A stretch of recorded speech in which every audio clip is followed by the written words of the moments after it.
This paladin is so despicable. This video is purely for entertainment and does not infringe on copyrights or laws. The rights to the novel and image belong to the original author. We do not claim ownership. Don't like waiting and want to listen to this fanfic in full now? Subscribe to our Patreon, where you'll find the best fanfics. Chapter 301, Offense and Defense Change, Subscription Request. Before the light extinguishing witch, it was undoubtedly Jonah, but because she first ascended to a demon and then to a god, her soul has been completely reorganized. According to the principle of the witch's curse, the curse of the light extinguishing witch will automatically select a new host. Unexpectedly, in such a short period of time, this witch killer has already found a new host and taken away the other party's power. Now the other party actually used this power to escape, and Wright was quite speechless. In other words, he was not afraid of the effect of the witch's curse. If it were an ordinary paladin, he would not even be able to sense the light now. Want to run? You underestimate me too much. Alas, my witch's curse has been restored, but the magic power has not returned.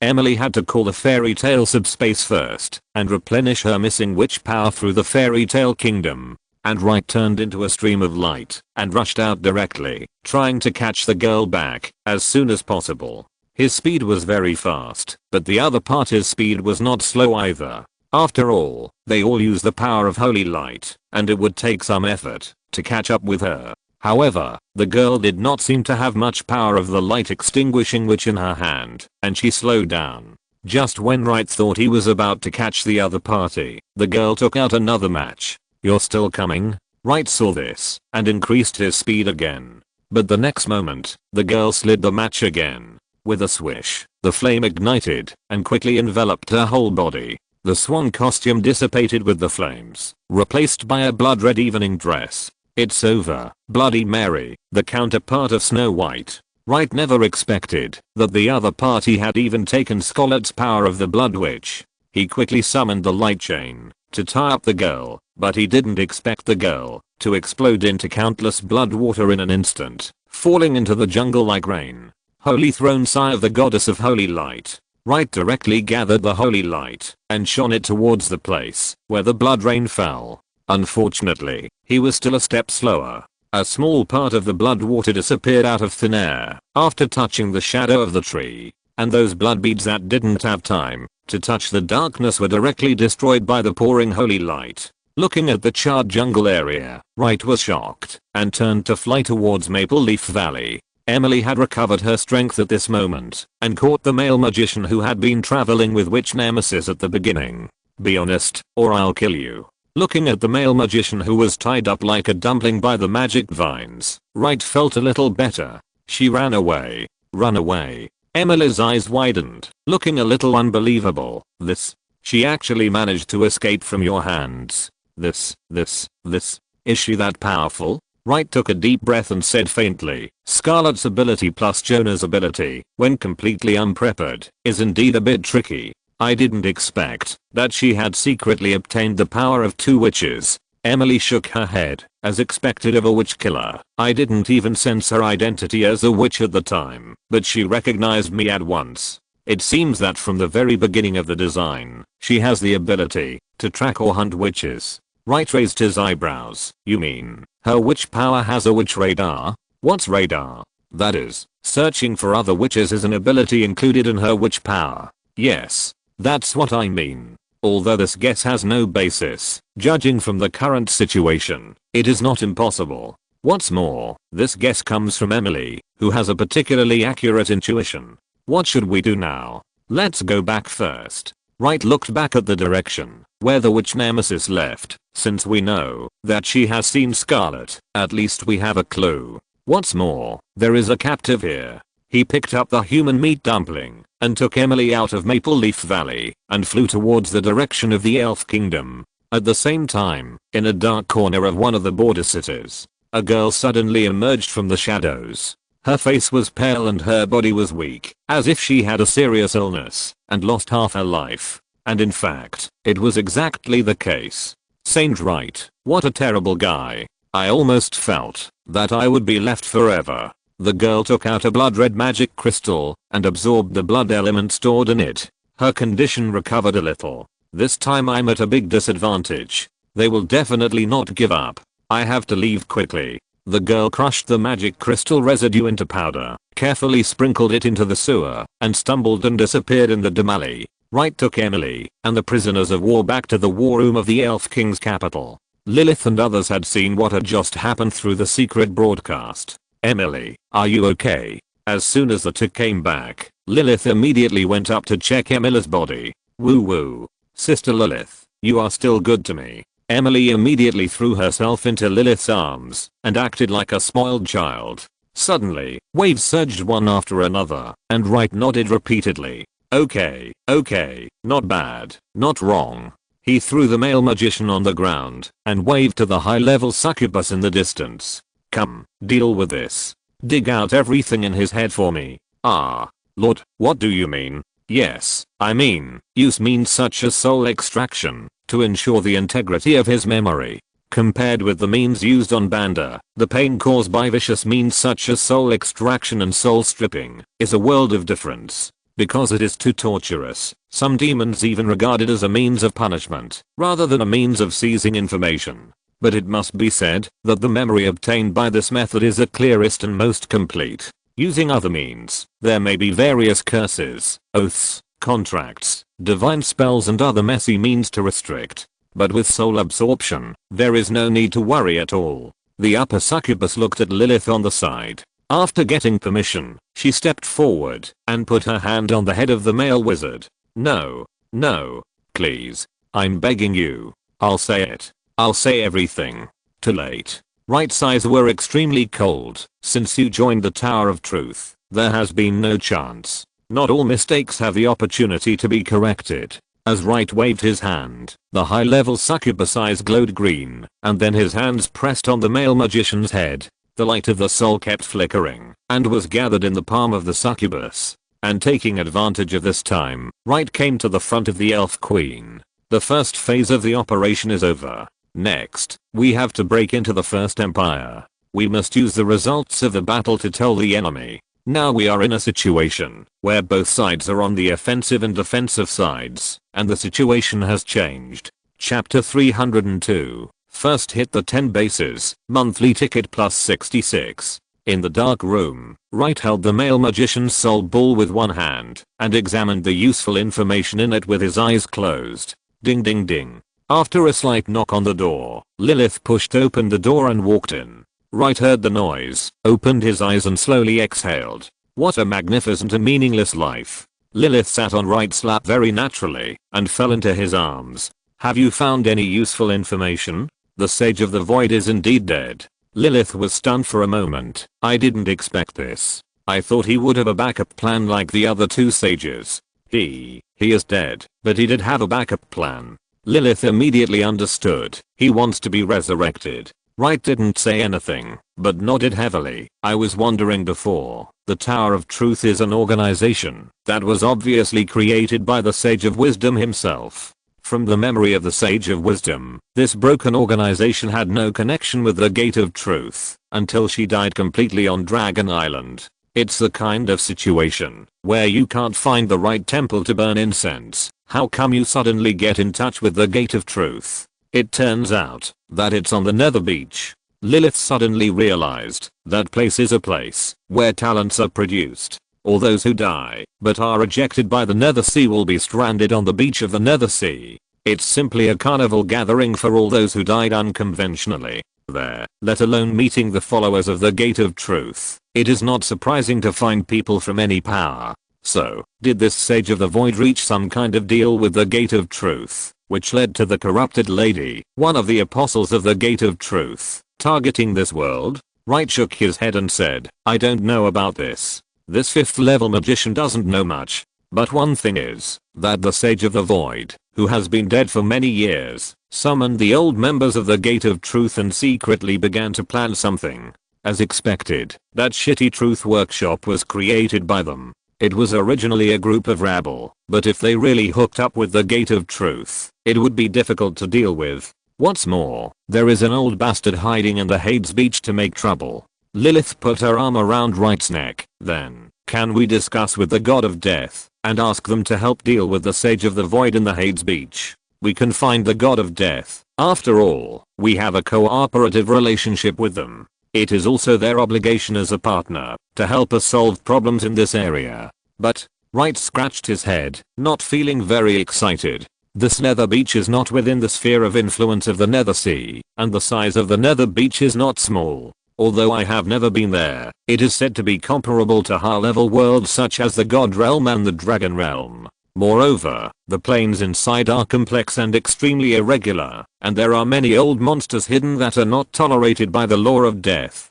Even if the God of Death is willing to go in and find it, he may not be able to find it. Even if he really finds it, he may not be able to do anything to the other party. After all, if the God of Death has a way, he will not sit idly by and watch the cancer of the Nether Beach grow bigger and bigger. So, don't hold this hope. Lilith leaned her head on Wright's shoulder. Then, what are you going to do? Continue to implement the plan. Wright's eyes flashed. I don't care who the other party is, or what relationship he has. But in my world, there is no need for any unstable factors. A mere lackey of the Gate of Truth, who is still dead. How can I be afraid of him? As long as my plan is thoroughly implemented, the First Empire is completely disintegrated, and the soil for the growth of these evil forces is destroyed. Then, naturally, they will not be able to make any waves. There is an old saying that goes, stay unchanged in the face of ever-changing situations. But as the old saying goes, delay will lead to changes. Therefore, we must speed up the encirclement and suppression process, and not give the enemy a chance to breathe. At this moment, the elf princess came to the door of the secret room. My lord, the army has gathered at the border of the jungle. What do you think we should do next? What should we do? Of course, we should attack. At Wright's eye signal, Lilith reluctantly climbed up from him. He also turned over from the recliner, his eyes slightly narrowed. Don't say anything, just hit 10 bases first. The elf princess was obviously frightened by this extremely wild behavior, and she said tremblingly, my lord, didn't you say before that you didn't want to cause too many casualties? If these 10 bases are attacked, the 6 border cities will be reduced to ruins. Wright laughed. Don't worry, there are not many civilians in the border cities. Those who are here, except for the border garrisons, are either passing merchants and caravans, or criminals who have committed crimes and been exiled to the border. When the war started, those merchants would have run away. If they stayed, they probably wanted to take risks and make a fortune from the war. Such people will die if they die. Besides, do you have to bomb the residential areas? Mainly bomb the city walls and city defense facilities, and take down the enemy's command center. By the way, release the battlefield broadcast all chemical secret instruments and let them mark the bombing position in real time. By the way, take this. Wright took out a stack of magic plant cards from his arms. After injecting magic power, they will automatically choose the appropriate magic plants to descend. After the magic plants are generated, the entire artillery formation can be handed over to them for management. The elves only need to issue instructions, and the work becomes easier and easier. Yes, I'll go right away. The elf princess retreated with the card in both hands, and began to organize the further advancement of the elf empire. At this moment, Emily suddenly ran in stealthily. Light, I just heard a very important news from someone else. Light stroked his chin. Especially important? Is it reliable? Don't worry, the news is absolutely reliable. I'm worried about whether you are reliable. Emily puffed her cheeks and hugged Lilith's arm. Then don't go. Sister Lilith, can we go together? Lilith was shaken by her and looked confused. Wait a minute. Tell me first, what exactly is the news you heard? Unicorn. Emily waved her little fist excitedly. I was just chatting with a few elves. It turns out that the elves really had unicorns before. Hey, I thought it was something else. Light looked disgusted. Of course the elves have unicorns. The elves used to have a cavalry called unicorn knights. But unicorns are more delicate than elves, their numbers are rarer than elves, and their cleanliness is more serious than elves. It can be regarded as a hypocritical and powerful version of the elves. You have seen that the elves are in a half-dead state now. Do you think the unicorns, who are more fragile than them, can be any better? Unexpectedly, Emily smiled mysteriously. You really think so? Let me tell you, on the contrary, the current unicorn population is huge. In fact, it is larger than the elf empire when it was at its strongest. Lilith also widened her eyes. How is it possible? Who told you that? How credible is it? Wright frowned, but soon relaxed. Don't tell me, this situation is really possible. Why? Because the elves and unicorns are both the favorites of the goddess of life. Wright raised two fingers. The two tribes seem to have a symbiotic relationship, but in fact they are also in a competitive relationship. After all, the total amount of life element is there. More elves will inevitably compress the living space of unicorns. Even if the two coexist harmoniously, this problem still exists. But now, the number of elves is declining year by year, and their living areas are all concentrated in several larger cities. Most of the areas are gradually deserted, which in disguise increases the range of unicorn activities. The most important point is, there is a problem with the breeding system of the elves, and even the ancient tree of life has been cursed. But the unicorn tribe does not have this problem, and breeding does not rely on the ancient tree of life. After listening to Wright's analysis, Lilith suddenly realized, indeed, in this case, unicorns can reproduce wantonly and without restraint. Moreover, because the elf empire has been ceding land and paying compensation in recent years in exchange for peace, there is naturally no war. In a relatively stable environment, the chance of dying unicorn is reduced to 0. Unicorn. It is a symbol of gayology and virtue. It is an uncle. Just spoil her. Spoiling is a knife. How can this be called spoiling? Lilith leaned close to Wright's ear and said, didn't you also say that we should speed up the progress of the plan and completely defeat the First Empire? You can directly capture the border town by the mountains and forests with firepower like today. But the First Empire is vast, and other terrains and other cities may not be so smooth. The unicorn cavalry is definitely an indispensable part of your plan. In order to end this war faster, shouldn't we subdue them? Looking at the two women standing on the united front, Wright sighed helplessly. Well, in that case, let's go. There is such a group of uncontrolled unicorns in the Elf Empire, which is indeed not conducive to the frontline operations of the Elf Empire. The instability of the rear will sooner or later be a hidden danger.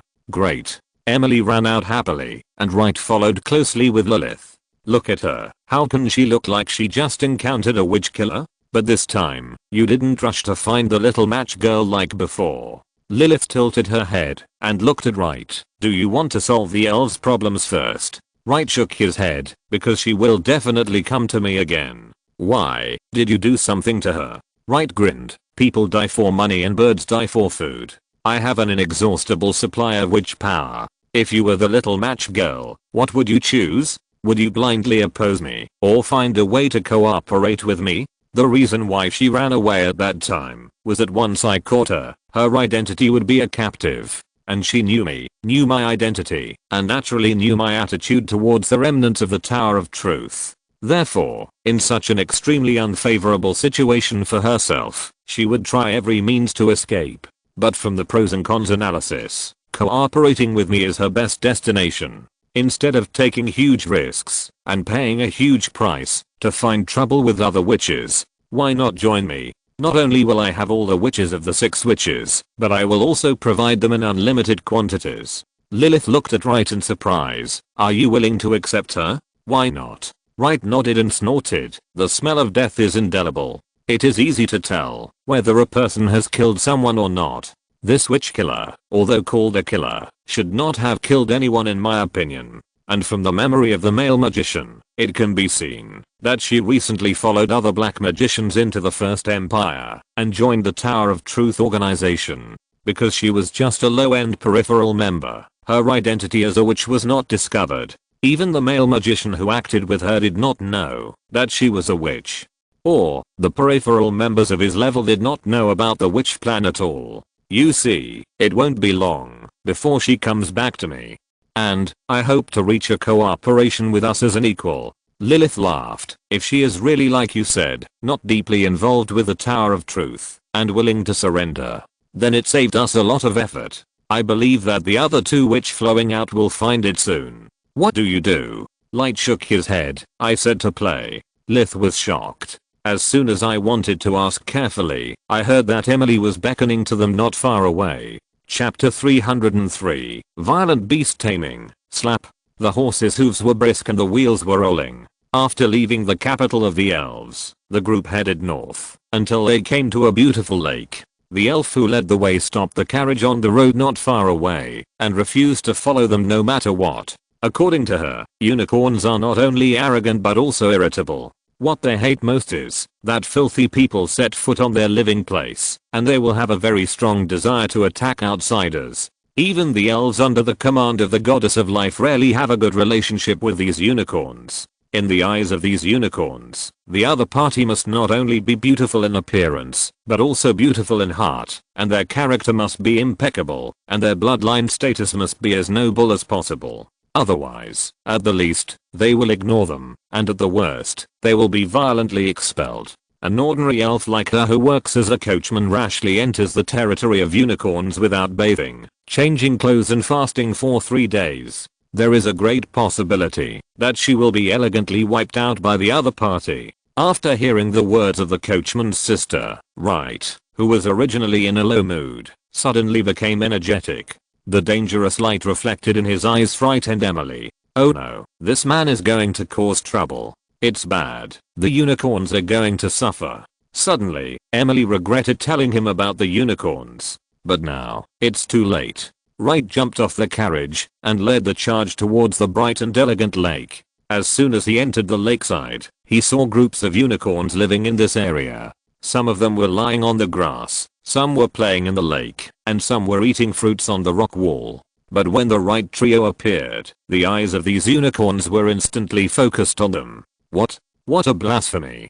Demon. A living demon appeared in his sight. The remaining two are still dirty humans. There is sinful mud under their feet. There is dirty dust on their bodies. Their existence is a mistake. Hiss. It feels like we have stirred up a hornet's nest. Yeah, it's quite a big deal. Wright snapped his fingers. Emily, the sanctuary is open. Huh. Emily looked reluctant. I still want to gain the recognition of the unicorns in a peaceful and friendly way. That's a nice thought. Don't think about it next time. Wright pointed to the group of unicorns gathering magic in front of him. Some people are like candles. They can't light up unless they are lit. Only when they are defeated will they be willing to listen to us. Therefore, strength is a stepping stone to all roads. Because as long as you are strong enough, even if the other party doesn't knock on the door, you can use the stepping stone to break the door. If he is still unwilling to cooperate, then smash his head and replace him with someone who is willing to cooperate.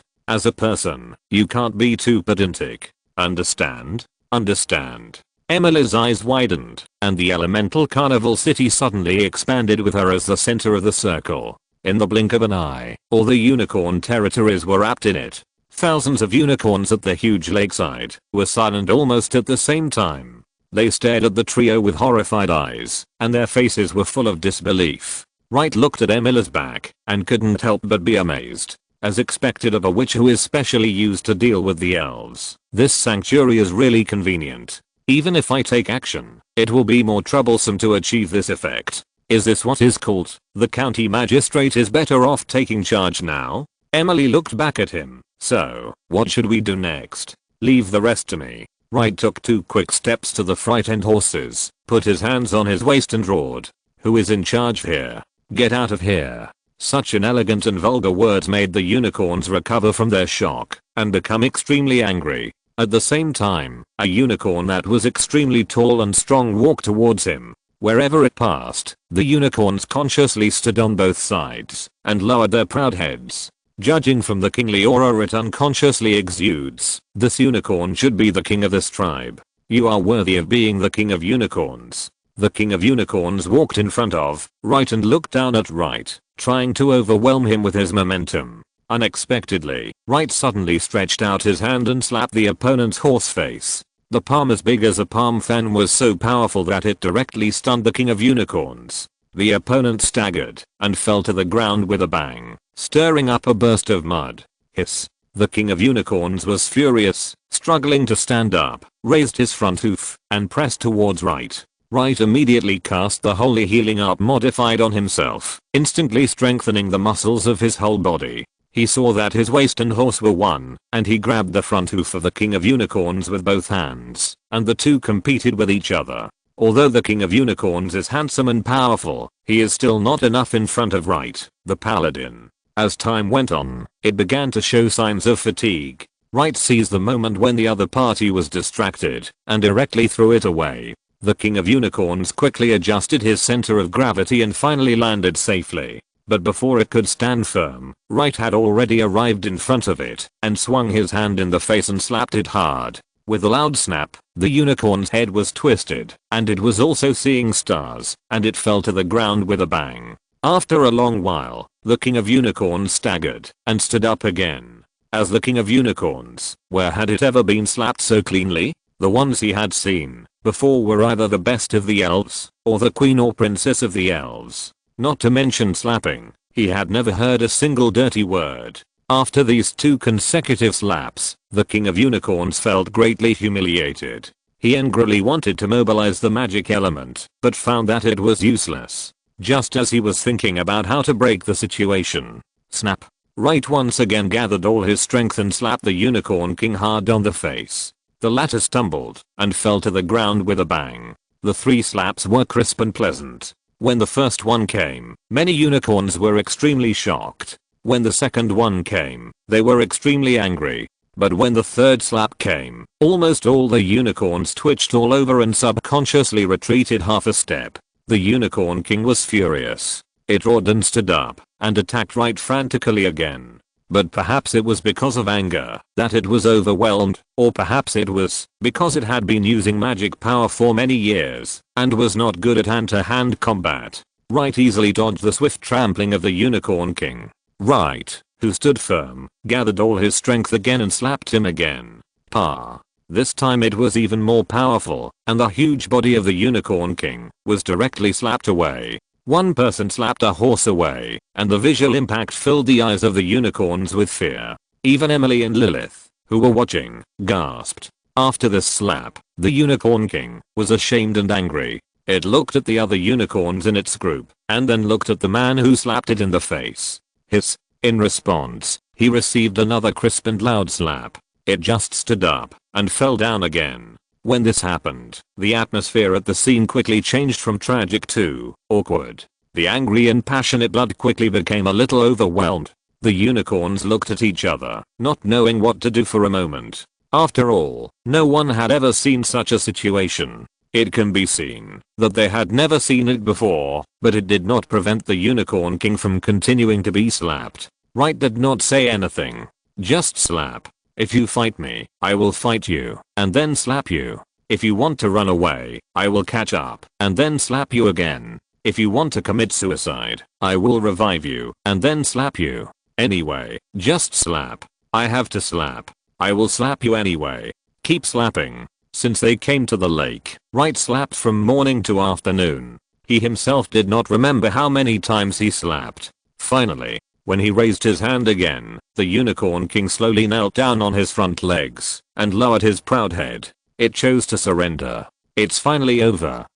Emily held her head. She witnessed the whole process. Not to mention the Unicorn King. She was almost crazy. Now, whenever she heard the sound of a slap, she would jump all over, which was considered a stress response. This was really a torture. Wright didn't say anything, didn't ask questions, and had no purpose. He just kept pumping mechanically, as if it would never end, never stop. It felt like he could keep pumping like this until eternity. Under this kind of psychological pressure, the Unicorn King actually endured for a whole morning, which was really cruel. If it were someone else, he would probably have collapsed long ago. But in fact, the Unicorn King had collapsed several times and committed suicide countless times. Unfortunately, he was rescued by the other party every time, and then slapped again. He couldn't beat him, couldn't escape, couldn't die, and couldn't see the end of the day. The Unicorn King finally chose to surrender. Wright changed his other hand for the first time and patted the forehead of the fearful Unicorn King with approval.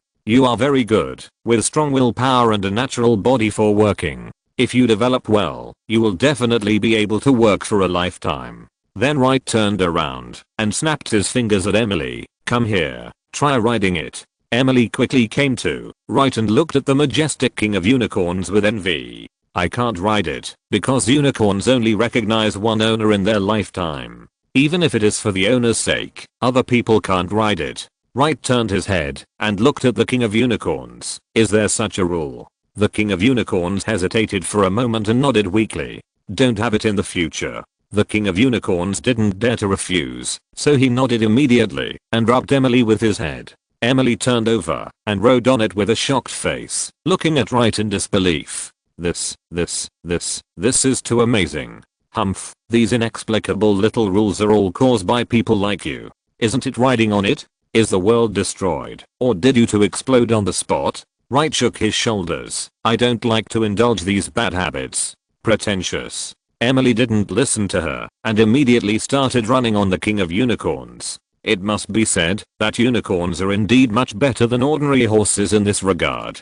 They can even gallop on the lake and run wildly in the sky with the breeze. Even thunder and flames can't stop their steps. As a mount, it is definitely a dream horse in the eyes of magicians. Unfortunately, there are too many bad rules and bad habits. After seeing that their king chose to surrender, the other unicorns were stunned one by one, not knowing what to do. A small group of them wanted to run away, but they were scared back by Wright's several holy light skyfalls. Listen to me, you unicorns. This is the critical moment of the life and death of the elf empire. I believe I don't need to explain the relationship between the unicorns and the elves. You know it in your hearts. If the elves fail to survive this crisis, you unicorns will inevitably become extinct. As we say in our hometown, the lips and teeth are cold. It doesn't matter if you don't understand what I mean. I will tell you the conclusion directly. That is, this battle related to the great rejuvenation of the elves must be participated in by the unicorns. If you don't participate, there are only two results waiting for you. First, if the elves are defeated, you will also be hunted and killed, and finally exterminated. Second, if the elves win, you will be liquidated by the elves and finally exterminated. Don't think that the elves will not do this to you. That is old news. Now, the elves, I have the final say. The front line is fighting bloody battles, but you are hiding behind and living your own lives. After the elves win, you will come out to share the fruits of victory? Such a traitorous behavior. Don't even think about it. At that time, I will let the elves execute all of you disloyal traitors on the spot. I promise. So, if you want to live, be like the elves. Everyone prepare for war. Everyone join the army. Those who are unwilling to stand up, I will send him to death now. At this time, the king of unicorns also ran back. It stood beside Wright and hissed. Under its cry, the unicorns knelt down on their front hooves and swore allegiance. Seeing this, Wright nodded with satisfaction. Humph, it seems that we will have an army of unicorn cavalry. If you're listening to this novel on a channel other than Fanfic World, it means they downloaded and uploaded it without effort. We cordially invite you to visit our channel, Mundo Fanfic Novelos. There you'll find the original version of this story and you can explore many other novels of various genres. We're waiting for you to immerse yourself in a world of incredible novels. Chapter 304. Explode first. Subscribe. Bombing. Bombing flying all over the sky. Endless bombing. Crazy bombing. Just when Wright was taming the unicorn, the 6 border defense cities on the border of the First Empire were undergoing saturation bombing. It lasted for a whole morning. There was no sign, no preparation, and no intention of stopping. Bombing as soon as it came up. Directly bombing. Sufficient firepower, long range, and strong endurance. The 6 border cities can be said to have taken a bath in the artillery fire, and their skins were almost soaked. As the current commander-in-chief of the border, Mitchell sat in the safe fortress in the city, his eyes full of bloodshot. The previous rescue plan for his son Banda was directly broken. The capital of their family's survival, that elite private army, was directly annihilated, and the 2 high-priced hired magicians who accompanied them did not even fart, and they were also finished. Mitchell was already planning to put down his status at this time, and condescend to negotiate with the Elf Empire to see if he could use more peaceful means to exchange his son and end this dispute. As a result, when he was still writing this morning, the bombing started outside. Huge corn, iced watermelon, cherries as big as a human head, red peppers as thick as arms, and all kinds of cabbage in giant peas fell like a torrential rain. These vulgar things that they would not even eat on weekdays were more powerful than all chemical bombs, and they directly blew up the troops that had just come to support the border city. As the commander, he also tried to organize a death squad to rush up the city wall and wanted to use the magic crystal cannon on it to fight back. After all, compared to the enemy attacking from the flat ground, the magic crystal cannon fired from a high place and had a range advantage. But when the death squad was about to fire, they were surprised to find that the enemy's artillery position was far beyond the range of the magic crystal cannon. They fired a few shots and found that they could not even touch the enemy's hair. As a result, they were exchanged for a retaliatory covering fire from the enemy, which directly raised the city wall of the border city to the ground. Although he was unwilling, General MacArthur was forced to hide in the safe house in the bunker and waited until now. Bang! General MacArthur finally couldn't hold it anymore, and he angrily hammered the table with his fist. What on earth are they going to do? What are they going to do? There is no logic at all. There is no logic. After listening to General MacArthur's roar, the other non-commissioned officers were also at a loss and didn't know how to answer. No one has ever seen such a game. If you have any demands, everyone can talk about it. If you can't reach an agreement, or if the talks break down, you can come up and bombard, swear your military power, and everyone can sit down and talk again. Or you can bomb first, and then talk about your demands. As for whether it will work, we will talk about it. But like this, there is nothing to say, and there is no intention to talk, just bombing. Bombing for a whole morning. There is no intention to stop. It can drive people crazy. Just tell me what you want to do. It's like interrogating a prisoner. First slap him 10 times, then yell at him whether he will confess or not. Why don't you ask first? Up to now, the buildings in the city have been basically razed to the ground. Although there are casualties, those who have escaped have already escaped, and there will be no more casualties. If the bombing continues, the benefits will basically be zero. This has been upgraded from an ordinary battle to mental torture. Although the casualties are no longer increasing, the psychological shadow area of the enemy is expanding infinitely. General McElse grabbed the battle map and squeezed out a sentence from his teeth. Whoever wants to fight the elves is mentally ill. This bunch of long-haired lunatics.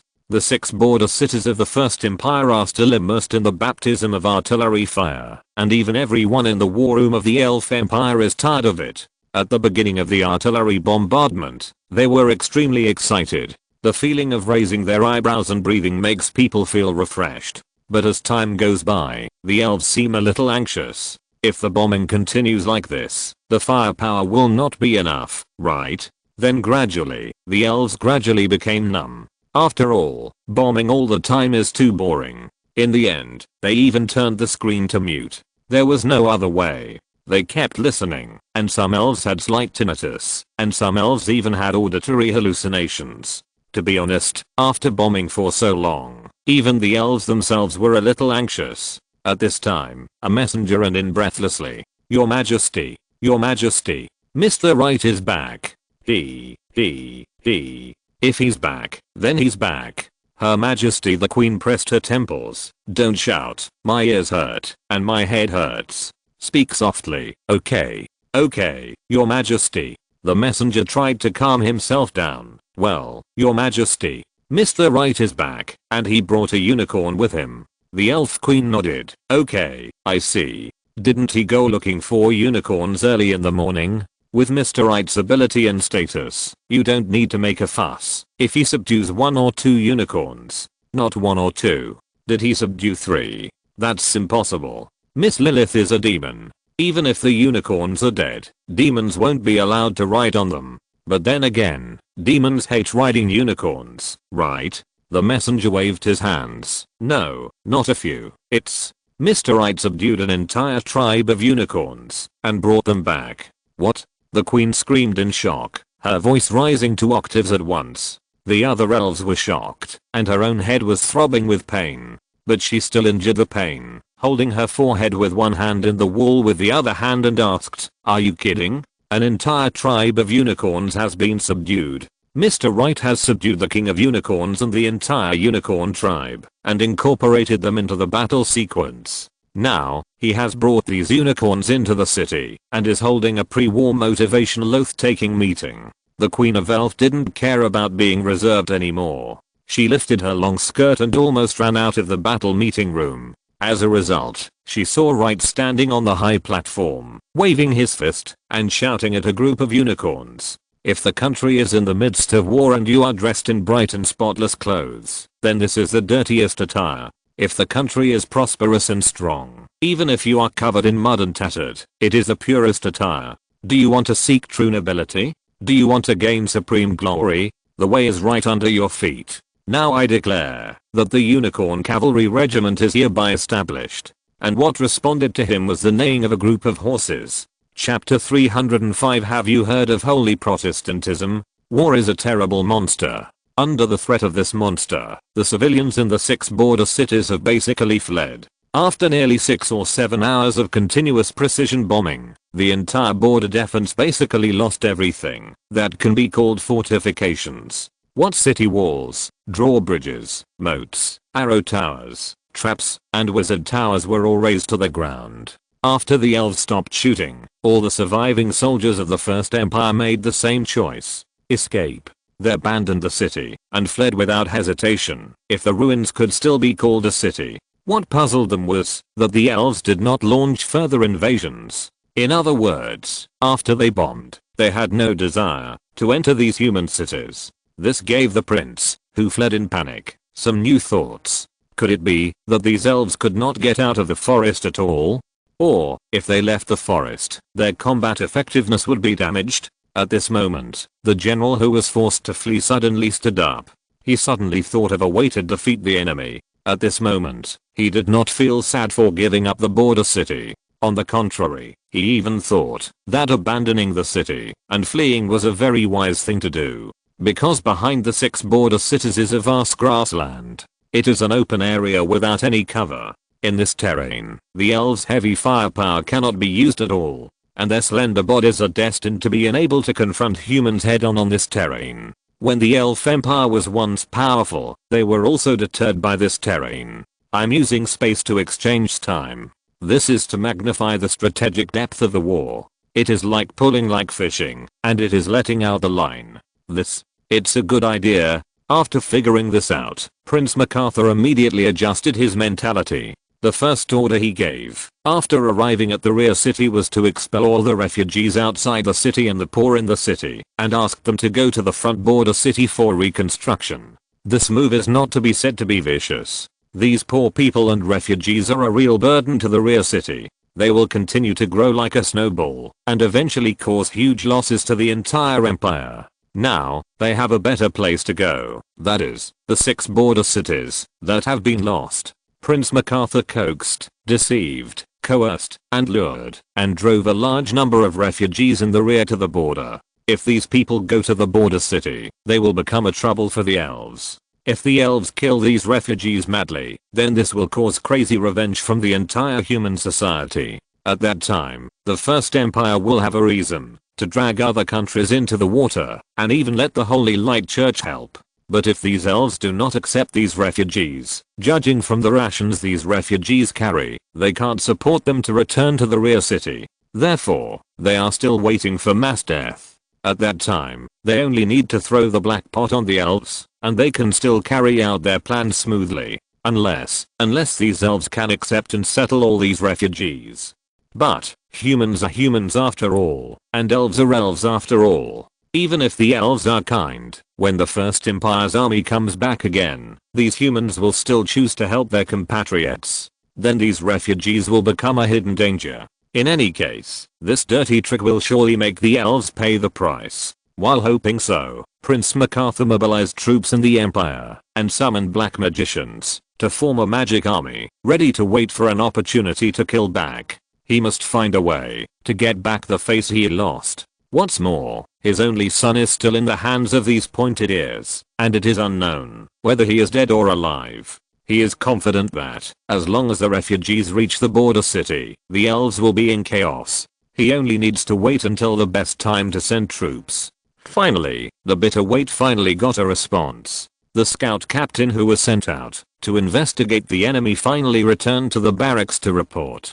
Prince MacArthur summoned the brave scout captain as soon as possible. While caring about his health, he was also very concerned about the intelligence on the front line. What about the 6 border towns? How did the elves deal with those refugees? After drinking a sip of warm water, the scout captain had an ugly expression on his face, as if he was about to cry. General, those elves. Speak up. Yes, General. Those elves didn't occupy the 6 border towns at all. Ah.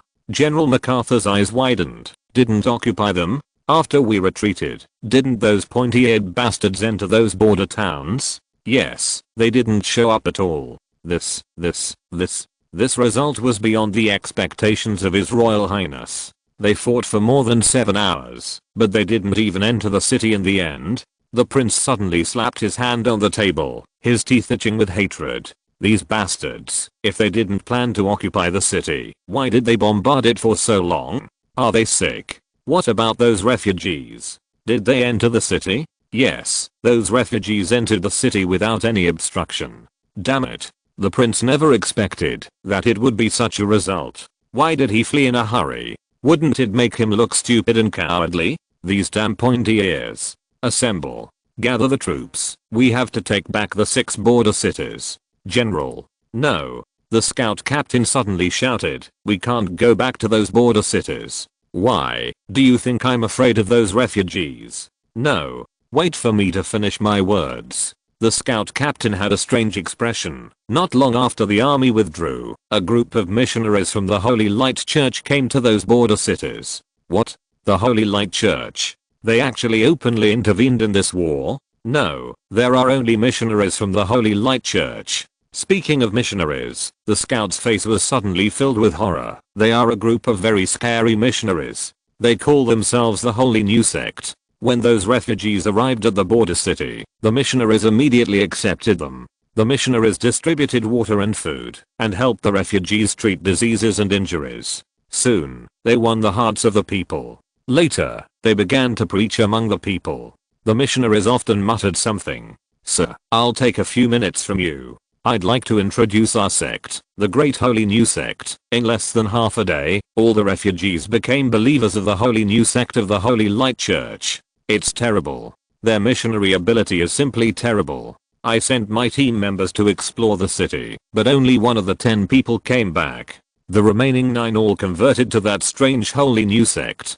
To be honest, I have also seen believers of the Holy Light Church greet missionaries and clergy. I have never seen such a terrible sect. No, it should be said that it is weird. Do you know? The scout who came back was not unaffected, but came back to convert me. Yes, they call this kind of missionary behavior conversion. Not only that, these missionaries also took the refugees to rebuild the border city. They also shouted a loud slogan. I will build my city-state on the ruins. Those refugees have completely given their bodies and minds to the Holy New Sect. I believe that it won't be long before these 4 cities will successively announce their separation from the empire to become independent cities and join the Holy Light Church's holy order. General, although these 4 border cities have not been occupied by the elves, I'm afraid they no longer belong to the empire. Mitchell's brows were furrowed, and his ears were ringing. He wanted to scold the scout leader in front of him for not making up a more reliable story. But seeing the other party trembling with tears, it didn't seem fake. Wait, 4? There are 6 border cities. Why did you say 4? What about the remaining 2 border cities? When the scout heard this, his eyes were filled with despair. The remaining 2 border cities have been captured by the flesh and blood sea god cult because they are close to the coastal city. Although the names are different, the routines are the same. This evil sect also distributes fresh water and food to help treat people's diseases and help people rebuild their homes. In the process of rebuilding the city, the refugees have been subtly turned into their believers. According to the information I collected at the risk of my life, this flesh and blood god cult is even more terrifying. All the people who joined the sect were as excited as if they had been injected with chicken blood. Their city reconstruction speed is no worse than that of the Holy New Sect with a professional team. Moreover, the members of the sea god cult are tall and strong, with bulging muscles all over their bodies. It looks like they can kill 3 cows with a slap.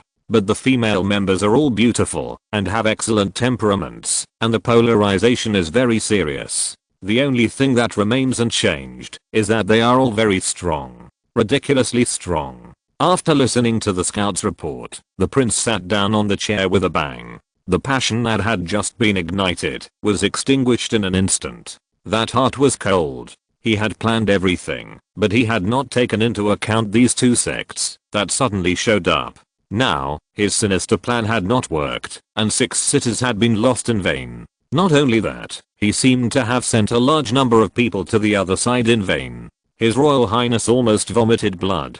The Church of Holy Light. They are colluding with the elves. I will write a letter to the imperial capital. Let the royal family strongly condemn this behavior. I will make them pay for it. The chief of staff beside him quickly held down the general's trembling hand. General, no. Why? We are not in the right in this matter. The general's eyes were as big as bull eyes, and they were full of bloodshot. Aren't we right? The chief of staff nodded awkwardly. In theory, we are at war with the elf empire. Now, the 6 border cities are considered to be occupied by the elves. But the elves did not occupy them after they took them down. In this case, these 6 cities have become ownerless lands. It's like, you and I had a fight. I beat you and robbed your purse. But I was not interested in the money, so I threw it on the ground. Now the Holy Light Church has come and picked up the purse. The general slapped the table. Then he should give it back to me. If we are still a holy vassal state, that is, in the same camp, then they should indeed exchange it back. After all, we are allies. But now, we are no longer in the sequence of holy vassal states. If they pick it up, they have no obligation to return it. Let me give you a simpler example. If the elves occupied the 6 cities, and then the Holy Light Church drove away the elves, and occupied the 6 cities, then, can we go and ask for it? If we are still a holy vassal state, of course we can. But now, we can't. The general gnashed his teeth and said, then my money is thrown away in vain? Are my 6 cities gone? Legally speaking, yes. The chief of staff sighed. We can send a letter of protest, or even start a war and fight back. But I don't recommend doing this. And the most troublesome thing is that the people in the 6 cities now want to join the Holy Light Church and the Poseidon Church. According to the customary rules on the continent, if no country claims sovereignty over a city, the residents of the city have the right to decide the ownership of the city independently. We can claim sovereignty over the 6 cities, but we have no actual control, and they were captured by aliens. So, this road is not feasible. Mikhails grabbed his few hairs. Hey, are all our roads blocked? The chief of staff nodded with difficulty. General, unfortunately, it is like this. The other party must be very familiar with the rules, and he is meticulous and very good at power and strategy. From the beginning, he has woven the whole layout. Later, he was just luring us into the trap he set little by little. He is so scheming, and can mobilize such a large and elite religious force. I think that on the entire continent, His Highness Saint Light, who is known as the Holy Sin, may be the only one who has this ability. The general slammed his fist on the table and gasped in anger. But soon, he suppressed his restless emotions. If it is really that man, he can't be treated so simply. Prince Marcellus took out a medal with the Truth Workshop printed on it from his arms and handed it to his guards. Go and invite Master Mode and tell him that I have something important to discuss with him in detail. Yes. After the guards left, the general looked at the scout captain. You did a good job. The Empire needs talents like you. Go back and take a rest. We will reorganize your scout team later. The general took out a small bag of silvered rang and threw it to the other party. This is a reward. Thank you, General. Thank you, General. Go down. The scout captain left the tent with many thanks, and the flattering smile on his face disappeared instantly. He quickly left the military tent, walked past the patrol team with an expressionless face, and soon came to an extremely secret corner. After confirming that there was no one else watching around, the scout captain revealed a mysterious smile. He took out a leaf from the lining, picked up a small stick from the ground, and gently wrote a line of words on the leaf. Mission completed. Soon, these words disappeared. After a while, a new line of words appeared on the leaf. Received. Please continue to lurk, wait for an opportunity, and protect yourself. The scout captain excitedly put the leaf back, turned his head, and looked in the direction of the border city, his eyes firm and pious. Chapter 306. Let's go find some fun. In the border city lord's mansion, Wright put away the leaves, and stood up from behind the desk. Flando, the saint of the Holy Protestant Church, who was sorting out the census documents, immediately stood up. Master, what's wrong? Nothing, just the spy sent back the news. Wright stood by the window of the city lord's mansion with his hands behind his back, looking at the border city that was under construction, feeling a lot of emotion. What a familiar scene. I feel like the last time I saw this was when the holy new city was being built. I've been away for so long. Have the basic facilities of the holy new city been completed?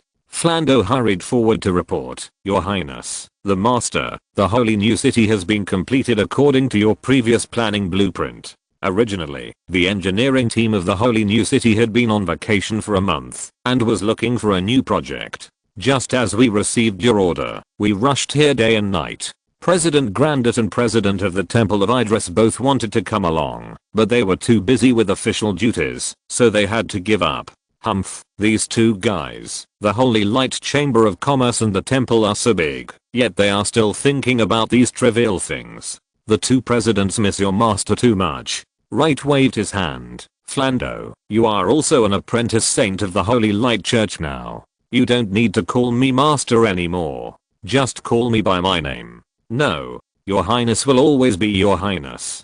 Seeing the girl's firm and unyielding eyes, Wright shook his head helplessly. Forget it, call me that if you like. How is the work in the city going? Flando immediately ran back to the table and brought the statistics. Master, the restoration work in the 6 cities is going smoothly. The number of new believers who joined is huge and has helped a lot. If there were not such a large number of personnel to supplement, our construction period might have been extended a lot. The current situation is estimated to be shortened by half. It's really strange. Why are there so many refugees running to this abandoned city in the enemy occupied area? Light laughed. Maybe it's some idiot's self-righteous trick. I never thought that the other party could play such a trick. Sometimes, you never know what kind of surprise your opponent will bring to you. Flando looked at the scenery outside the window and looked at Light in confusion. Master, will the dispute between the elves and the First Empire continue? Why do you ask?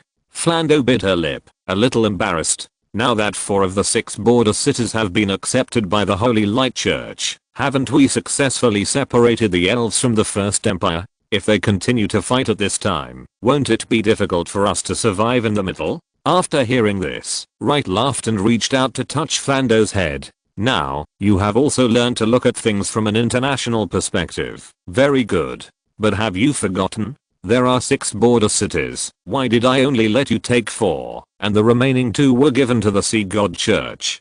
Flando tilted her head with a puzzled look on her face. My lord, I heard from Knight Commander Kelst that the Sea God Church was actually founded and developed by you. And in the Divine Court, the Sea God has also been recognized by the Holy Light Goddess. Is there any essential difference between their occupation and the occupation of the Holy Light Church? Yes. Wright spread his hands. You can declare war on them.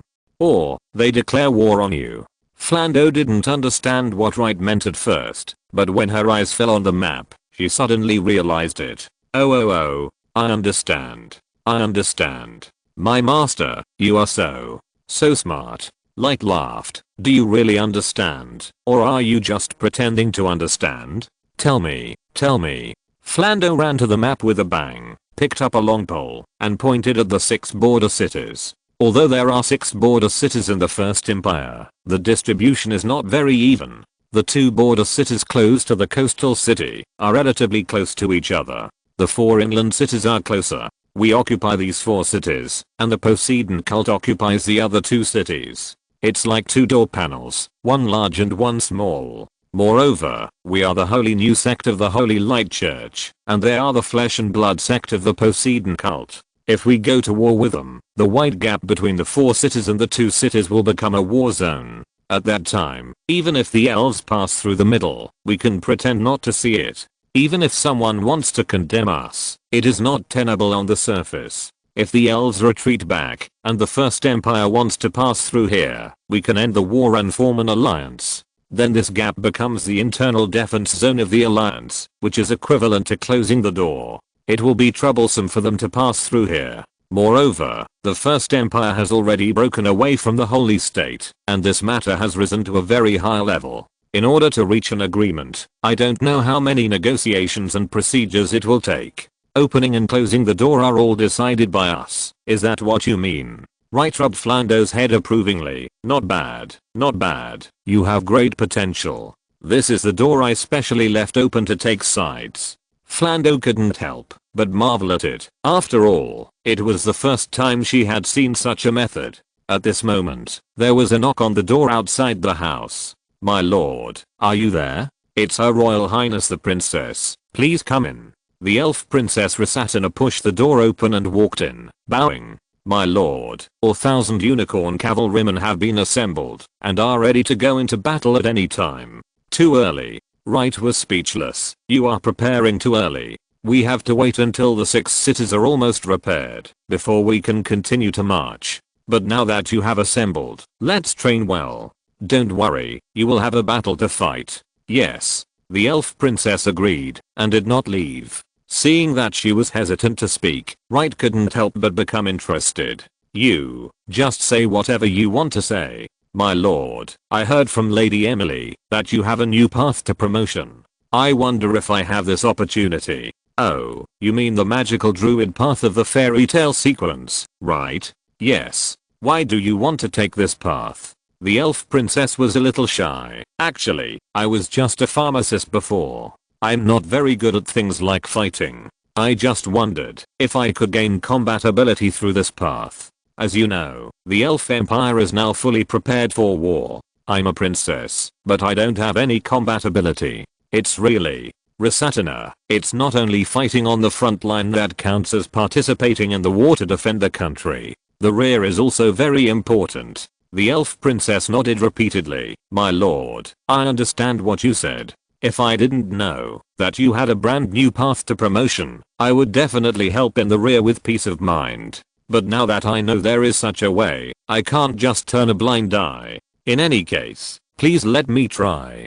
Please. Wright stared at her eyes again and finally sighed. Okay, since you insist. Wright took out a card from his arms and handed it to Rasatina. This is the ticket to enter the magic druid path, although it is just a temporary name. Find a place, use blood to contract the card with the number 1 among these cards, and then take it to enter a meditative state. If you don't have the talent to become a fairy tale sequence upgrader, then I can't do anything. If you have this talent, the card will take your consciousness to the fairy tale subspace. There, you will meet your destined fairy tale spirit. No matter what method you use, please subdue it and put it into your card. After success, you will also be a member of the fairy tale path. Do you understand? Yes. Thank you, my lord. The elf princess was overjoyed and took the card and left the city lord's mansion quickly. Judging from her appearance, she should rush back to the elf kingdom as soon as possible and then start her own trial. I hope she can succeed. Wright looked at the elf princess's back as she walked away, frowning slightly. The path to the fairy tale sequence has yet to be perfected, and the uncontrollability is too great. Even Wright could not predict whether the elf princess would succeed, and what kind of fairy tale spirit she could contract after success. All of this is full of unknowns. After he turned around and sat back at his desk, he looked at Flando, who was still staring at the map in a daze. Speaking of which, Flando, what is your current strength?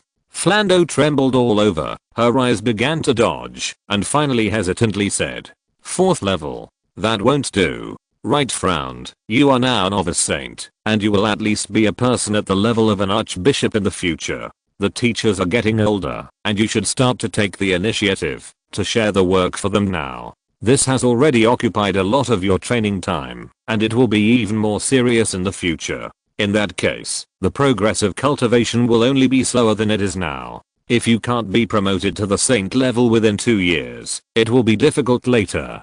Flando nodded like a chicken pecking at broken rice, but her face was full of embarrassment. Master, it's not that I don't want to practice well. It's just that being a disciplined priest is too difficult. In addition to practicing holy light like other holy light clergy, I also have to learn the power of law. And before me, there was no senior who could give me guidance, so I had to rely on myself to explore. Wright was a little helpless, because what Flando said was indeed the truth. It wasn't long since the Holy Light Goddess became the Holy Light Twin Goddesses, and the power of law was mixed in the Holy Light from that time. Before that, no one had this experience, let alone how to practice the power of law quickly. In fact, Flando's aptitude is good, and as a deity, Jonah has blessed her more than once, and increased the intensity of training. In theory, she can be directly helped to complete the promotion of the saint rank, and even promoted to legend. Unfortunately, even the Holy Light Goddess Jonah is not very familiar with the law.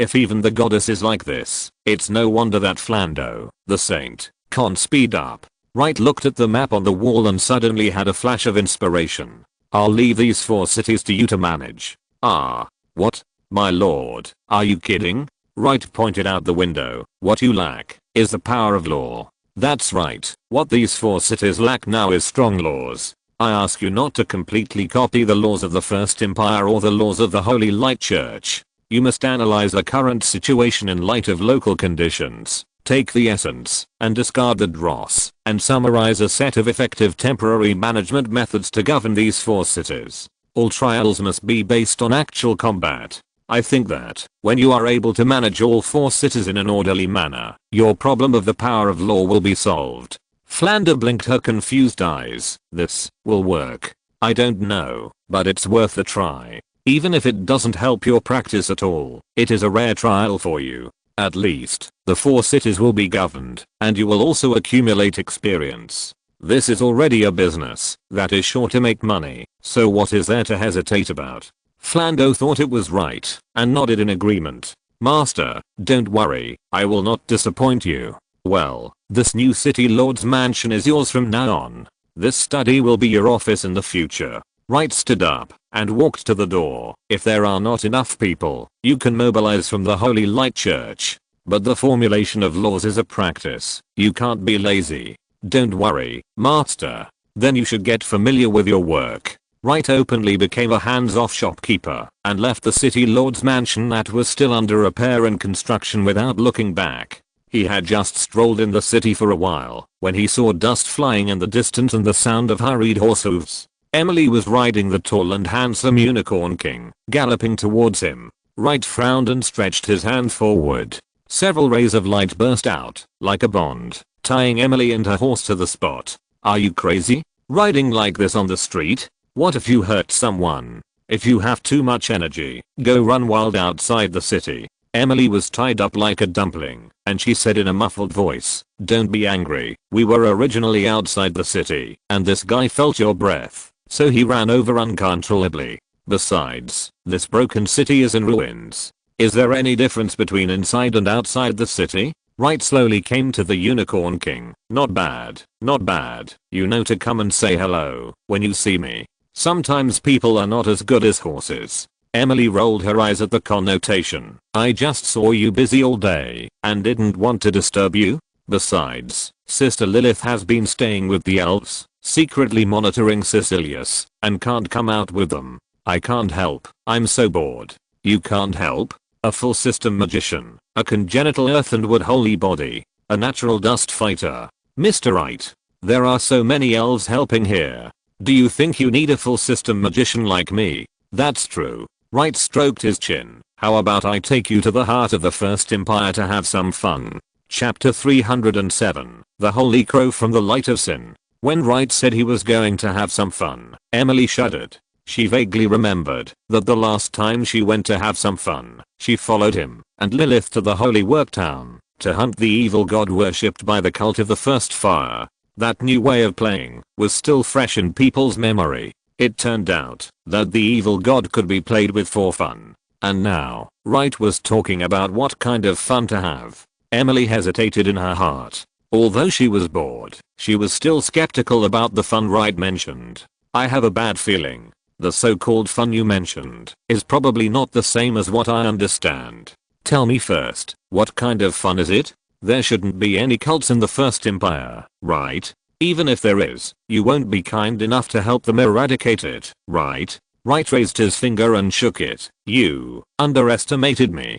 Do you think that I only have that kind of fun? Let me tell you, I have a lot of fun. For example, including but not limited to, finding a down and out noble in the empire, and tricking him into saying that he is actually an ancient royal bloodline of the previous dynasty. The current royal family of the First Empire is nothing more than a pseudo-emperor. Their dirty and mixed lowly blood has tarnished the sacred throne and the immortal crown. The world is in chaos now, and it is a time of great contention. At this time, why not recruit troops and raise the flag of rebellion? When will you sweep the world and restore the dynasty? After hearing this, Emily forcibly suppressed the twitching in her heart. 1. Generally, supporting a noble to rebel is still within my psychological tolerance. Wright slapped his thigh and said, who told you to only support one? Of course we have to get several, and we have to keep them from competing with each other, so that they will have competitive pressure. In the end, the warlords will divide the country, fight each other, and form alliances with each other. Emily turned over and got off the horse, grabbing Wright's hand. This is too sinful. I'm afraid of having nightmares at night. You have passed the trial of the nightmare abyss. How could you have nightmares? In short, can you change one? Wright stroked his chin, then spread a rumor, saying that the current majesty is actually the biological son of the previous majesty. He was actually replaced by someone, and the imperial concubine gave birth to a daughter. In order to maintain his status, he secretly replaced her with a son. Add a few more secret court histories, preferably involving the grievances of 3 generations of several nobles. The plot is ups and downs, the plot is bloody, but there are macro innovations. I believe that this will inevitably become a topic of conversation among the people of the First Empire. Emily took a deep breath. Is there anything that is not so, like the devil or the devil? To be honest, I suddenly understand why those devils in the dream rifts respect you so much. Mr. Vicious, can't you take me to the important cities of the empire and cast a forbidden spell to blow up their city lord's mansion? Wright was stunned for a moment. I didn't expect you to be the real king of hell, but I hate your reckless behavior the most, without any technical content. Wright pondered for a moment, and suddenly clapped his hands. I understand. How about we play with their prices? Now is the war period. As long as the two of us enter the game and use our huge wealth to manipulate prices, then we can find a way to incite panic among the people, and then the entire empire will enter an era of looting. The snowball will roll bigger and bigger, and finally lead to the complete collapse of the empire's economy. Without economic support, the front line will lose logistical support. In this way, they will be defeated without attacking. Emily wiped the cold sweat from her forehead and asked seriously, how many ways do you have to collapse the First Empire? Who has nothing to do to count such things, but you just need to know that I have plenty of ways. Wright spread his hands. It's just that this is a way to maximize benefits. What's more, I want to see what the so-called Sage of the Void and the corrupt lady behind him are capable of. If we can take this opportunity to force the other party to reveal 1 or 2 trump cards, wouldn't that be a big win? Just as the two were discussing what method to use, suddenly a holy crow fell from the sky and landed on Wright's shoulder. Then, Wright's right hand trembled slightly, and the Sunlight Great Sword appeared uncontrollably in his hand. Wright frowned and stretched out his hand to hold the holy crow. Then the holy crow turned into holy light and went into his palm. Wright's eyes widened immediately, and then frowned slightly. Emily looked at Wright and asked softly, what's wrong? Who gave you the holy crow just now? Could it be Flando? No, it was a message conveyed to me by the people of the Sunlight sect. The Sunlight sect. Emily naturally remembered this sect. After all, they had fought side by side before. Didn't you send them to the First Empire a long time ago to investigate the continued decline in the reputation of the Holy Light Church in the First Empire? Yes, they are the Holy Crows released from the First Empire. Emily was a little worried. They are still in the First Empire? In this case, their situation will be very dangerous, right? Not bad. Wright put away the sin light. Although the First Empire has been expelled from the Holy State sequence, it is not in a hostile relationship with the Holy Light Church. This is why the Holy Light Church did not directly launch a holy war to attack the First Empire. Because there are still a large number of churches and Holy Light Church clergy, as well as a large number of believers in the Empire. Once the war starts, these people will be hostages and bargaining chips in the hands of the other side. We are too passive. Now with the help of the elves, many things have become convenient. Even if the First Empire knows that I'm behind the scenes, they can't openly attack the Holy Light Church personnel within the country. Emily suddenly realized, you are still thoughtful. Then, what information did they pass on to you? Wright spread his palms. The things I asked them to investigate have a clue. Have you found the reason for the decline in the reputation of the Holy Light Church? Well, sort of. Wright clenched his fists. The bishop of the First Empire has rebelled. Ah. The bishop rebelled? Emily's expression was a little strange. He rebelled. How could Sister Jonah and the others not sense it? The two of them are still just gods of law and can only judge whether a person's faith is devout. If he did not change his faith in the goddess of holy light, but simply betrayed the Holy Light Church, the goddess of holy light would not be able to tell the difference. It's like, you are loyal to your king, but have different political views from your boss. This is difficult to distinguish, because there are many sects in the Holy Light Church, and 80% of them are in the opposition, and they don't like the current ruling sect. However, the Sin Lights did find out that this bishop and his subordinates did things that were detrimental to the Holy Light. Wright rubbed his hands. Look, isn't this a thing that has come to our doorstep? Chapter 308. Open the door and send warmth. Subscribe. In front of the city gate, Wright and Emily were both radiating pure white holy light. Seeing this, the guards at the gate simply passed by the two and began to check the next person who was going to enter the city. Wright did not hesitate at all and walked into the city with Emily, who looked puzzled. Even after walking a distance, Emily still looked back with an incredible look on her face. Just came in like that? The guards here searched so strictly. Why don't they see us? Because we have holy light on us. Of course they won't stop us. Emily covered her forehead and waved her hands repeatedly. No, no, no. Hasn't this country been removed from the list of holy light states by the Holy Light Church? Then all the privileges for the clergy of the Holy Light Church should be cancelled in the country. Why? It feels like the privileges are greater and the status is higher. Wright sneered. Recently, the First Empire has not had a good time. Among all the Holy Light states, the satisfaction of the people of the First Empire with the Holy Light Church is the lowest. This has given many people an illusion that the people don't like the Holy Light Church. In fact, if everyone gets full marks on a 100-point test, even if you get 99 points, you are still the last. Although the actual situation may not be so exaggerated, it is almost the same. The satisfaction of the people of the First Empire with the Holy Light Church is the lowest among all countries, but objectively speaking, it is still far above the passing line. Therefore, when the First Empire was kicked out of the Holy Light State sequence, the reaction of the people was still very large. The most important thing is that the Holy Light Church gave them enough time and face this time. But the royal family still shirked responsibility and still could not give a convincing answer. Therefore, although they were kicked out of the Holy State sequence, most people in the First Empire believed that this was the result of the incompetent royal family. At this time, the elves on the border suddenly attacked and defeated the garrison of the empire. The people of the empire put the blame on the royal family. Under this environment, both the people and the noble officials tried their best to distance themselves from the royal family in private, and showed that they were still extremely loyal to the Holy Light. In order to express their position, officials at all levels in the empire were respectful to the clergy of the Holy Light Church and opened the door to convenience. Emily suddenly realized, no wonder they dare not disobey the royal order, but they don't want to embarrass us two suspicious people who are obviously members of the Holy Light Church. Therefore, pretending to see nothing is the best choice. But is this really good?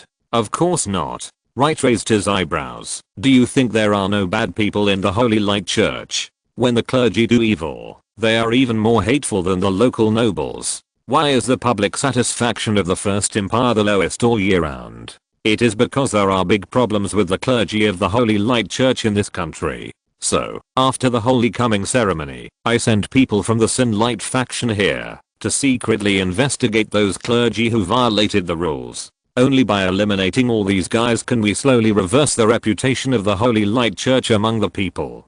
To be honest, if the satisfaction of the people of the First Empire with the Holy Light Church had not been so low, his royal family would not have the courage to break up with the Holy Light Church. That's right, all the black sheep must be killed. Emily rubbed her hands. Now because of special reasons in the Empire, the clergy of the Holy Light Church are more relaxed and more flattering. In this case, those clergy who like to do evil must be very happy. If the restraint is reduced again, they will definitely be flattered, and even worse. Wright snapped his fingers and looked at Emily approvingly. Yes, you are right. But, Emily, you have learned to answer quickly. The war between the elves and the First Empire was also partly due to this factor. After all, once a war breaks out, it will be a chaotic world, and some evil spirits like to take advantage of the chaos to fish in troubled waters. I have muddied the water for them, and I'm waiting for them to show up. This kind of thing will never be tolerated, and they will be killed in the second they show up. But, are the people of the Sin Light sect reliable? As I remember, their strength is not high. Even if they get the inferior version of your holy artifact Sin Light, I'm afraid it will be difficult for them to match some of the higher level members of the Holy Light Church. Although the clergy within the First Empire cannot be compared with those in the Holy City, it is also a first-class power. Their combat effectiveness should not be underestimated.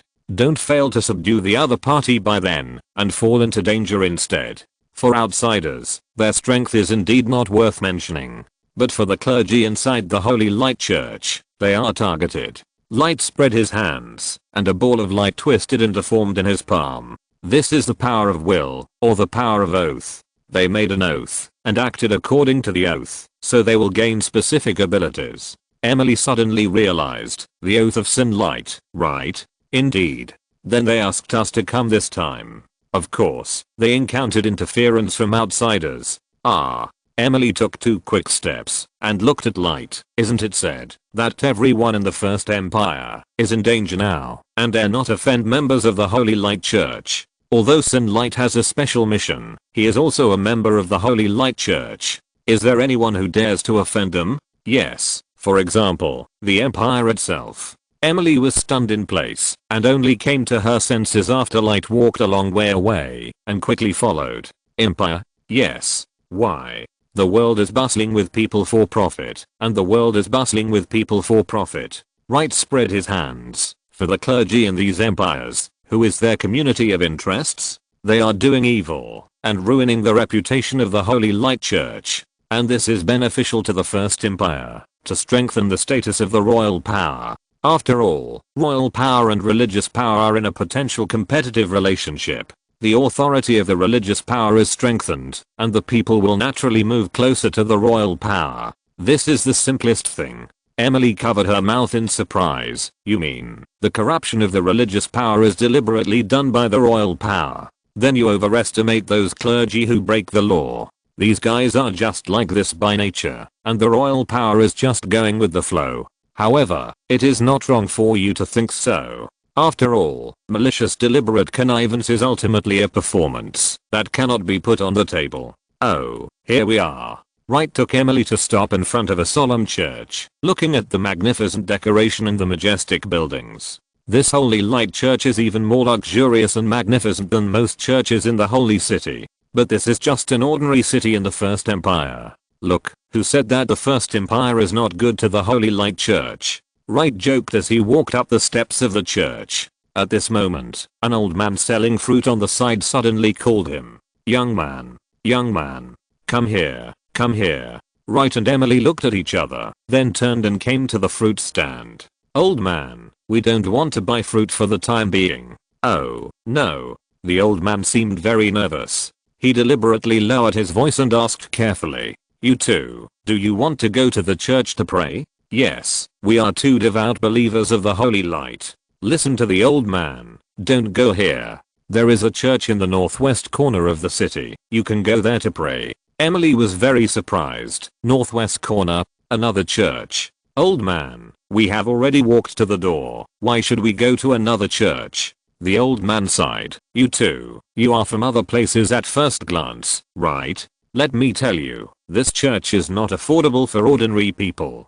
Just to pray here once, it costs 100 silver drams, which is very expensive. And when you enter this church, they will use all kinds of sweet words, coercion, and inducement to you to donate money to pay the fees. You will definitely not be able to get out without spending hundreds of silver drams. Go to the one in the northwest corner. That shop only wants 1 copper peso. Wright reached out and picked up an apple on the stall. Old man, can you weigh some apples for me? Ah, you want to buy apples? Okay. How many do you want? Just whatever you want. Wright took out a few silver drams. Just consider it a thank you gift for saving us once. No. Your few silver drams are enough to buy my cart of fruit. Don't mind. We are new here and don't know much about it. I just want to ask you. Wright looked at the magnificent Holy Light Church. Has this church always been like this? Well, actually, at the beginning, this church was pretty good. The clergy here often preached and treated people for free, and everyone could pray inside. But in the past 10 years or so, the clergy here have become more and more excessive.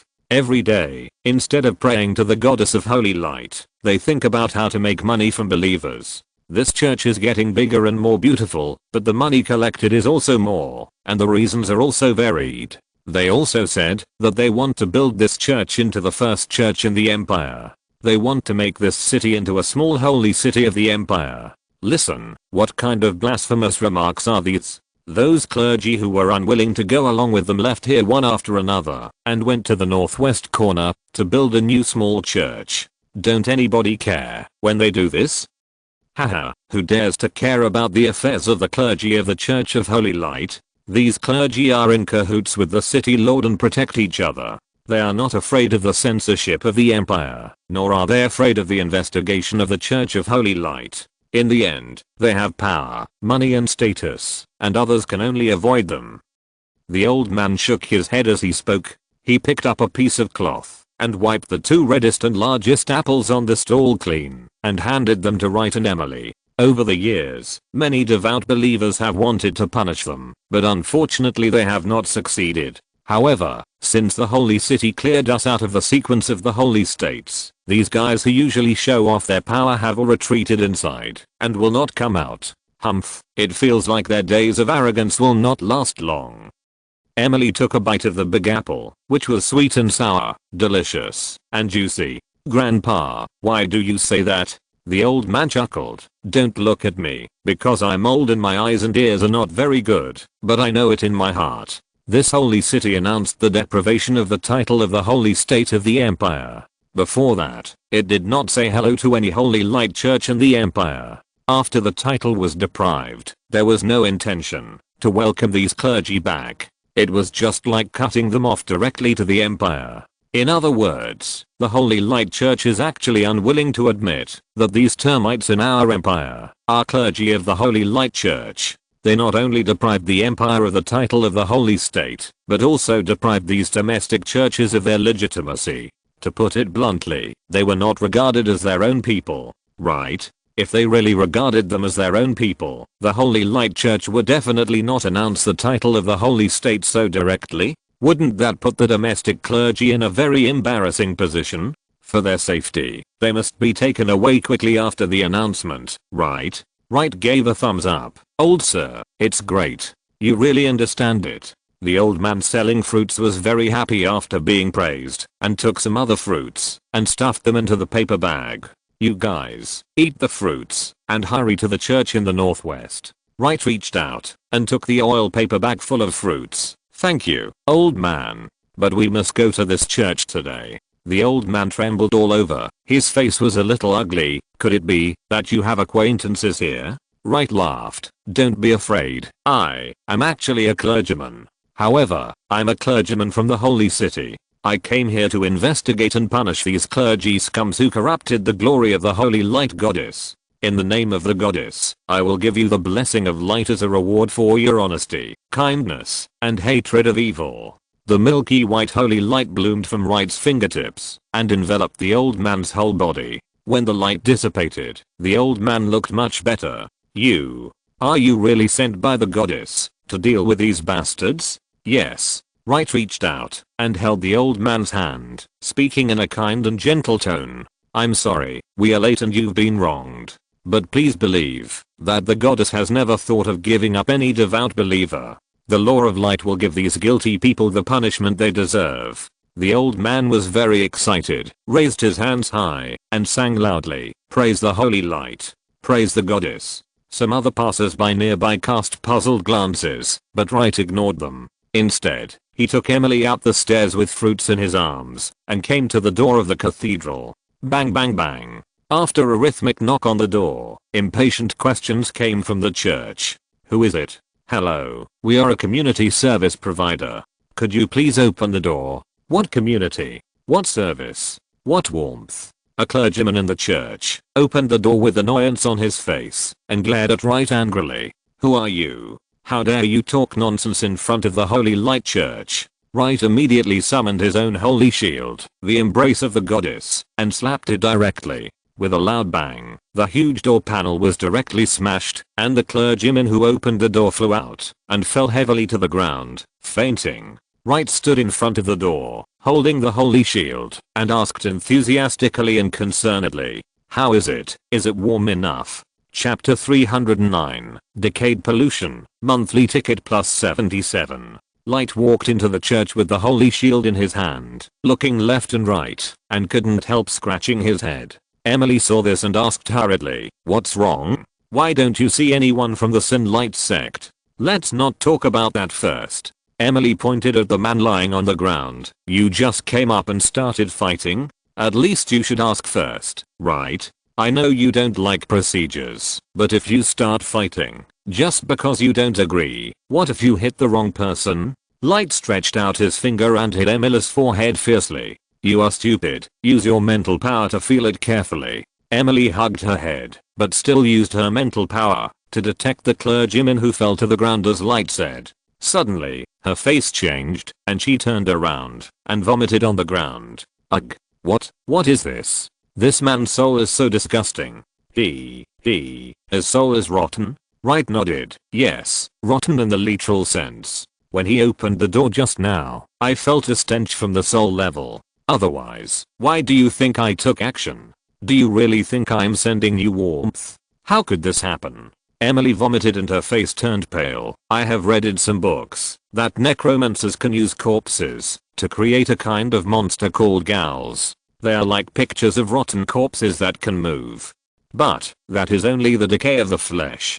How can a person's soul be rotten to this extent? Ugh. Wright was about to speak when he suddenly frowned. He stretched out his hand and summoned his Sin Light great sword and stuffed it into Emily's hand. "Ah. What are you doing? Stop talking nonsense and repeat after me." Wright's face was not very good. "My heart is as hard as iron, indestructible." Emily didn't really want to say that. She wanted to ask why Wright did that, but seeing his ugly face and anxious eyes, she realized that the situation might not be good. So she quickly followed and chanted, I. My heart is like iron, indestructible." The Sin Light sword flashed and finally went out. "Speak louder. You are not confident enough in yourself. Quick, say it again. You have to agree with it from the bottom of your heart. Agree with this sentence. Quick, this is not a joke." Emily immediately took a deep breath and shouted loudly, "My heart is like iron, indestructible." In an instant, the Sin Light sword emitted a dazzling light, covering Emily's whole body. Emily didn't feel anything at first, but soon an itch from the depths of her soul almost drove her crazy. The feeling was deeper than the itch deep in her bones, and her clothes were instantly wet with sweat. Although it was only a few short breaths, Emily felt that she had been in purgatory for 10 years. What a pain. What happened?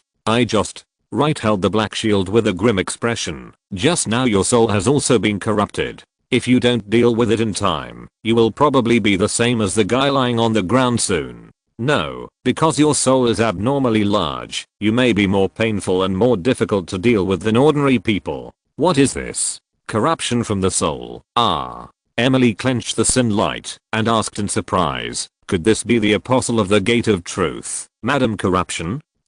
Has she arrived? If she is here, even if I have a way to save you, it will take a lot of effort. This is just the mimetic pollution she has laid with the help of the power of the gate of truth. Emily opened her mouth in surprise. It's a meme. Then, what is mimetic pollution? Mimetic pollution are two different things. Wright walked to the front of the clergyman just now with a shield and kept probing his body and did not forget to explain to Emily during the period. The meme level is a terrifying existence at the same level as the indescribable. They are the next step in the promotion path of the conceptual level. Wait. There is actually an existence that can rival the indescribable? Is the meme level so powerful? Wright took a deep breath. Memes are difficult to explain in detail. Just like the reason why the indescribable is called the indescribable is because it is indescribable. The existence of memes is a distortion of self-concepts and phenomena. When the distorted concepts replace the original concepts of the world, they can become unknowable. It is a completely different promotion path from the indescribable who infinitely broadens his own concepts and eventually becomes unknowable. Therefore, the strong who take the meme route will not be blind and stupid, but the price is that they will go crazy. Or it cannot be called crazy because they are trying to use their understanding of concepts to replace the original meaning of concepts and phenomena. They may look no different from ordinary people, but only when you are involved in something with him will some remarks that subvert your cognition come out. Only then can you distinguish them. Emily clenched the sunlight and kept swallowing her saliva. What's the matter with these guys? From the conceptual level to the unknowable, they are either blindly stupid or crazy and twisted. Is there no normal way? Wright raised his eyebrows. It's not that there is no. Then what? Why do you know so much? You are not even a law level powerhouse now. Wright rolled his eyes at her. Hold my holy sword tight, otherwise your soul will be corroded. Emily's face turned pale with fright. The rotten soul of that man just now was really hard to accept. You just said that meme level and meme pollution are not the same thing, right? Isn't that corrupt lady the same as you at the conceptual level? How could she use meme pollution? Wright shook his head. Meme pollution is actually very simple. Because pollution often has a designated range. Just like now, the entire church has become a meme pollution zone for some reason. Individuals in it will be infected, unless they are strong enough, like me. But less than 3 meters outside the church, the old man selling fruit was fine. At this point, meme pollution is not even as good as the flu. And as long as you leave the meme pollution zone, the impact of meme pollution on you will stop. Gradually, it will be corrected by the world over time. A philosopher said it well, you can deceive one person forever, and you can deceive everyone for a short time. But you can't deceive everyone forever. Meme pollution is the conditional use of meme level power. Therefore, although it is tricky, it is not unsolvable. Moreover, if you want to create such a meme pollution area, it is very troublesome, and you have to pay a huge price. Wright strolled around the church with the shield in hand, and then shouted loudly, "No one, come out and breathe." With his roar, the whole church suddenly became dangerous and unusual, like a frightened beast. A large group of clergymen ran in frantically with their notes. Who dares to shout in the hall of the Holy Light Church? Wright took a look at the souls of these people and sighed. Unfortunately, I'm too late. You are all hopeless. Emily retreated again and again. She didn't want to feel the disgusting rotten soul again. Fortunately, compared with the decay of the physical body, the soul level looks no different from ordinary people, as long as you don't use mental power to explore. But the inside is completely rotten. Well, right, if they continue to rot, what will they become? Wright thought again and again. This depends on what kind of memes the other party has placed in the mimetic contaminated area. At present, it seems that these people will affect their bodies due to the changes in their souls, and eventually become strange monsters. After all, the soul and the body will affect each other. Look at the leader. Look at his facial features. Have they begun to distort and deform? Is he emitting a kind of uncanny valley effect that is neither human nor inhuman? Emily glanced at the middle-aged clergyman who led the group. Although the other party still had a human face, it seemed to have melted, with a crooked mouth and slanted eyes. It was like a rubber imitation of a human face that had been baked at high temperature. She shuddered with fear and held the synlight in her hand tighter. "Hey, who are you?" The leader was still shouting. His voice was very harsh, and it was more like the scream of some monster than a human. And from his standing posture, his muscles and bones had also changed to a certain extent. It seems that they are really transforming from human to non-human bit by bit. The cruelest thing is that during the whole transformation process, human consciousness has always existed. Wright looked around and suddenly breathed a sigh of relief. Fortunately, there are no people from the Synlight sect here. I think it should be the power of the Synlight that protected them and allowed them to withdraw when the initial danger came. They probably noticed the weirdness of this church and knew that they couldn't handle it with their abilities, so they contacted us. Emily shook the Synlight. Okay, you analyze it later. Kill these guys first, and let's leave this meme-contaminated area quickly. Okay, then you stabilize your soul. Try not to fight. If I'm not mistaken, the corrosion of the soul will make them eager to devour the souls of others. Your soul base is so large, so fat and sweet, it must be their #1 target. As if to confirm Wright's words, the clergy who were ready to move had sparkling eyes. Everyone, come on. Catch these two guys who blasphemed the goddess. Emily was very surprised. Wow, they still have faith in the holy light goddess. In the early stage, they will still retain a part of their self-awareness, but later, their souls will completely decay. Wright's whole body was shocked, and the holy light fighting ki gushed out, covering his entire body. Believe me, that kind of half-dead soul is more painful than the body. With a whoosh, Wright swung the big black shield in his hand like a door panel and smashed it over, directly knocking the two most radical guys to the ground. The rest of the people still roared and rushed up, as if they had no idea what fear was. Wright put up his shield, turned around suddenly, and pushed 5 of them away like a spinning top.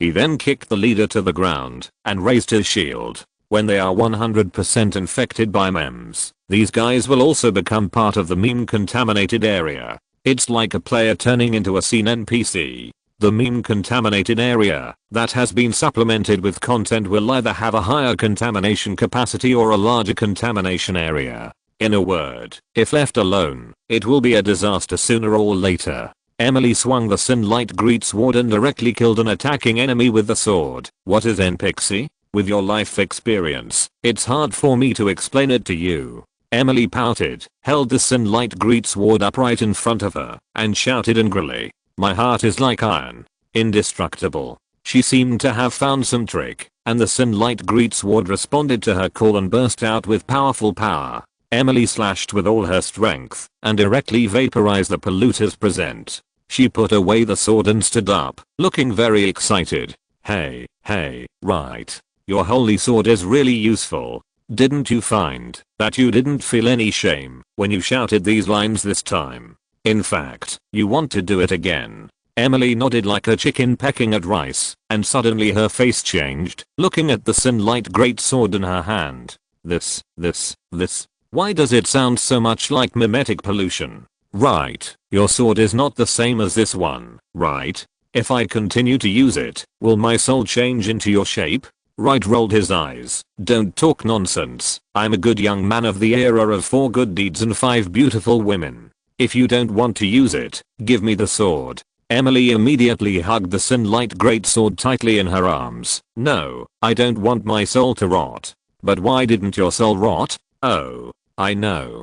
Because your soul has already rotted, so this mimetic pollution has no effect on you. Wright raised his finger angrily and knocked Emily's forehead hard. Are you stupid? I've told you that mimetic level and mimetic pollution are 2 different things. This soul-rotting mimetic pollution is obviously the work of that damn Lady Decay. She is at the conceptual level, and so am I, and I'm much stronger than her. If I fall for her little trick, how can I survive in the future? Both are at the conceptual level, and you two haven't officially fought each other yet. Why are you so sure that you are stronger than her? Wright raised his eyebrows. If she is really strong enough, can she be a running dog for the gate of truth? Let's go on and take a look inside. If there are other polluters, we'll take care of them and then break the core of this mimetic pollution zone. Emily followed Wright with the holy sword in her arms. But what if there is more than one such pollution zone in the First Empire? Then it will be fun. Chapter 310. Do you believe in miracles? Asking for monthly votes. Wright often said that it was fun, but most of the time he was joking. But this time, he was serious. For example, the Holy Light Church can basically be regarded as a disaster level hazard. If it continues to grow, it can be regarded as a natural disaster. Imagine that there are so many cities behind the First Empire. If every Holy Light Church is attacked by the enemy, the consequences will be disastrous. What's more, because of the inhumanity of the clergy in this church, almost no one enters it to pray, which reduces the harm to the minimum. If it were other cities, the conflict between the clergy and the local people would not be so great. Then most of the residents in the city would come to pray, and naturally their souls would be polluted. Over time, the harm would only be greater. The most important thing is that the people who can discover this problem are either extremely pious clergy or extremely sensitive magicians. Such people are rare, and in today's environment, it is even less likely for magicians to come to the Holy Light Church. And those extremely devout clergymen, like the members of the small church in this city, are probably unwilling to go along with the crowd and go it alone.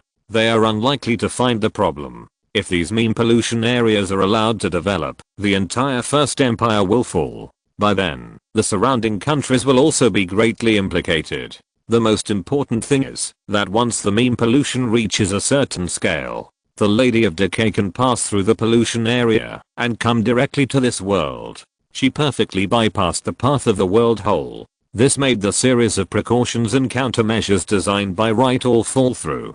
Fighting on the homeland, regardless of victory or defeat, is a harm to the current world. Not to mention that this overgrazed world is inherently fragile. Although the world has been repaired and nourished after the Dragon Island incident, but if it experiences another showdown between conceptual level strongmen, it is estimated that the situation will be worse. So, we must not let that Lady of Decay come to the world to cause trouble. It's no use telling me. Emily held the holy sword Synlight, feeling a sense of security she had never felt before. Why doesn't my holy weapon have this effect? It depends on the master. Emily pouted. By the way, who do you think set up this contaminated site? Do you need to ask? It must be those bastards from the Truth Workshop. Wright kicked open a door, and a deep underground passage appeared in front of him. The Sage of the Void reached an agreement with Lady of Decay, and this is probably part of the agreement. Why do people like to build shameful things underground?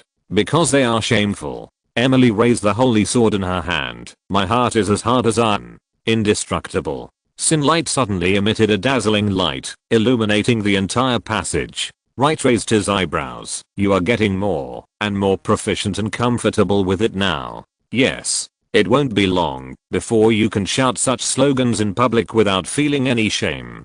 Isn't this meme infection? Emily walked in front with a long sword in hand, turning her head to chat with Wright from time to time. Right, can you teach me a few more sentences? I feel that, although this sentence is versatile, it is not offensive enough. If a fight breaks out later, I can't help you better. I refuse. Wright glared at Emily. Leave it to you. Don't I have to shout it first? Unlike you, I'm a person who cares about face. Emily covered her mouth and looked at Wright in horror. When did you have the illusion that you still have a face? Do you know that I can take the Synlight back into my palm with just a raise of my hand? Before Wright finished speaking, Emily turned around and raised the Synlight. I'm sorry, I was wrong. I was too arrogant and complacent just now. Please forgive me. Your soul has begun to twist towards shamelessness. The identification is complete. The two went down the underground passage and finally found a huge secret room at the end of the road. Wright looked at the huge and thick stone door in front of him, took 2 steps back, and suddenly threw the door shield in his hand out. The holy shield goddess's embrace hit the stone door like a cannonball, and it was completely destroyed with a bang. At the moment the stone door collapsed, the huge stone above fell down with a bang, but was just resisted by the shield. Emily swallowed her saliva and couldn't help but sighed. What a sinister trap. At the moment the stone door fell, a strong smell of decay that ordinary people could easily detect surged out of the secret room. Emily's face changed drastically, and she quickly held the Synlight greatsword upright in front of her. Wright couldn't help but frown slightly and stepped into the secret room. What people didn't expect was that there was a huge egg in the secret room. Mucus and fascia stuck to the wall, hanging this strange egg in the air. This thing doesn't look like an insect egg, nor a bird egg, and it doesn't look like the egg of any regular creature. People can't imagine what gave birth to such a terrible and twisted thing. It also beats rhythmically like a heart. Although I don't know what this thing is, it is certain that it definitely contains unimaginable disasters and horrors. Fortunately, this thing is still a long way from hatching. Wright took 2 steps back and subconsciously wanted to call out the Synlight Greatsword. But when he turned around, Emily was already holding the Synlight Greatsword and was scared to death at the door. Hey, Emily. What is this thing? It's so disgusting. It looks so scary. If you know, just destroy it. I destroy it? No. I don't want to have even a copper peso connection with this thing. Wright spread his hands. Well, there are 2 choices now. Either you destroy it, or I take away the Synlight and destroy it. But the density of the decay meme here is very high. If I take away the Synlight, including the time of swinging the sword, you are likely to be infected more than 75%. If you are delayed by other things, you may be completely infected. Emily retched twice with a chill. Don't I have a magic spell for resurrection? My soul is broken, and it's useless to resurrect. Woo woo woo woo. Why is this happening? Why do I always encounter this kind of thing? No, it's not me. It's you. Nothing good will happen to me after you. Cry, and then get to work. Wright stood beside Emily. Come, in order for you to complete the task smoothly, I will give you a new spell. As long as you recite it, it will be enough to bring the power of the Synlight sword to its fullest. Emily was immediately excited when she heard it. Is it true? Don't lie to me. Of course it's true. Then tell me quickly. I can't wait. Wright smiled slightly and put his hand on Emily's shoulder. Emily, do you believe in miracles? Miracles? Yes. Do you believe in miracles? Emily was stunned for a moment and then nodded with certainty. Of course. Okay. Then follow me and recite it together. Wright passed the scorching holy light power to Emily through his palm and shouted loudly at the same time. People who believe in miracles. They are as amazing as miracles themselves. Emily's eyes widened and there seemed to be endless power in her body. People who believe in miracles. They are as amazing as miracles themselves. Boom.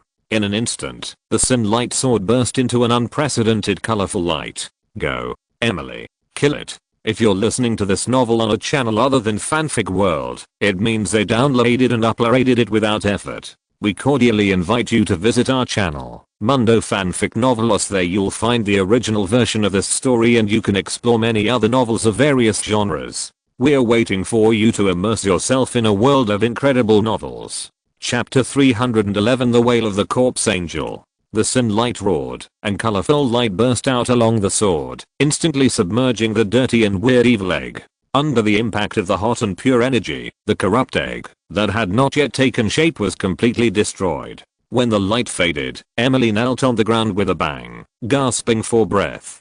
I feel like all the strength in my body has been drained away. Now, there is not a trace of magic power left. What is going on? Isn't this normal? After all, you created a miracle. Miracles are not so easy to create. It requires you to make every effort and do things that ordinary people can't do. People yearn for miracles, but only those who have created miracles with their own hands understand that the truly beautiful world is a world that does not need miracles. The world that needs miracles is already dilapidated. After the corrupt egg was destroyed, the mimetic contaminated area of the entire church was also shattered. Wright took the Synlight from Emily and walked slowly to the place where the magic egg was just. Although most of the magic eggs were completely sent away by Emily's sword, there was still some mucus left on the ground. Wright stretched out his hand and wrapped a part of the mucus with holy light, then continued to scan it with light, trying to figure out what this thing is. Emily looked at the charred cave, pinched her nose, and asked in a muffled voice. Right, let's go up. It stinks here. Strange, although this is the core area of the entire pollution stand, there is only the core. Isn't it normal for the core area to have a core? Wright rolled his eyes at her. You are a magician. A magic circle, in addition to the elemental configuration, must also have a source of magic power to successfully activate. This thing is like a chip and a power supply. Now we have destroyed the chip, but there is no power supply nearby. Oh, that's it. You definitely didn't understand. Suddenly, the entire Holy Light Church shook, and dust and stones continued to fall in the passage. Oh no, why is there an earthquake at this time? Wright clenched his SYNOPSIS. Emily, use the power of the Earth Bear to take us out. There are more dangerous things in this monastery. Although Emily was sore all over and had no strength, she still tried her best to use a belt to complete the elemental armament and summoned the beast soul of the Earth Bear from the Ark. After completing the fusion with the beast soul, the Earth Bear, Emily immediately used the power of the Earth Bear and pulled Wright out of Diksha by burrowing into the ground. When the two of them returned to the ground, they were stunned by the scene in front of them. A corrupt angel covered with black mucus was floating in the air. The strong and foul smell made people shudder. The ordinary people had already fled to the outside of the city gate. After all, this thing did not look very friendly from the outside. It seems that this is the battery you mentioned? I don't feel happy at all when I found this thing. Wright raised the SYNOPSIS with one hand and made a sword flower. Emily, find a place to hide. This is just an angel. You can't deal with it now. Emily wanted to refute, but she knew in her heart that even the lowest level angels have the strength of a demigod, which is enough to match the legendary strongman. And the corrupt angel in front of her has two pairs of wings behind her. If she played all her cards, she might be able to fight it. But the corrupt power emanating from it was something she couldn't contend with. In the end, even if she succeeded in killing the other party, she would be seriously injured if she didn't die. Although she was very unwilling, Emily had to keep retreating and went to the city gate to help the people escape the city. The corrupt angel screamed, pulled out two ribs from its body, turned into two long swords, and rushed towards Wright. The rotten body and the stinking soul made even Wright frown slightly. The followers of this corrupt lady, don't they want to disgust people to death? I understand. Is this also a kind of mental attack? Damn it, how could there be such a weirdo under the seat of the Gate of Truth? Wright raised the holy sword SYNOPSIS and fought against the opponent. With his strength, he naturally didn't have to worry about being eroded by the power of corruption. But this corrupt angel was very difficult to deal with. Although it was not very strong, it was very resistant. After being chopped by Wright a few times, the bones and rotten flesh were almost chopped into meat paste, but it could still move. After all, it was a pool of mud, and now it was just getting worse. It vividly explained what it meant that, as long as I'm rotten enough, I'm not afraid of getting worse. Wright quickly chopped it into several pieces with a few swords, and then a holy light shot out, completely turning it into ashes. Unexpectedly, the flying ashes of this thing gathered together, squirmed for a while, and then slowly took shape, and continued to roar and rush over. Wright laughed. This thing was not a threat to him, but it was indeed difficult to kill. If I destroy it and leave, this corrupted angel will probably take a day or two to reassemble successfully and harm the other side again. This is the first time I have seen such a rogue thing. It is more disgusting than the flesh and blood. A group of paladins also ran out of the small monastery in the northwest corner of the city. Several of them recognized Emily, who was helping at the city gate. Miss Emily is here. If Miss Emily is here, then the patriarch. You must come too. Look. What is that in the sky? Isn't the patriarch opposite that monster? Let's go and help. The group of SYNOPSIS paladins immediately rushed towards the direction where Wright was. Fortunately, Emily also found them and blocked their way with a wall of fire in time. Don't go over there. That is not a monster you can contend with. Even if you just get close, you will be in danger of being corrupted. Miss Emily, quick, follow me to evacuate the people. Yes. The SYNOPSIS listened to the advice very well. They quickly took action to help Emily evacuate the frightened people. The local clergy in the monastery also came out to help. They had a high prestige among the people and quickly stabilized the crowd. But the small city gate was too narrow. If this continued, the people would inevitably be affected. In desperation, Emily raised the staff in her hand and gathered the powerful wind magic. Since one door is not enough, just open a few more. Death tornado. Whoosh. Accompanied by the howling of the wind, Emily directly released a large-scale destructive 5th level wind magic horizontally and deliberately suppressed the attack range. The strong wind directly hit the city wall, opening a large gap, as big as 3 or 4 city gates. Now, the crowd no longer squeezed towards the city gate, but turned around and ran towards the gap. Emily did the same thing and opened a few more holes in the nearby city walls to help more people escape in time. Boom.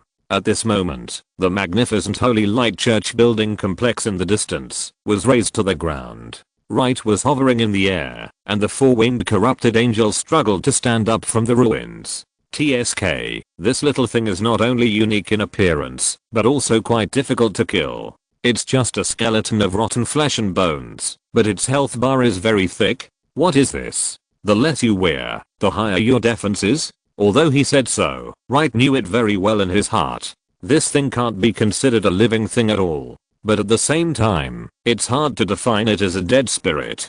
Undead creatures are probably classified in this category. All monsters in this category are very difficult to deal with. Because there is no difference between life and death, they cannot be killed by conventional means. Even for entry-level undead creatures like vampires, ordinary promoted people don't have a good way to completely eliminate them. They can only use some special means to seal them, or find their real names, and then find ways to kill them. And the 4-winged angel in front of him, who was infected by the corrupted power of the corrupted lady, is much more difficult to deal with than any ancestor level vampire. Right, why don't you deal with it quickly? Hearing Emily's call, Wright waved his hand. I finally found a reference sample. I have to try to see what ability works on him. I won't be so lucky next time I try to find one. Emily's face was full of speechlessness. I said, we are now in the enemy's territory. If you delay too long, you will be exposed. What about the sneaking?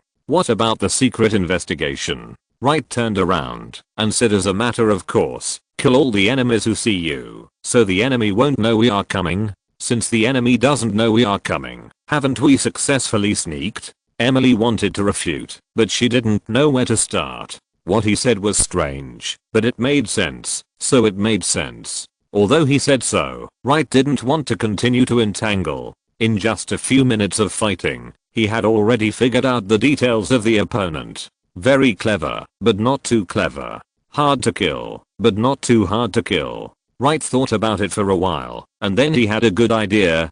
Cry.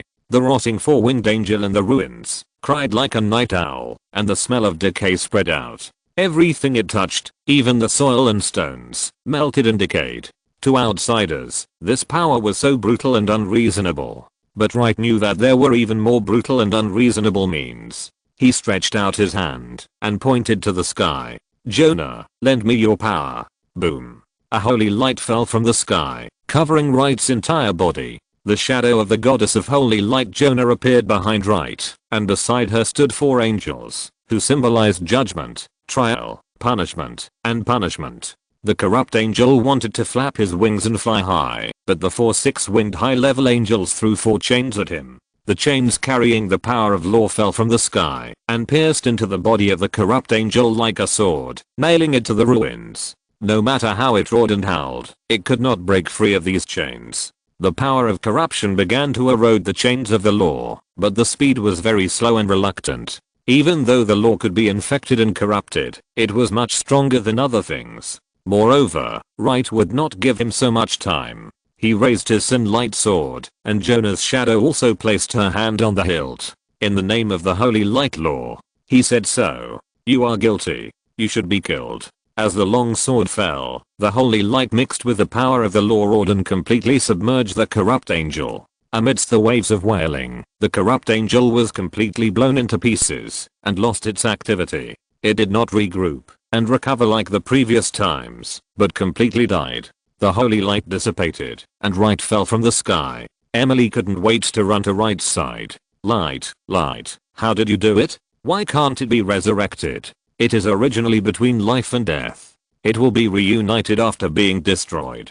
It is indeed difficult to destroy it. Light put away the sin light and looked up at the sky. But don't forget that the main god of this world is the twin gods of holy light, and Jonah happens to possess the power of law. Power plus law makes it much more operable. I simply wrote a process that is similar to preventing dangerous files from regenerating after deletion. It completely destroyed it. And this process can be called later, which can well restrain the followers of this corrupt lady. Emily seemed to understand. Then, if I get the blessing of Sister Jonah, can I kill that angel? You can't beat him, but you can still kill the corrupt followers of the same level. Then will I still be affected by the power of corruption?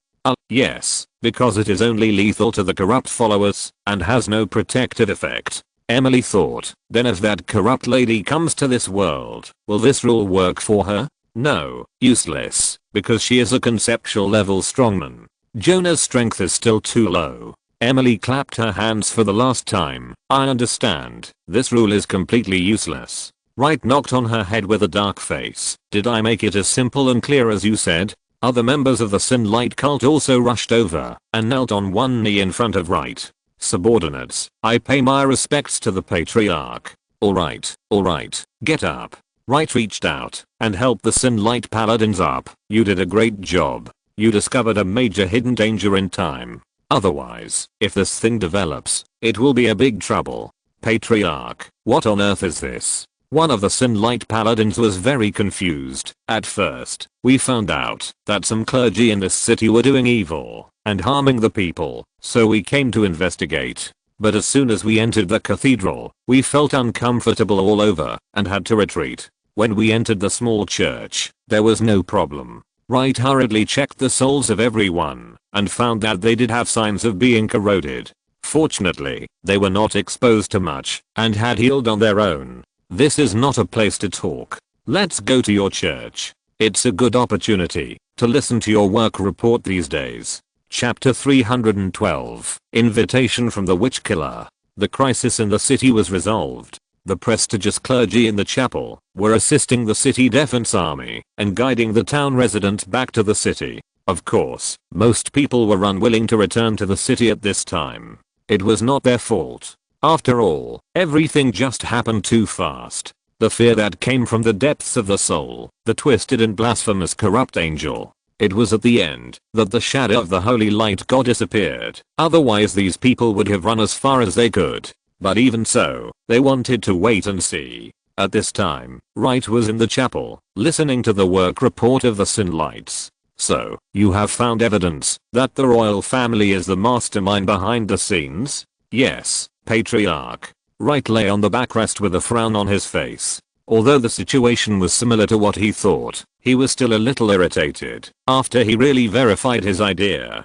Have they been dealt with? In the name of Synlight, they have all been dealt with. But for those princes and nobles, we can't do anything for the time being. Wright nodded slightly. The ability of Synlight only targets the clergy within the Holy Light Church. If they were to fight against masters outside the church, their strength would only be ordinary second and third level ones. Not to mention the princes and ministers. Even the guards of ordinary small lords would probably be difficult to deal with. Don't worry, just do your own work. The rest of the guys will naturally be dealt with by others. All perpetrators, accomplices and vested interests will eventually be punished by the Holy Light. Praise the Patriarch. Praise the Holy Light. The leader of the Synlight took out an account book from his arms and handed it to Wright. Patriarch, this is the list we got from the hands of the Imperial Bishop. It records the names, identities, and families of those who have committed the crime of blaspheming the Holy Light. We are following this list and the size of the crimes we have committed to remove these termites of the Holy Light Church one by one. But I didn't expect that when we reached this city, we were blocked by this strange church. Wright took a quick look at it and put the list away. Very good. You have done a great job by finding this roster. He looked at the members of the Synlight sect. At present, the Empire has been involved in a dispute with the Elf Empire. The number of illegal magicians in the country has skyrocketed, and the remnants of the Tower of Truth are still active. Continuing to eradicate the termites in this way is too risky. As if they had anticipated what Light was going to say, the Synlights knelt on one knee. Master, we are not afraid of danger. But I'm afraid. I'm afraid that something bad will happen to you. I'm afraid that you will be killed here for no reason. You are the treasures of the Holy Light Church and cannot be placed in such a dangerous situation. What's more, you don't have to be the frontal characters. You are the combination of the Inquisitor, the Observer and the Shadow Assassin. When the enemy is strong, and we are weak, we must choose to retreat temporarily and accumulate strength. Because, you don't have to participate in the next action. After the entire empire is conquered, I still need you to continue working according to the list on the roster. I know you hate evil, but we also have to find ways, when the time is right. Although Wright said so much, the leading member of the Synlight was still a little hesitant, and it seemed that he still wanted to fight for it. This is an order, understand?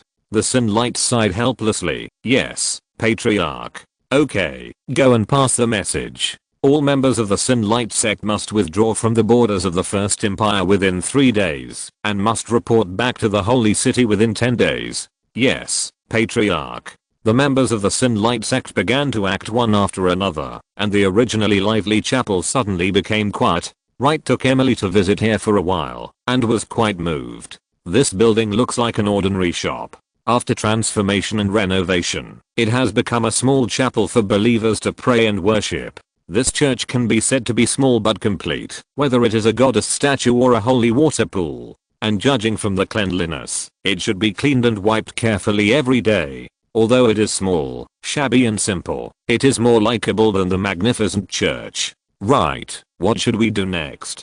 Emily was obviously not in as good a mood as him. If there are other corrupt nests in the Empire, and there are still monsters like this, something big will happen sooner or later. Whether it is a fruit tree or a crop, it needs fertile soil to thrive. Wright stood in front of the twin holy light goddesses with his hands behind his back and smiled. This statue of the goddess is very interesting. The original statue of the goddess Aphra is quite old, and Jonah's statue was made later. It seems that, because the relationship between the Empire and the Church became tense after the Holy Day, the Church here did not get the standard twin goddess icon issued by the Holy City. Therefore, Jonah's statue was modified from Aphra's statue. It can be said that it is a special product under special circumstances in special times. Emily stood in front of Wright. What do you mean? Wright sighed. Is this difficult to understand? The corruption nest can't grow so big out of thin air. If you just find a place to place the nest, you can breed such a terrible monster. Then this corruption lady doesn't have to be a running dog apostle for the gate of truth. The reason why the monsters in this glorious cathedral are so strong is because those people in the cathedral originally blasphemed the holy light, which is itself an external manifestation of corruption. Don't forget that the corruption lady is a conceptual god. Needless to say, the material corruption of the flesh, the corruption of the soul, the mind, and the heart is also corruption. Therefore, those holy light clergy who should advocate truth, goodness, and beauty, and those churches that should be holy places of holy light, have become no longer sacred and pure due to some external reasons. This is also a kind of corruption. And these corruption phenomena are the nutrients that the corruption nest relies on for survival. The cathedral of this city and the clergy inside are more seriously and thoroughly corrupted, so the situation is more serious. But I just looked at the roster, and if the record is correct, there are only 5 cities in the whole empire that are more serious than this city. 3 of them have been solved by the Synlights, and they didn't feel anything unusual in the process. It's hard to say for the other 2. There are 4 more cities that are as serious as this city, and the remaining ones are much less corrupt. Even if there are corruption nests, it won't be a big problem. We have plenty of time. Emily's expression was strange, but if we clean them up one by one, I don't know how long it will take. Do we really have so much time and energy to stay in the Empire? Don't forget, the front line is still fighting. What's more, our identities are very sensitive. It's okay to appear in the Empire once or twice, but if we keep showing our whereabouts, it will definitely cause trouble. Wright didn't say anything this time, just staring at the goddess statue motionlessly. Just when Emily was about to ask again, a girl's voice suddenly sounded behind them. How about letting me help you? Emily looked back, her face suddenly changed, and she took out the crowbar and waited for it. The person who came was none other than the witch killer who had met her last time, the witch who corresponds to the little match girl in the fairy tale. Wright asked without turning his head, "Why, are you willing to come out and chat? Have you found me a long time ago?" "That's not right. You should have found me a long time ago, and have been following us." The witch killer smiled and shook her head. No, no, no, it should be you who is fishing for me. Knowing that I'm a witch killer and have the ability to detect the whereabouts of witches, you still swagger around with a witch by your side and wander around the empire. In such an obvious situation, how could I not find you? Emily was stunned for a moment, and then she angrily grabbed Wright's arm. You are using me as bait. I would like to use you as dog food, bird food, and pig feed, but you don't have that characteristic. Wright reached out and rubbed Emily's head. Look, you are a successful bait. Huh. Emily opened Wright's hand and hid aside to sulk. Wright smiled and ignored her, turning around and walking in front of the witch killer. It's true that I'm trying to lure you in, but what do you mean by cooperation? This is not my intention. I can help you investigate these churches. Without you, I can still ask the people of the Synlight sect to help me. They can sense the strangeness of the church, but the monsters hidden under the church can also sense them. The little match girl acted very calmly. If they appear more often, the people behind the monsters will definitely be on guard. With their fighting power, they are likely to be in danger. But I'm different. I can sense the other party's existence like them, but I can't be noticed by the other party. The most important thing is that, as long as I have enough witch power, I can become very strong and won't be caught by the enemy. Emily turned her head and glared at her. How can you feel it? I'm an elemental witch, and I can't feel it. Even my beast intuition didn't detect it. Every profession has its own expertise. I can feel this unknown strange energy because of the ability of the Blood Witch. The witch killer spread her hands. I dare to say this because I have been in contact with similar holy light cathedrals before. That disgusting feeling is still fresh in my memory. Just now, when His Highness Wright was fighting the four-winged monster, I noticed it. So, I have 100% confidence that I can find the other party and not be discovered by the other party. Wright stroked his chin. Blood element are indeed special. The Blood Witch is indeed very strange.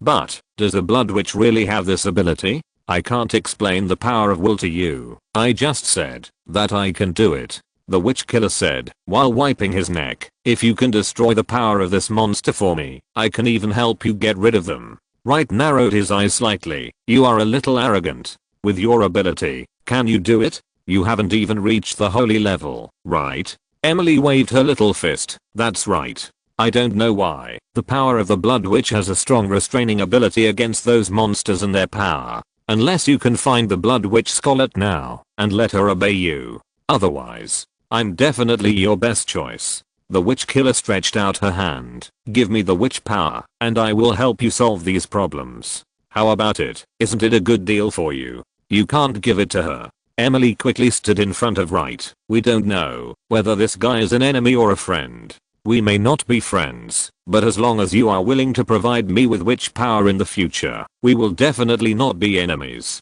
The witch killer was very frank. If there is a stable supply of all kinds of witch power, I don't want to take the great risk of attacking other witches and seizing their power. If things go wrong, I will lose my life. No one wants to be a little match girl. Wright did not directly answer the other party's request, but suddenly said this for no reason. Emily looked confused. What did you suddenly say? Willpower is an important component of witch power, and it is also the source of the special effects of witch power. But like I said, no one wants to be a little match girl, so you should not have much willpower. With the establishment of Storybook Town, people's yearning for the fairy tale world will become an important source of willpower. Therefore, even many fairy tale characters that are not very likable can benefit from the group effect and gradually materialize their own essence. For example, the grey wolf used by Emily. No one wants to be a big bad wolf, but because of Storybook Town, he can transform. But, what's wrong with you? You can't get power from Storybook Town. Even before Storybook Town was created, you had the power of the little match girl. So I'm very curious, what's the source of your ability? The witch killer fell silent and spoke slowly after a long time. Sorry, I don't know. Emily frowned. You lied. How could you not know? Then do you know? Do you know why you are a witch? The witch killer suddenly lost her temper and roared angrily. It's not that I want to be a witch, and it's not that I want to bear this damn curse. Why should I know? I want to know too. But who can tell me? I also want to know why it is me, why I'm so unlucky. But who? Has anyone asked me for advice? After the witch killer roared, she panted heavily. Emily was startled at first, then walked up to her with red eyes and grabbed her hands. Wright has found a way to end the witch's curse, and we will be the last witches. The tragedy will end here. The witch killer took a few deep breaths, calmed down her emotions, and then looked at Wright.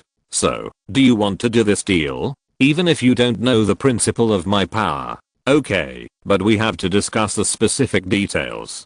Chapter 313 Your Name, Subscription Request. Witchbuster looked at the contract on the table, which was as thick as a dictionary, and he felt sick. Hey, we are just working together to do something. Is it necessary to write so many rules and regulations? You have such a bad reputation. I'm not afraid of being cheated by you. But you made so many. Are you afraid that I will cheat you? Wright frowned. How can it be too much? It has been this amount for so many years.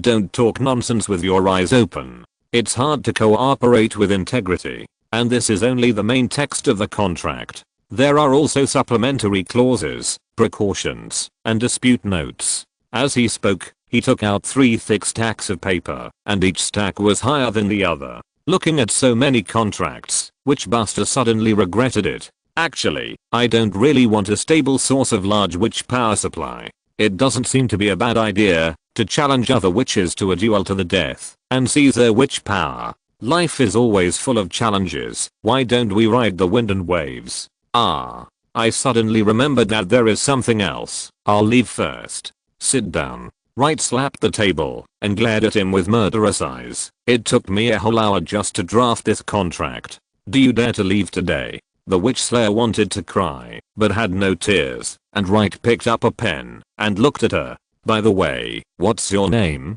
I have to add your name in. I don't have a name. I only have a code name, number 63, because I'm the 63rd test subject. Emily covered her mouth when she heard it. Before you, were there 63 girls who failed? How were they? Witchbuster shook his head. To be precise, there were 32 failures, and they are all dead. The 33rd experimenter succeeded, and she is my great. In short, she is the first generation of witch killer and my ancestor. So, your lineage of witch killers has always been under the control of the remnants of truth? Have you hunted other witches? Witchbuster shook his head. Because witches have their own missions, they don't let us hunt. Then don't you have no ability at all on weekdays? Not really. Those bastards have a lot of witch tokens in their hands. There is a lot of witch power in the tokens. Every time they need to borrow witch power, they will let us absorb the power from the witch tokens, and then help them do things. Wright and Emily looked at each other. No wonder. Then how did you escape? Witchbuster smiled slightly. Because I followed them to hunt the Blood Witch, and then during the hunting process, I absorbed the power of the Blood Witch. The power absorbed directly from the witch is much stronger than the token. So I secretly reached a consensus with the Blood Witch through the witch's power, and took advantage of their unpreparedness to eliminate them in one fell swoop.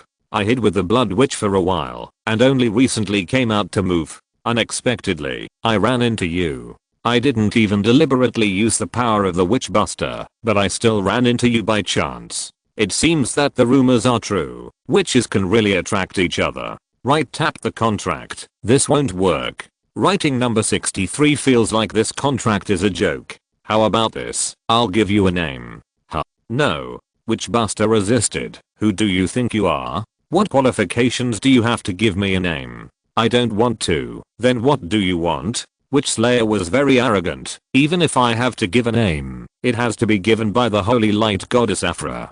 Who?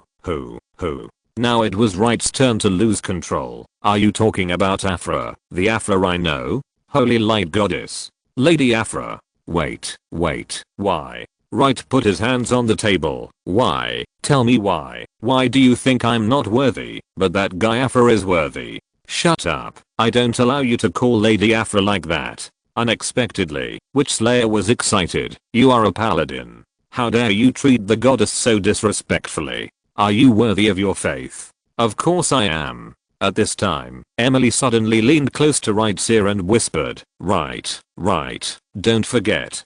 In the eyes of ordinary people, Aphra is a highly respected holy light goddess. In fact, when I was a child, I also worshipped the holy light goddess. Wright thought about it, and it seemed to be true. Ordinary believers don't know the true face of Aphra at all. It can only be said that the goddess's commercial image is too well maintained. Among the general believers, she is still the existence of truth, goodness, and beauty. As the only witch who has been imprisoned by the Tower of Truth, I believe that number 63 has been tortured since childhood, and naturally hates the Tower of Truth. Instead, the holy light goddess, who represents beauty and justice, will naturally become her spiritual salvation. I didn't expect that you are still a devout believer. Oh, I seem to understand why you can find problems in the Holy Light Cathedral in other cities. So, you really go to the church to pray and worship. Emily came to the witch killer. Then, if we let the goddess Aphra give you a name, are you willing to accept it?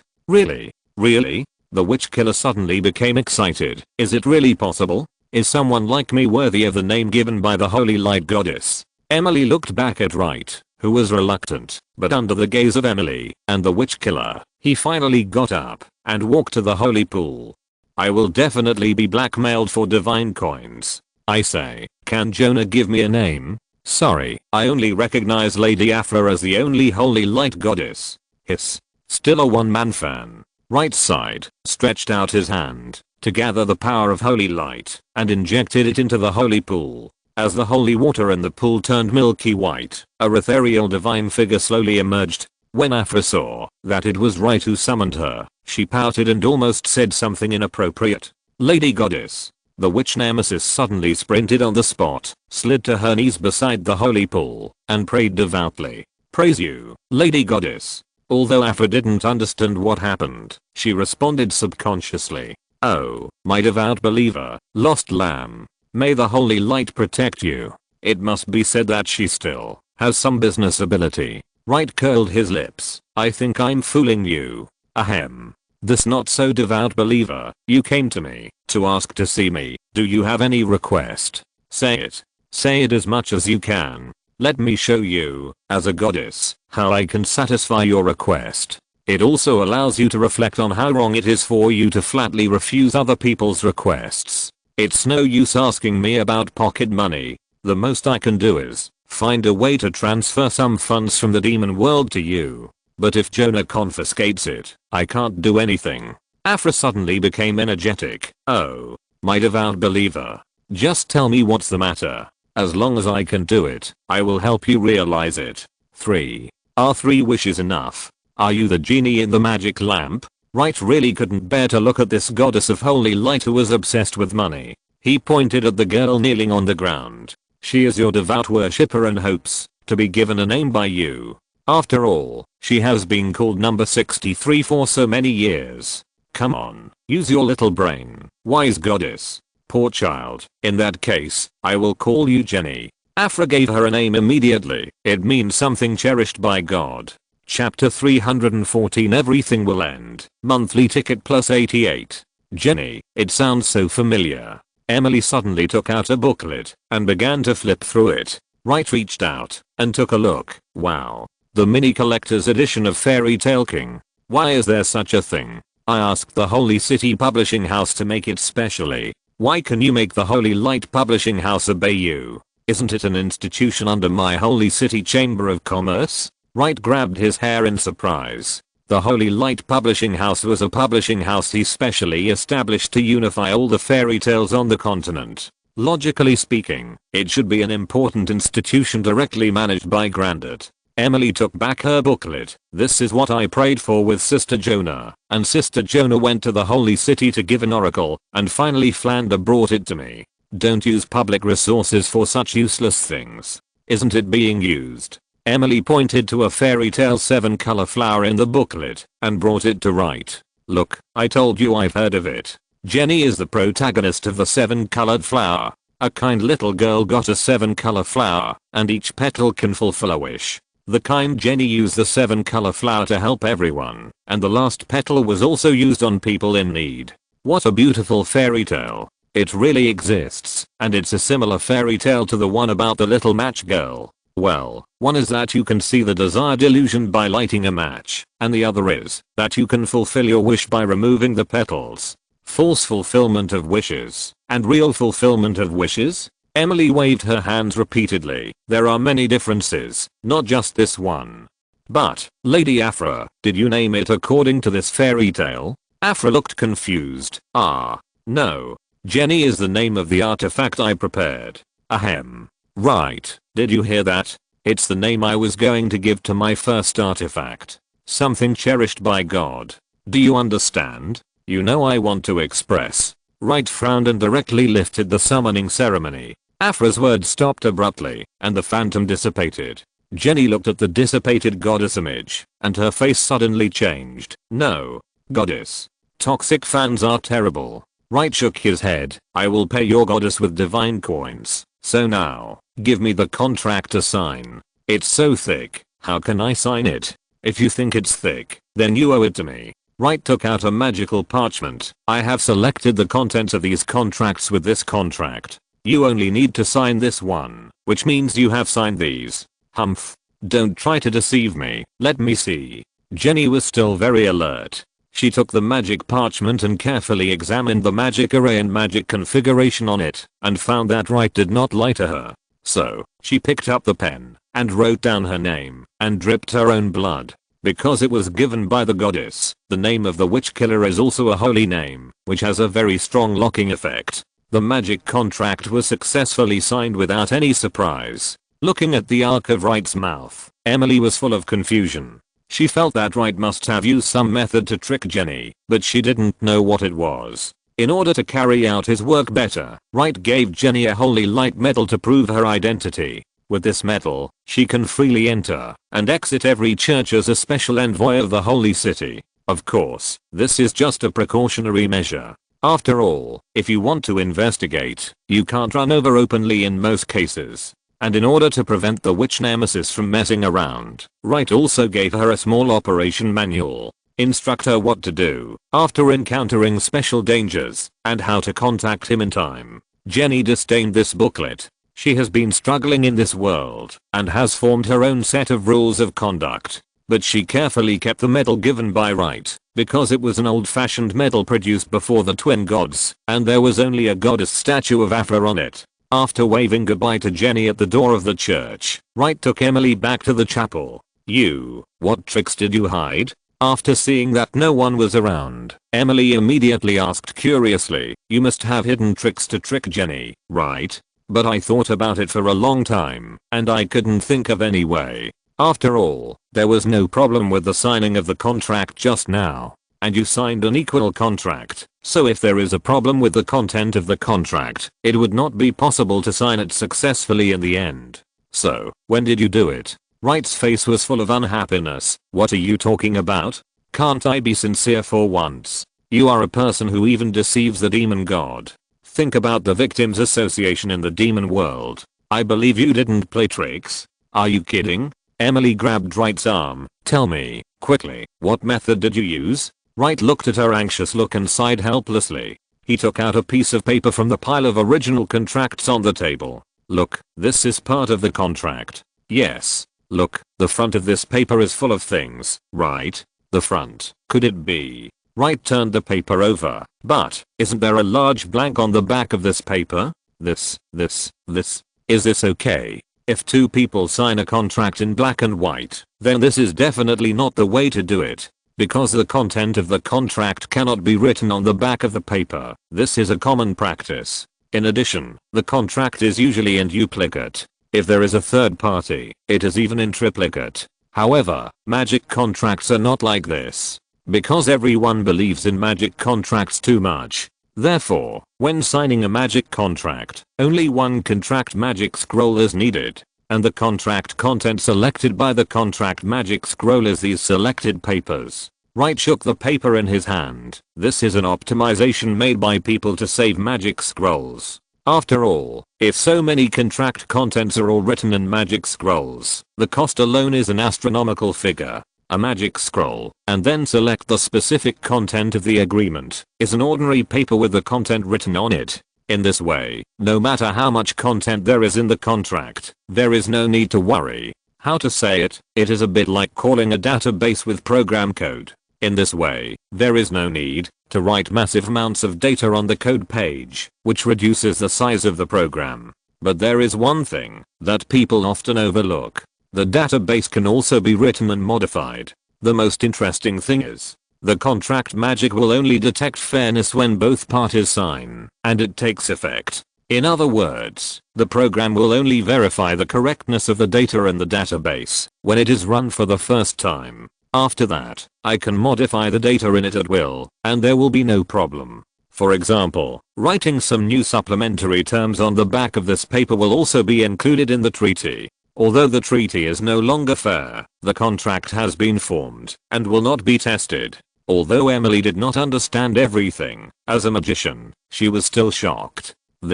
You crazy guy, you actually took advantage of the loopholes of the contract magic. This contract magic, which is known as the fairest magic in the world, can't defend against you? Ah, I understand. Were the demons in the demon prison also deceived by you? Those members of the Victims Association? Unexpectedly, Wright waved his hand. No, I used more despicable means against them. What despicable means? Have you heard of the subprime mortgage crisis? Then, what is that? Wright smiled slightly. It's best not to know, otherwise you might fall into the devil. Okay, let Jenny collect information about the corrupted egg first, and we should go back. This time, such a big commotion has been made in the heart of the Empire, and the Empire will definitely send people to investigate. Although we are not afraid of these guys, if we are discovered, there will definitely be a lot of trouble. What's more, we have been out for so long, and the exclusive Beast Knights must have been trained almost, right? It's time to give those high-ranking officials of the Empire a new shock. I want to stop me by relying on the plane. It is too naive. Emily nodded again and again. Okay, it's been so long. I also want to stay in the capital of the elves. The various delicious magic fruits planted by the spirituality can also appreciate the song and dance performance of the elves known for art. It's as if Lilith, Alice, Unica, and Grathi and Rosetna. Emily pointed at Letter. You are the root of the labor. Wright reached out and knocked on Emily's forehead. It's you. You are the source of trouble. The two quarreled endlessly in the sacred church until the missionaries of the church came back. Just as Wright said, the problems of this city have been basically solved. Although the city wall was severely damaged, Wright didn't care much. After all, it won't be long before the elves will attack, and the city wall will be destroyed at that time. After the war, it will be rebuilt. After all, large-scale projects such as reconstruction can best concentrate people's hearts and improve faith. After a few greetings with the clergy of the chapel, Wright took Emily and quietly left the city and headed towards the direction of the Elf Empire. Not long after the two left, a group of magicians quietly came to the city. Looking at the huge holes on the city wall and the ruins of the magnificent cathedral in the center of the city, the group of magicians remained silent. After a long time, one of the members came to the leader and asked, "Member Mod, what should we do now?" Find the local residents and ask them directly what happened. According to eyewitnesses, a powerful pillar of holy light appeared here, reaching the sky. Shouldn't we ask those guys from the Church of Holy Light? The great magician Mod glared at his men fiercely. Fools, in this situation, we must not provoke the clergy of the Church of Holy Light. If they activate some magical skills to communicate with the gods, our whereabouts will be exposed. You know, even if the Empire has been kicked out of the sequence of holy vassal states, the Goddess of Holy Light can still send down divine punishment at will at any location in the Empire. The reason why the Goddess of Holy Light does not do this is because she is afraid that frequent divine punishment will cause the believers who do not know the reason to waver in their faith or cause unnecessary panic. But for people of our status, the goddess will definitely not have any scruples. Before the plan succeeds, try to avoid any contact with the clergy of the Church of Holy Light. Understand? Yes. Lord Mod. Call me a counselor. What are you still doing? Why don't you go and collect intelligence? As Counselor Mod roared, his magicians scattered and blended into the crowd. Not long after, some of the magicians returned to the gathering place one after another and summarized the information they had received. After listening to everyone's report, Master Mod's face turned ugly. Okay, I got it. Now help me set up the illusion array and barrier. I need to report to the sage. Yes. The magicians stood in a circle and waved their staffs to set up barriers, isolating their area from the outside world. Counselor Mod sat cross-legged, took out a crystal carved skull from his arms, and placed it on the ground, and cut his finger with a knife, and dripped blood on it. As the blood dripped, the originally light blue skull first turned blood red, and then quickly turned into black, which represented corruption. Then a thick purple-black smoke gushed out, and an old face appeared in front of him. MOD, my disciple, what are you calling me for? Teacher, we just found the trace of the Holy Sin in the city of Salomon. Holy Sin, the one with extraordinary combat power who killed the Sage of Reason and the Sage of Wisdom? How could he appear here? It's not clear yet, but he destroyed the cathedral in the city of Salomon. I think he should have discovered the barrier we set up before. Teacher, what should we do next? That guy will definitely not give up. He is notoriously difficult to deal with. The old man in the smoke pondered for a moment. Don't panic. Continue to proceed according to our plan. Madam Corruption's layout is large and careful, and the outcome will not be affected by this accident. When the moon of corruption rises, everything will come to an end. Chapter 315 Charge, Unicorn Knights. After a long journey, Wright finally returned to Border City with Emily. The Unicorn Cavalry also received the news and set out from the Elf Empire to Border City. After such a long time, Wright saw the full-scale Unicorn Knights for the first time. After systematic training, the Unicorn Knights have completed the initial formation and training. Looking at the neat and uniform knights, Wright felt so happy. The unicorns are covered with silver white hair, and the elven female knights on their backs are also very heroic. The most important thing is that their armor is also a mixture of silver and mithril, showing an elegant silver white color. Looking around, a uniform silver white color makes people feel refreshed. However, the guy in the lead is really an eyesore. Emily, get on your horse. I won't. Emily hugged the Unicorn King's neck. I want to go too. I'm also a unicorn knight. You should work harder as a knight.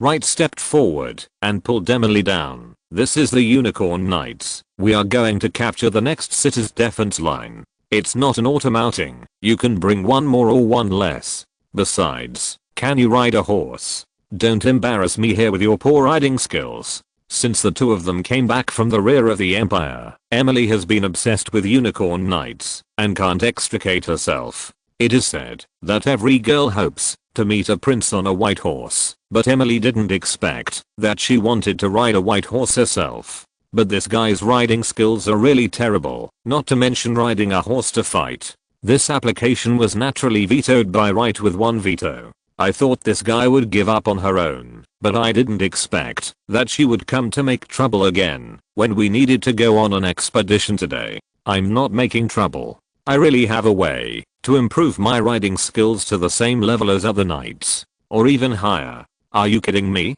You. Look at this. Emily suddenly pulled out a card from her sleeve. On it was a number 4, and a knight in silver helmet and armor was printed on the card. Huh. A magic card? This is what I captured from the fairy tale world, the Silver Helmet Knight. If I use his words, I can get the blessing of riding skills. Emily shook the card, her face full of pride, and pointed at the knights behind her. Besides, these elves have only been trained for less than half a month. The inheritance of the Unicorn Knights before them is also broken. The previous Unicorn Knights only left them some training manuals and unified equipment. Their situation is only slightly better than that of the druids. As long as I use this card, I can have the ability to go on the expedition with them. Moreover, now I'm the only one who can ride the Unicorn King. If the Unicorn King participates in the expedition, the combat effectiveness of the Unicorn Knights will be higher. You don't want the Unicorn Knights,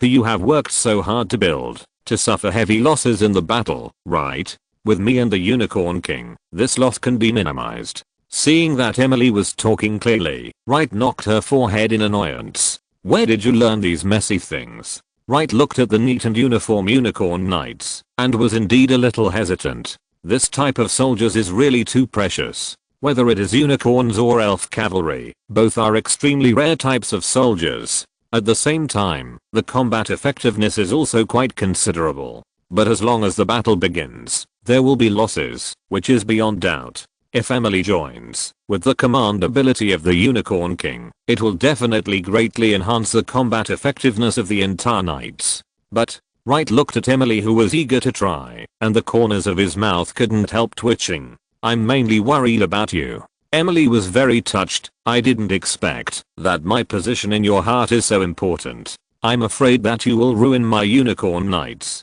"I've said it." "No. I have a knight card. Even if you don't believe in me, don't you still believe in the belt and elemental weapon system you made?" Wright saw that she was so persistent, and finally had to give up.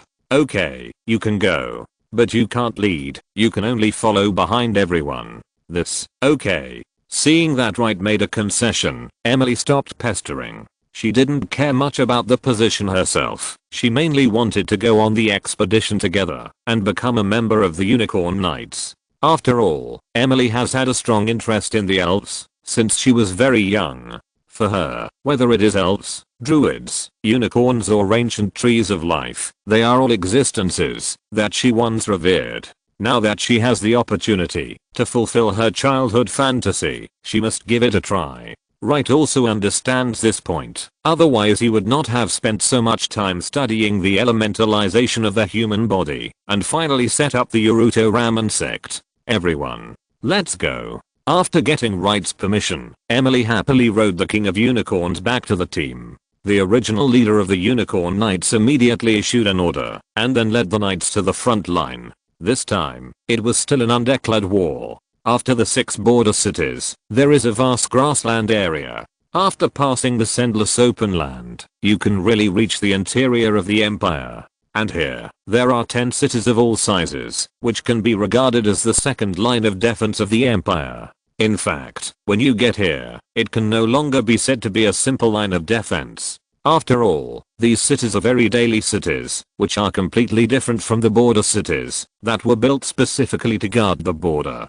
But as the Imperial Prince General MacArthur led his troops to retreat to these cities, the people here finally experienced the dire living conditions of the people in the border cities. General MacArthur was so anxious that he ignored the collective opposition of the Imperial high-level officials and directly recruited soldiers in these 10 cities. All men of appropriate age were thrown into the barracks, and women and older people were also used as servants to take care of this large number of troops. Since entering the wartime state, everyone's life has been getting worse day by day. They even hope that the front line will start the war as soon as possible, so that no matter who wins or loses, they can get rid of this nightmare-like life. Privately, people even hope that the elves can win, because the matter of the border city has spread among the people through the special channels of the Holy Light Church. After the elves conquered the city, they did not occupy it, but the people of the Holy Light Church took over the management and reconstruction of the city. For the people who were distressed because the empire was expelled from the Holy State sequence, it was simply a godsend. I didn't expect that there was such a roundabout way to join the Holy State sequence. It was really wonderful. And just as they expected, the Unicorn Knights rushed out directly from the gap in the middle of the border city and quickly came to the second line of defense. Because the plain area between the first and second lines of defense was too vast, the enemy got the news when the Unicorn Knights were halfway through their advance. After hearing this, MacArthur was furious and immediately assembled all the troops, ready to fight this group of pointy ears on the grassland. He always felt that his failure in the border city was due to the terrain. Now that it was his own terrain, he must get back everything he lost. Assemble. Gather all the cavalry here for me. MacArthur ordered and issued orders, and his chief of staff immediately ran to persuade him. General, there are more than 20,000 cavalrymen in the 10 cities, and the number of enemies is said to be only 1,000. Are you planning to use 20 times the number of people to forcibly kill the other side? Even if you win in the end, you will be reprimanded by His Majesty. Ha ha ha ha. Reprimand? What's the use of reprimand? As long as I can wash away my shame. Even if there are 100,000 cavalrymen, they must be pulled out for me. The general pointed to a point on the military map. I have obtained their specific information from my excellent scout captain. Although they are the Unicorn Knights, In fact, they have tamed these unicorns for no more than half a month. In addition to training and running in, it will take at least half a year to form combat effectiveness. Therefore, these cavalrymen are all flower racks, and are not worth mentioning at all. Now I not only have to face it head on, but also win an overwhelming victory to reverse the gradually decadent atmosphere of the Empire and let everyone regain confidence. Confidence in fighting against the elves. But, a full 20,000, isn't it a bit of an exaggeration? If the enemy kills from other directions, without the support of highly mobile cavalry, we will be passive. Don't worry, they only send cavalry this time. Where did you get the information? My scout team. I wanted to tell you before. You trust the scout captain too much. Mitchell's couldn't listen to these words at this time. Don't worry so much. These unicorn knights are not as scary as they look. Besides, even if there is a trick, the difference in strength is 20 times. How to lose? You say how to lose? I'm the general of the Empire. Can't I understand this? Just charge forward and win. When the opponent's cavalry is wiped out, they will lose the ability to advance further. Their weird magic plants and powerful firepower will never be able to defeat the swift and agile cavalry in the plains. By then, the crisis of the elves will be resolved. We must fight this battle. The chief of staff saw that the general was a little crazy and sighed helplessly. At this time, the messenger outside ran in hurriedly. General, we are ready to go at any time. The cavalry have also assembled at the city gate. We are waiting for your inspection. General MacArthur put on his helmet and took out his sword and put it on his waist. This time, I will lead the charge. Victory must belong to us. Yes, General. The mighty army set out from the outer city of the second line of defense and rushed towards the direction of the Unicorn Knights. They rushed towards each other and met in the middle in less than half a day. The two sides looked at the silhouettes of each other's army across the dense grassland. The 20,000 cavalry led by General MacArthur had already opened up a long distance with the army behind because of their fast speed. On the elf side, there were only 1,000 cavalry regiments. At this moment, the two pure cavalry were facing each other on the grassland. As for Wright, he sat on the back of a giant holy crow and overlooked the entire battlefield from the air. He came here to see what tricks the First Empire could come up with. But when he saw the 20,000 cavalry, he couldn't help but give a thumbs up. Okay, worthy of being the first general of the Empire. This kind of fighting style, which is without any fancy tricks and directly uses the force to crush the opponent, does look very crude. But the battlefield is a battlefield, not a stage for juggling. If there is an absolute advantage in force, who would want to play tricks? Only when the strength is not good enough and there is no certainty of victory, will people go to painstaking efforts to make those unnecessary things. Although military tactics are also very important, it depends on the situation. At least for the Empire at present, a better way than this is to wait for the subsequent infantry phalanxes and other arms to arrive one after another before starting the war. In this way, even if you can't win, you have a bottom line. Unfortunately, the general, whose head is already filled with hatred and humiliation, has no extra brain capacity to store patience. The first time he saw the Unicorn Knights of the Elves again, he drew his long sword. For the Empire. Attack. Then he pulled the reins and rushed out first. For the Empire. Cavalry is a relatively expensive branch of the ancient army. After all, with the same equipment, cavalry has the cost of making mounts. But there are pros and cons. Cavalry is definitely the most loyal among all the major arms. This is not based on chivalry or their own good qualities. It is purely because cavalry is expensive. In order to prevent them from rebelling, the high-level people are generally on guard and set up treaties to prevent betrayal. They may even hold the other party's wife and children hostage to prevent them from defecting. Therefore, although they have some opinions about the general, the airborne leader, under his roar, they still raised their spears and killed the Unicorn Knights. The charge of 20,000 people made even Wright open his eyes wide. This is rare. Wow. Dust and smoke are flying. However, facing such a terrifying scene, the members of the Unicorn Knights were unmoved. They took out their cavalry swords and began to gather magic power. Their unicorn mounts also began to gather magic power, and gradually a certain resonance was generated between the two. Wright always felt that he had seen it somewhere. After thinking about it again and again, he suddenly slapped his forehead. Isn't this the way the Dragon Knight works? The knights and mounts share their spirit and magic reserves, making the sum of the two sides far greater than the sum of their parts. Knights. The leader of the elves shouted angrily, it's time to show our age to the enemy. Silverism Knights. Charge. Charge. More than 1,000 elves launched a counterattack against more than 20,000 enemies. They were apt in powerful magic and their speed was getting faster and faster. Emily, riding the Unicorn King, mixed in with them and took out her belt. It's time to show real riding skills. Chapter 316. Wind. Survival comes. Emily buckled her belt around her waist while charging. She had already put on her armor. Then, she pulled the reins with one hand and took out the card of the Grey Wolf with the other hand and inserted it directly into her belt. Elemental armor. Grey Wolf. As she pulled the trigger, a long wolf howl suddenly sounded on the vast grassland. A woohoo. This howl didn't matter. The war horses under the crotch of the more than 20,000 cavalrymen on the other side suddenly began to slow down and tremble, as if they felt something terrible. Fortunately, the knights kept comforting them, which made the war horses start to speed up again, but fear still spread in their hearts. Even the elves on Emily's side felt a little uneasy from the unicorn under their crotch. But the unicorn is a magical beast after all, and it is not comparable to ordinary war horses. Hiss, hiss. With the cry of the Unicorn King, this abnormal feeling was actually dispelled directly.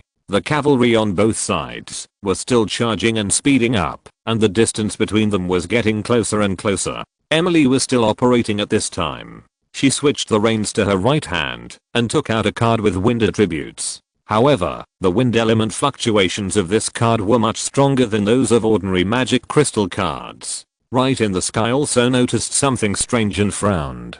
This crazy girl should have gone to the wind element subspace, hunted a high-level elemental lord, and then sealed him into a card. Is this also prepared for today? Sure, she is much more thoughtful, and it seems that she has really grown. I didn't expect to have such an unexpected gain today. Let me see how many surprises you can bring me. Emily inserted the wind card into the armor and shouted angrily. Super armor. The wind is coming. A gust of wind wrapped Emily up and then slowly dissipated. The elemental armor on her body also changed shape and became the appearance of a wind wolf. The terrifying pressure emanated from her body, causing the King of Unicorns to look back at her. If the King of Unicorns had not developed resistance after Wright's crazy persecution, he would probably be frightened by Emily's armed appearance. Then he stumbled and fell to the ground, becoming the first King of Unicorns to die tragically in the stampede. In fact, even if Emily had no riding skills, with the ability of the King of Unicorns, he could still keep up with the speed of the entire knights while taking care of her. But Emily was unwilling to just blend in. She also wanted to show her strength. Especially after following Wright around the heart of the Empire, she also realized how serious the situation of the First Empire was. Defeating this corrupt empire earlier may help advance Wright's plan faster and save more people.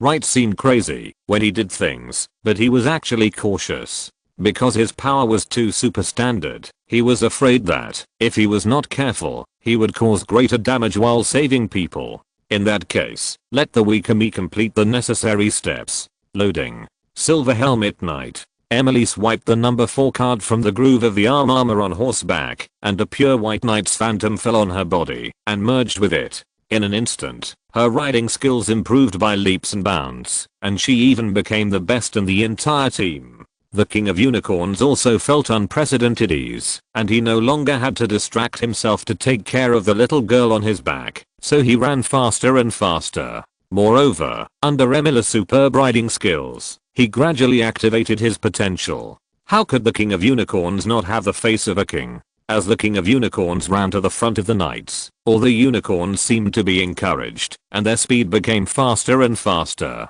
And because Emily was armed with the elemental armor of the Wind Wolf, during the galloping process, the wind began to spread to the back, entangled with each member of the knights, and turned into a simple Wind Wolf armor. They gradually became a whole. On the prairie. Who is the eternal master here? Is it the wind? Is it the wolf? It is the Wolf King who can control the gale. Emily is like the king of the Gale Wolf at this moment, and behind her are all the Gale Wolves following closely. They are cavalry, and even more so magic beasts. They are charging, and even more so hunting. The grassland is under their feet, and the wind is whistling in their ears. Emily and the Unicorn King have reached the state of unity between man and horse because of the riding effect of the number 4 card, and with the transmission of the Gale, other knights also entered this state. The entire Unicorn Knights have almost become a wolf pack. They pounced on their prey swiftly, and the 20,000 cavalry regiments are now in a huge panic. Originally, when the breath of the magic wolf appeared, the war horses were already uneasy. But under the comfort of the Knight Master and the stimulation of the fighting spirit, they can still maintain the state of charging, but the speed is not ideal. But when all the members of the Unicorn Knights were protected by the Gale Wolf, the 20,000 cavalry regiment suddenly became a mess. The speed of the knights in front was constantly decreasing, while the knights in the back were less affected and their speed was still increasing. After a while, the formation was completely destroyed and everyone was squeezed together. This was very dangerous during the march of the team. Many knights had problems and fell to the ground with their horses and were trampled into meat paste by the knights behind who did not have time to avoid them. Chaos and fear spread rapidly in the Imperial cavalry camp, but the elves would not stop there. Charge defeated them. Emily raised her crowbar, and the power of the wind attached to it, forming the most powerful saber. She merged with the Unicorn King, rushed into the team, and directly beheaded the warhorse under the command of the leading general. Blood splashed on General Masselder's face, and then he watched the Unicorn Knights rush into his team, and began to kill. Elves are indeed not particularly suitable for close combat, but Unicorn Knights are another matter. The magic of the elves is not as useful as the tough fighting spirit in close combat, but in the combination of Unicorn Knights, the unicorns can transform the magic of the elves into a form similar to fighting spirit. This principle is somewhat similar to that of the Dragon Knights. But in any case, this greatly makes up for the shortcomings of the elves. Not to mention, the current Unicorn Knights are almost terrifyingly strong because of Emily's multiple blessings. They are knights, elves and unicorns, and wind wolves. Any identity is like a tiger entering a flock of sheep in these trembling cavalry camps, and now they are directly unparalleled. With just a charge, they killed the entire enemy camp. Then the Unicorn Knights turned back and killed through the front again from behind. Looking at their appearance, it seems that they are ready to keep killing in and out of the front like sewing clothes. Right in the sky, understood that this battle had lost suspense, and even if the large infantry force behind followed, it would be of no avail. It seems that we can prepare for the reception of 10 cities. However, the holy new sect is not enough for such a large workload. Well, it's time to let these guys around who are watching the fun taste the meat. Chapter 317, Prince, I'll kill you. In the prison, Prince MacArthur sat in the straw, his eyes empty. Even the sound of the cell door opening did not cause any reaction from him. It was not until the footsteps gradually approached and finally stood in front of him that he raised his head and looked at the figure in front of him. Oh, it's you. Wright smiled slightly. If it's not me, who else could it be? MacArthur lowered his head, looking unwilling to communicate. Wright didn't mind, waved his hand, and 2 elves brought a chair. Wright sat down and looked at each other with a smile. How does it feel to be a fighting prince of the First Empire, and now become a prisoner? In the battle yesterday, the Unicorn Knights of the Elves defeated the 20,000 cavalry of the Empire with 1,000 soldiers and finally fled. As they fled back, they broke through the infantry phalanx of their own camp, causing the Unicorn Knights who followed closely to kill the entire infantry phalanx 7 times in and 7 times out. Just because of the degree of coordination, those who don't know would think that the 20,000 Imperial cavalry had directly rebelled. This grassland battle ended with the defeat of the Empire without a doubt, and the 1,000 Unicorn Knights only occupied one of the cities in the end. Then, they turned over and dismounted, and planted various magical plants on the city walls and all around. As a result, not long after, the surrounding cities were forced to surrender. In this way, 10 cities were directly taken down by 1,000 elf cavalry. As for His Royal Highness, he was captured by Emily at the beginning, and became a glorious prisoner. With such an amazing record of 1,000 troops, I believe that no one will be able to break this record for a long time in the future. And Prince MacArthur, who is famous for war and command, will also be remembered forever by the world as a laughingstock and negative material. What do you want to do next? The prince glared at Wright angrily. To completely destroy the First Empire? Is this what the Holy City means? Or is this what the goddess means?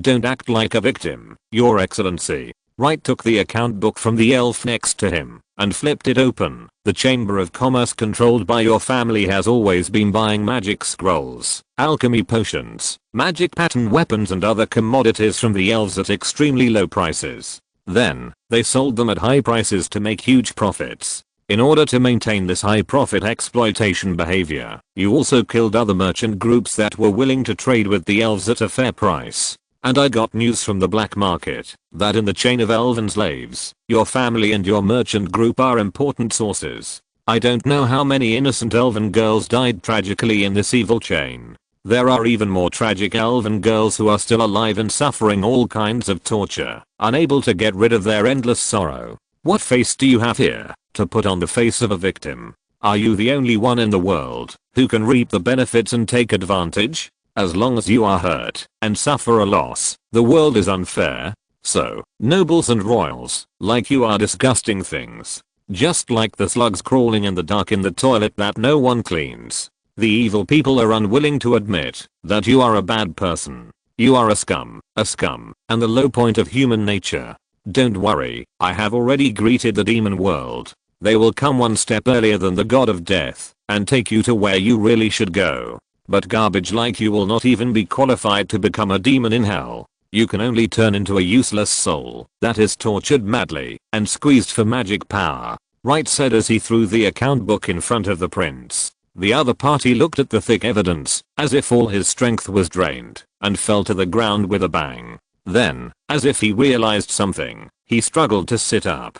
My son, how is Bender? Oh, dead. What? You killed him? After he was caught, he tried to escape from prison and was shot to death by the jailer with an arrow. Wright spoke without any expression, as if he was narrating a trivial matter. You bastards. He is a member of the royal family of the First Empire. How dare you? We enjoy immunity. Wright raised his eyebrows. You don't really think that you so-called royal family and nobles are so noble, do you? No way, no way, no way. You don't really think your life is more valuable? You think you should enjoy privileges and are born different from others? No wonder. Then your son's death is not unjust, because when he was locked up, he looked unconvinced and indignant. The guards also specifically said not to escape from prison, and prison breaking is a capital crime. If you stay honestly, you may have a chance to survive, but if you escape from prison, you will die, and everyone will die. But this kid still insisted on escaping from prison. Maybe he thought he was of some so-called royal bloodline and enjoyed some bullshit immunity you mentioned. The result was that he was killed with one arrow and buried after being dragged out. The elf guard who shot him to death also received due commendation for successfully preventing a prison break. Well, it is a due commendation, not even extra or special. Light's eyes were full of contempt, as if he was looking at a mentally retarded person. However, since you like the title of prince so much, I will be merciful and give you a chance to die a worthy death so that you can maximize the effect of being a prince. Light snapped his fingers and signaled the two elves beside him. Take him to the execution ground. What are you going to do? You have no right to judge me. I'm a prince. I'm the prince of the First Empire. Maximum shouted angrily and terrified, but was tied up like a dumpling by the elves with vines. The two of them carried him out. Light followed behind him with his hands behind his back, saying faintly, "Do you think the moat built with power and status can save your life? There are always people who play the game rules they set for a long time, and then they think that everyone in the world must act according to their rules. Wake up, you are just a fool who amuses himself. The boring rules and unspoken rules you and your accomplices set are not the truth of the world. They are just dirty deals and mutual cover-ups. It's meaningless." Prince MacArthur screamed in horror, and he realized it when he saw Wright's calm but murderous face. It's useless. This man created the bloody day of the Holy Advent 3.5 years ago. It was in the Holy Advent Square of the Holy City, in front of delegations from all countries and ethnic groups in the world, as well as the entire Holy Light Church's top leaders, and even the Holy Light Goddess. He judged, sentenced hundreds of people by himself, bloodbathed the Holy Advent Square, and carried out his own path. Saint Wright, the holy sin of the Holy Light Church. The temporary execution ground outside the cell was full of onlookers. The prince clearly saw that almost all the envoys from the Holy Kingdom gathered at the front of the execution ground. They watched nervously and excitedly as MacArthur was taken to the guillotine and knelt in front of them. It was as if they were waiting for the signal for a feast to begin. A new era has arrived. Saint Light said so, and he raised the light of sin in his hand without any hesitation or nonsense. With a sudden swing, he directly beheaded Prince MacArthur. He held the blood-stained holy sword, pointed in the direction of the imperial capital, and shouted loudly, "Go, take what you want. In the name of the Holy Light." If you're listening to this novel on a channel other than Fanfic World, it means they downloaded and uploaded it without effort. We cordially invite you to visit our channel, Mundo Fanfic Novelos. There you'll find the original version of this story and you can explore many other novels of various genres. We're waiting for you to immerse yourself in a world of incredible novels. Chapter 318. Who wants to be the next dish? Before, the surrounding holy vassal states were indeed in a wait-and-see state. After all, the war between the Empire and the Elves was quite strange. Any decent person can see that there must be a deeper game behind this war, but for now, it is still a little unclear. This kind of major event that concerns the survival of the entire country must be seen clearly before betting. Unfortunately, Wright did not intend to give these people so much time. After occupying these 10 cities, he sent invitations to the surrounding holy vassal states, inviting them to come and watch the ceremony. This is forcing the other party to stand in line, want to be a fence sitter, and wait until the situation stabilizes before betting? Ideals are full, but reality is very skinny. The invitations Wright sent to these holy vassal states were given very tight time, the kind that there was no time to hesitate, and they had to go all out to get there. He didn't want these guys to weigh the pros and cons, nor did he want them to make boring attempts. The matter of the rotten egg made him involuntarily want to speed up the Empire's strategy. 10 cities, including 6 border cities, you can choose them by yourself. Wright raised his hand and slowly opened the map. The representatives of the various holy vassal states sitting in the negotiation uniforms looked at these fertile lands with green eyes. But one thing is, that these cities are not taken for free. And Wright's words gradually calmed these people down. Yes, there is no free lunch in this world, let alone in the hands of this famous holy sinner. Taking advantage? Not losing is a huge profit. A tie is enough to write an autobiography and ask the bard to sing it. These cities need to be governed by the state and religion. That is to say, the highest decision makers in the city will be changed from the city lord at the beginning to the city guard and city pastor. Each party has its own jurisdiction, and matters that require cooperation will be negotiated by both parties. The specific division of power and politics, as well as the basic structure of the updated city leadership team, are all written in the instructions in front of you. I still say that it is up to you to stay or leave. I have cities and land. If you don't do it, there are people who will do it. Wright knocked on the table. If you are willing, you can come and sign an agreement with me now. Today, your country can send garrison troops and administrative teams here, and then into the selected city, to start normal garrison and management. Opportunities are rare, and there will be no such shop after this village. Hearing what Wright said, most people were still very entangled. After all, for them, the new management model means that they need to be controlled by others. They have management rights for these cities, but they do not have actual ownership. The city guard and the city pastor, 2 decision makers, 2 sets of ruling teams. It's a good idea to restrain and promote each other, but who knows if there will be any trouble later? Just as they were hesitating, one of the envoys stood up.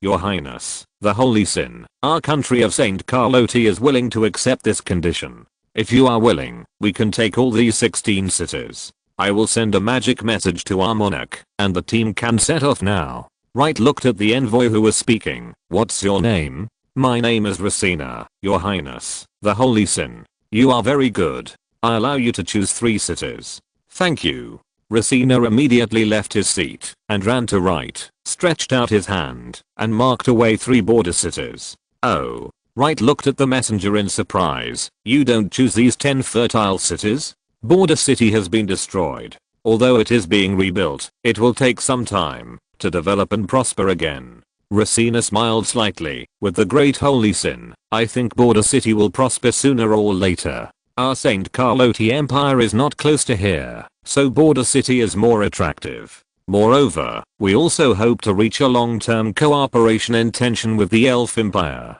Please help introduce it to your highness Wright. Those who can come here as messengers must not be mediocre. After listening to Racina's words, they suddenly realized, after the war is over, the elves will usher in a leap forward development. In other words, the leap forward development of the elves has become a foregone conclusion. Whoever gets the border city will get the first opportunity and can embark on this fast moving ride together. I can only give you 2 border cities.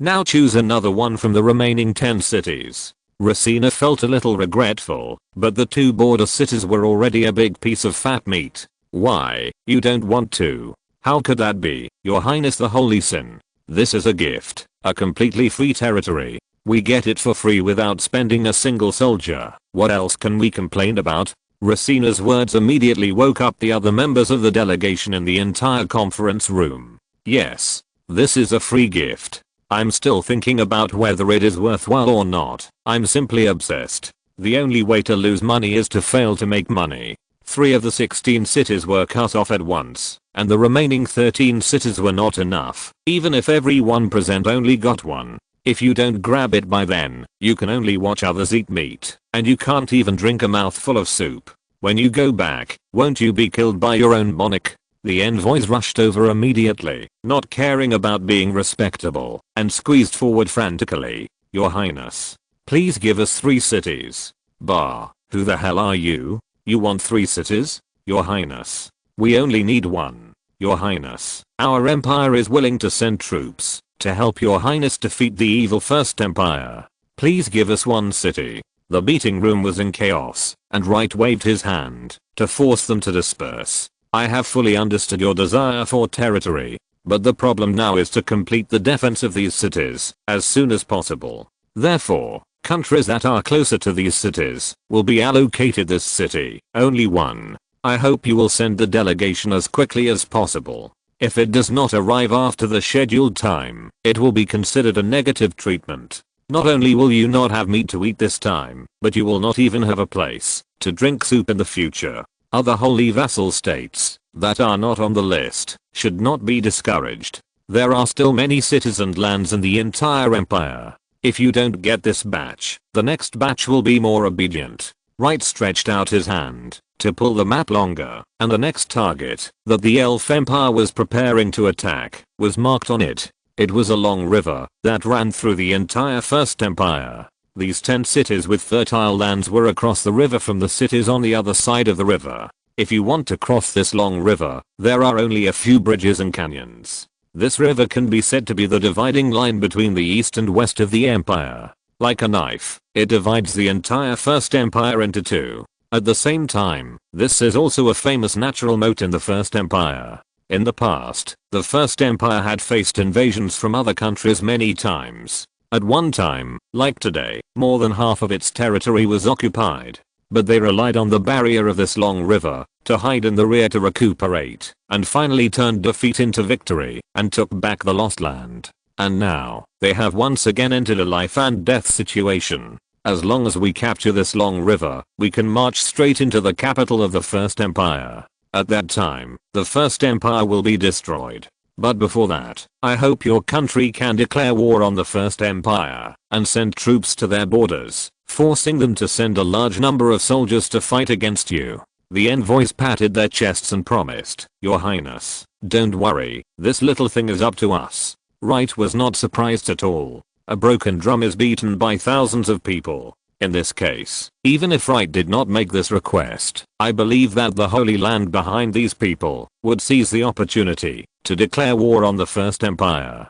take advantage of the fall of this behemoth, and take a big share of the pie, waiting for the Holy Light Church to give it to him. That would require a dual leader system. But if he conquered it himself, he would have swallowed it into his stomach. I just want you to hold off, don't launch an attack. Wright suddenly said, the reason why I want you to do this is to disperse the First Empire's forces and minimize the casualties of human soldiers. After all, even if the First Empire's royal family is perverse, the goddess doesn't want to see her people die innocently. Do you understand? If you don't understand, look at the end of the First Empire. The following words are obviously a naked warning. If he can play with the First Empire like this today, this misfortune can befall any country tomorrow. The First Empire, which is so powerful, was played so badly, not to mention himself. It is wishful thinking to want to hold the people hostage and threaten the Holy Light Church. No country can bear the means that Wright has shown.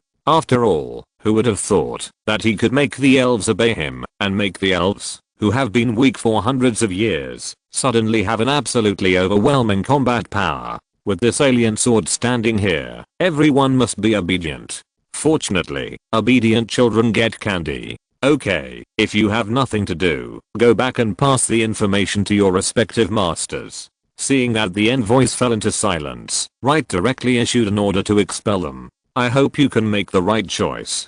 Don't worry, Master Sheng and I, we will definitely convince His Majesty the King to obey the arrangements of the Holy Light Church. The envoys hurriedly left the meeting room and left the city at full speed. For them, this division of spoils is just an appetizer. The truly prosperous cities of the First Empire are basically east of the Long River. Moreover, all kinds of minerals, industries and grain producing cities of the First Empire are in the eastern half. Although there are fertile grasslands west of the Long River, the eastern half is relatively more fertile. If you are half a step slower in this feast, you may not even be able to drink soup.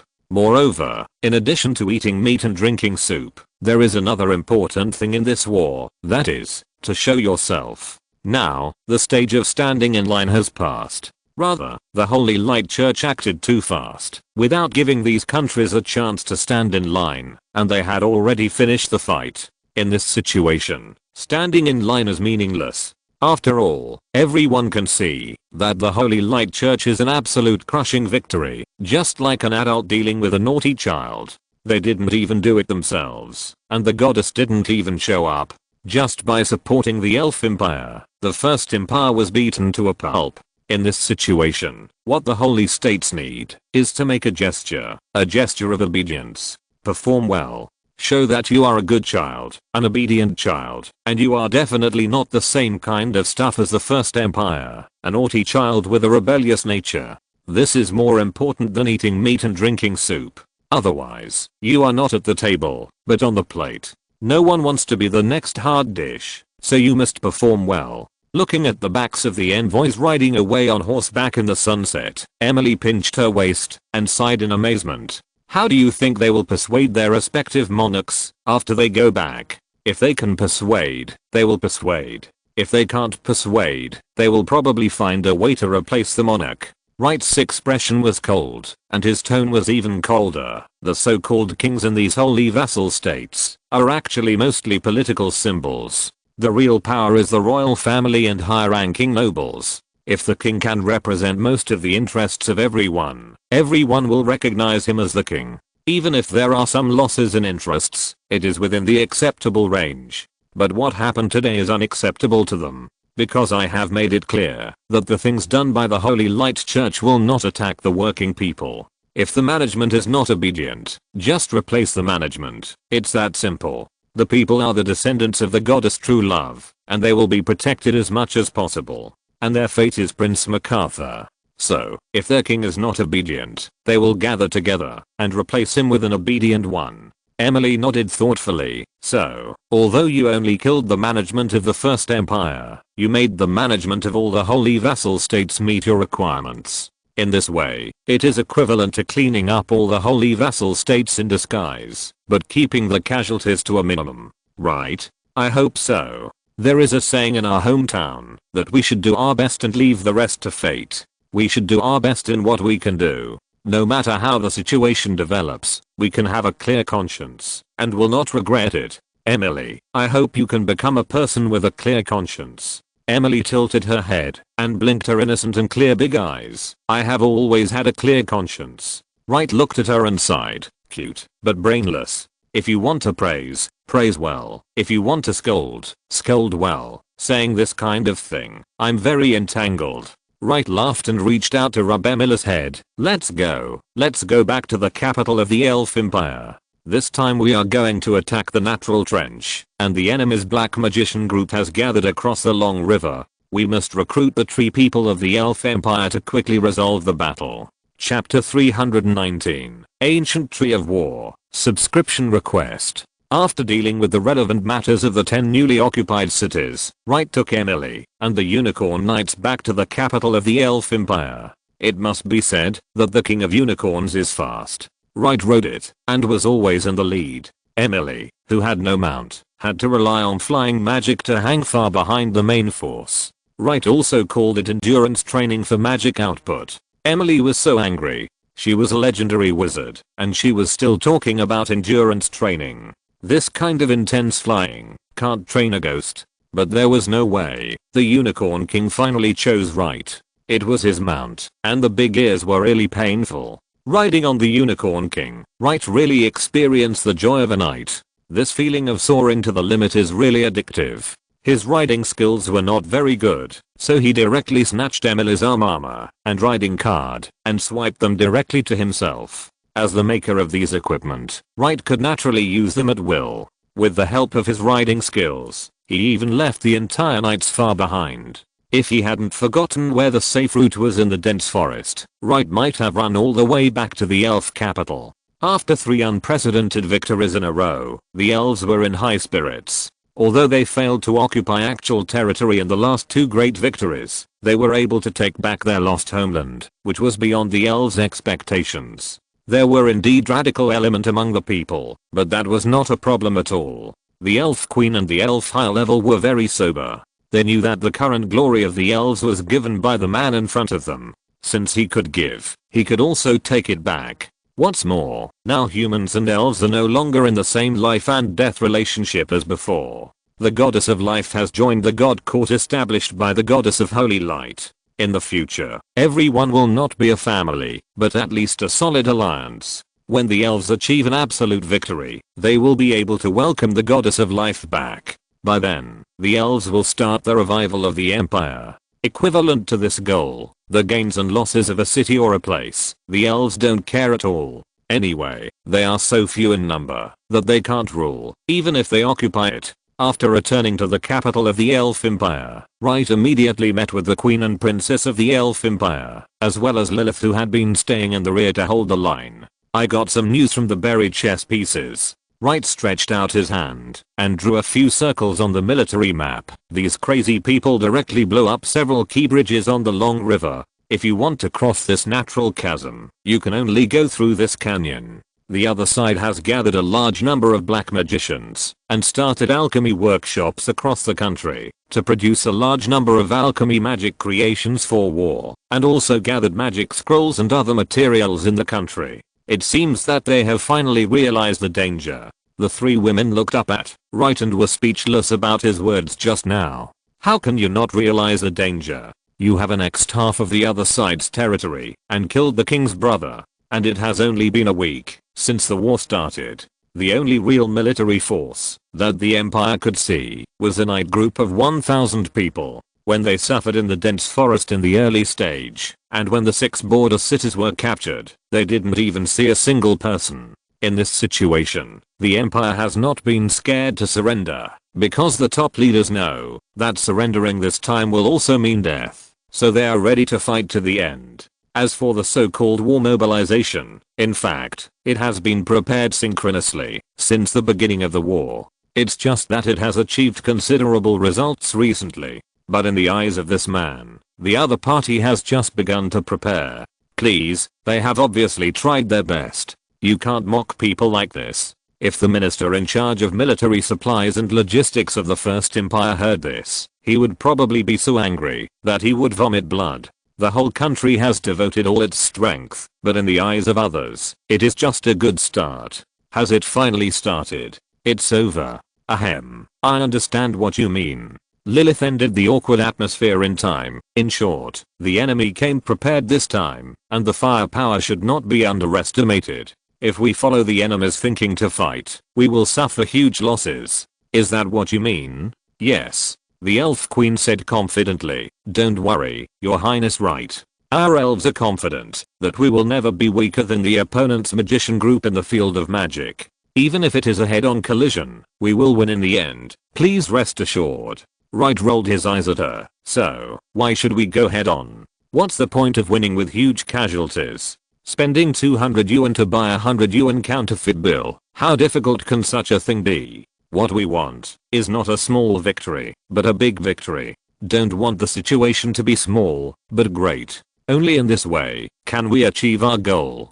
Completely destroy the empire's self-confidence and let the people of the empire completely lose confidence in the country's top leaders. Let everyone feel that it is normal to lose, but losing so badly and so ugly, there must be a problem with the decision-making level. I fell into thinking and asked, do you understand? The princess couldn't help, but shook her head. Although I didn't understand, I think what the Lord said is right. I don't think it's necessary for everyone to be so troublesome. We will just listen to whatever the Lord says. Lord, just tell us what you want us to do next, and we, the elves, will cooperate wholeheartedly. The queen looked at her future successor and sighed helplessly. This child is finished. But on second thought, this feeling of being able to succeed all the way without thinking, worrying, or using your brain is indeed addictive. You don't have to do anything, just be obedient. This way, there's nothing wrong. Yes, your highness light, please give the order.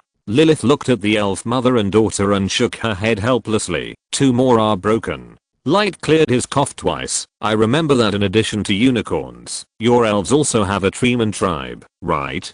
Treeman, yes. Like unicorns, treeman are our elves' close comrades in arms. However, due to the departure of the goddess and the damage to the ancient tree of life, the concentration of life energy has dropped sharply. In order to maintain their own lives, their tribe has basically fallen into a deep sleep. The elven queen pointed to the southeast outside the palace. In that royal dense forest, the trees there are basically sleeping treemen. Light looked towards the window. I heard that the treemen have a more ferocious name, called the ancient war tree. The elven princess hurriedly explained. Well, not really. Treemen over 10 years old are called tree spirits, and tree spirits over 100 years old will advance to become tree spirit guards. And tree spirit guards who reach more than 1,000 years old will advance to become ancient war trees. If there are more than 10,000 years, the ancient war tree will advance again and become the legendary ancient tree god. But that is just a legend and has never appeared. My lord, we have a total of 15 ancient war trees, and the rest are 100 or so tree spirit guards and a few hundred tree spirits. If you have to say, they still have great war capabilities. But the activities of the tree people consume a lot of life element, otherwise they will quickly deplete. This is related to whether they can be promoted to the next stage, so they are unwilling to participate in any war. Of course, if the elves are facing the crisis of genocide, they will come out and fight alongside us. But these tree spirits have never participated in battles like this to actively invade other countries. Even when the elf empire was at its most prosperous, there was no such record. Wright sneered after hearing this, and Lilith couldn't help but hold him back. You guys, you don't want to slap these wooden lumps in the face, do you? In that case, I suggest you wear gloves. Lilith, don't you think that these tree people are actually similar to the magical plants in the fairy tale subspace? Lilith tried to recall. It seems. Indeed. Wait, you want to? Wright snapped his fingers. Yes, I will give them a new way out. The elf queen was shocked. New way out. If you want to survive 4,000 of years to finally succeed, you have to stand still and sleep since you were 10 years old to prevent the rapid loss of life force. Although they are tree people, they don't seem to be much different from ordinary trees. At this time, if a new and fast promotion channel is placed in front of them, I think they will definitely be tempted. If possible, I can even let them quickly improve their strength, gain a longer life and more powerful strength, and at the same time, overcome the curse of dying if they move too much. How about it? The three women looked at each other, and finally Lilith pondered for a while. Still, it's very attractive. Definitely attractive. For those who are based on seniority and sit and wait for promotion, the most attractive thing is to start a business. Wright shook his finger. You guys, just wait for my good news. Lilith, will you go with me? Lilith waved her hands repeatedly. No, no, the last time you subdued the Unicorn King, you almost made me fall asleep. I'm lying here to bask in the sun and drink good wine, and there are people singing and playing to cheer me up.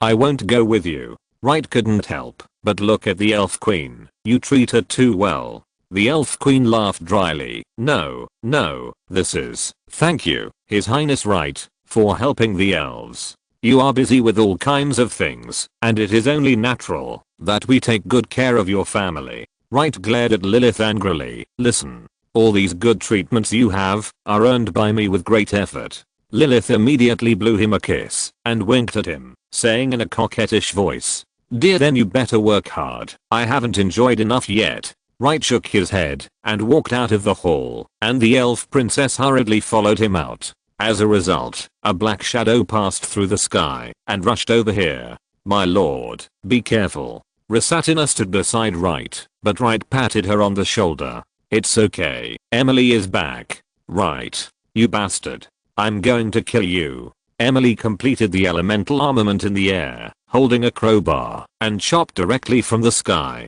Wright summoned his holy sword Sunlight and withstood the blow. The strong air wave blew Rasatina back again and again. When she stood firm, she found that Emily was covered with sticky juice and her face was stained with black watermelon seeds. It felt like someone had thrown her into a fruit salad and stirred it vigorously for a long time, and then thrown her into a rotten fruit trash can. Miss Emily, what's wrong with you? Ask him. Ask this man what he did to me. Wright laughed. I'm just giving you some intensive training. I told you to exercise your endurance. Have you forgotten? Just flying is not a fart endurance exercise. Emily was so angry that her teeth itched. So you ordered those magical plants ambushing in the dense forest to shoot them down for me by all means. Right. Yes. Are you happy? After hearing this, Rasatina was frightened and her face turned pale. There are actually not many magical plants hidden in the entire dense forest and mountain. Only about 20. But each magical plant leads a whole team of magical plants. The combat power should not be underestimated. Moreover, the dense forest is the absolute home of magical plants. If you want more than 20 people to attack and bomb Emily's flying unit, how dense the firepower network must be. I dare not even think about it. That is a round of salvo, which can raise a city to the ground. And Emily actually passed through such a dense fire strike area and returned here. I can only say that she is worthy of being trained by Lord Light. I will fight you. Forced to remove. Light held the light of sin in one hand and gently snapped his fingers with the other hand. With a click, the belt around Emily's waist and the armor on her arm separated at the same time and fell to the ground with a clatter. The elemental weapons attached to Emily's body disappeared instantly. Magic blockade. Then, Light snapped his fingers for the second time, and Emily suddenly felt that the continuous flow of magic from the fairy tale subspace was instantly cut off. Even the witch power in her body was blocked. She became immortal and fell to the ground with a bang. How could this happen? Emily grabbed her hair. This was the second time she couldn't use the witch power. The first time was taken away by Jenny, but this time it was like she had lost the authority to use these powers. I got the entire contents of the witch plan from the Sage of Wisdom. It is very simple to seal your witch power. However, I have never thought that these methods would be used, so I did not prepare them. After the incident with the witch buster, I started to perfect the witch seal. After all, I can't suffer the same loss twice. So now, little Emily, do you want to come with me to find the tree man? Chapter 320. Hello, Mr. Tree, asking for monthly ticket. Are these tree people really that strong? Emily couldn't help but ask as she followed Wright and the elf princess. In the magic books I read when I was a child, the records of this tribe were very vague, almost glossed over. But the unicorn tribe was written about in great detail. Wright chuckled. That may be because the people who compiled the book have never seen these tree people take action.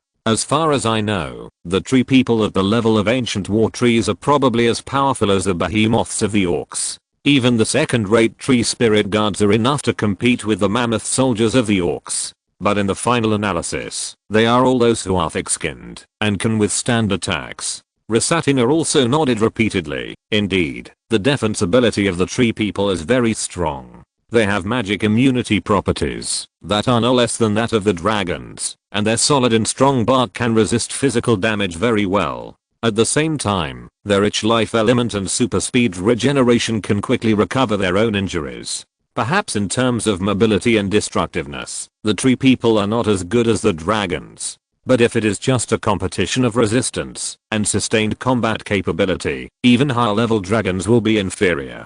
Emily couldn't help but exclaimed after hearing this, I didn't expect the tree people to be so strong. However, most of them are auxiliary and defensive. We are going to attack the natural trench and long river. Can they be used? Wright shook his finger. Whether they can be used or not depends on who uses them and how they are used. Functions are dead, but people are alive. Fighting a war is not just about throwing troops on the battlefield. War. It's an art. In short, you are trying to fool people again, right? Have you always been so honest? Led by the elf princess, they passed through the dense forest and finally arrived at the destination of this trip. In the center of the forest, 5 giant towering ancient trees stood there, looking simple and vicissitudes. Although they were far away, Wright and others still felt a strong life energy rushing towards them. Looking at the 5 ancient trees with lush branches and leaves, Wright was amazed. As expected of an ancient war tree, look at their bark. It's probably harder than ordinary magic alloys.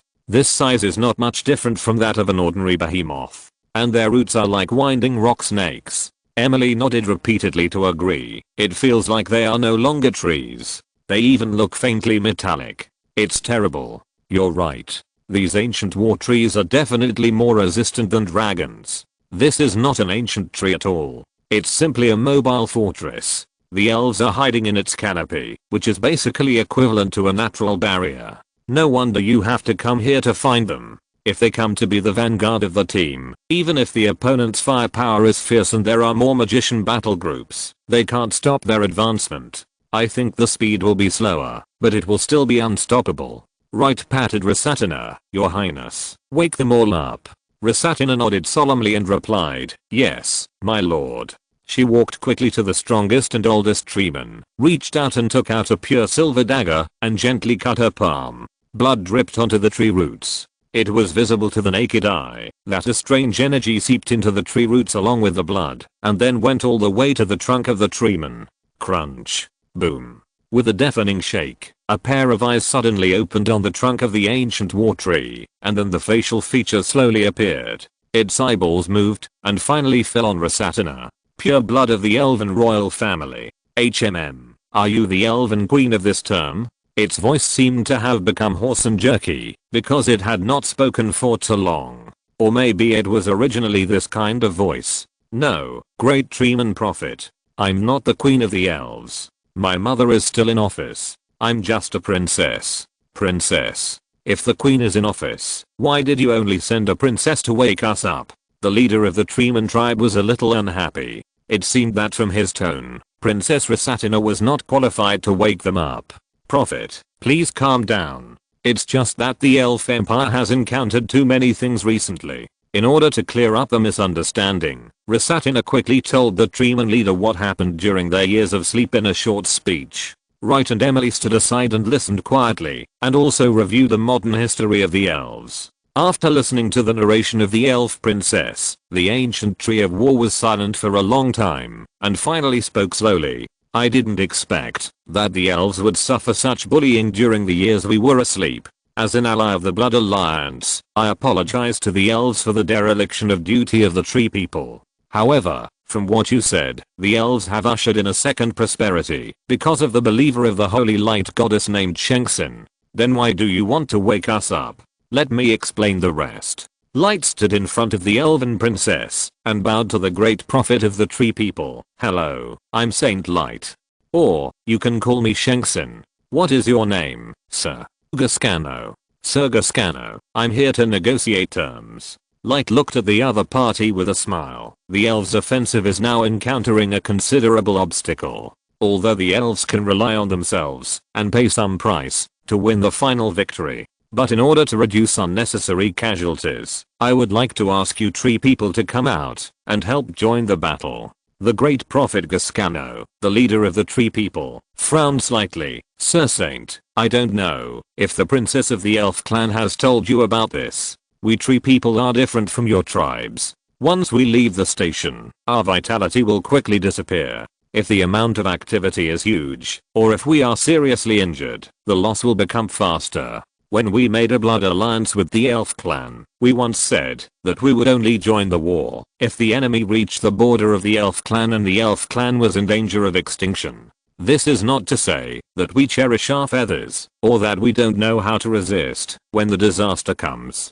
It's not that we don't want to join the war, but that we can't join the war. Once we leave the station, we can't go far. It's okay inside the elf empire, where the life element are relatively rich, which can reduce losses. But if we leave here, leave the elf empire, and go to the outside world, our consumption is greater and our life loss is more serious. It is even possible that we have lost our combat effectiveness before we even get to the place. The words of the tree people leader were very sincere and true. Although their tribe is called the Tree People Clan, in essence, they are more inclined to trees and plants. As a plant, after pulling its roots out of the soil on which it depends for survival, it has already entered the countdown to death. It is already remarkable that these guys can still fight and have various abilities. After all, we can't ask too much of them. After all, they are trees. At this point, both Her Royal Highness the Princess and Emily have begun to retreat.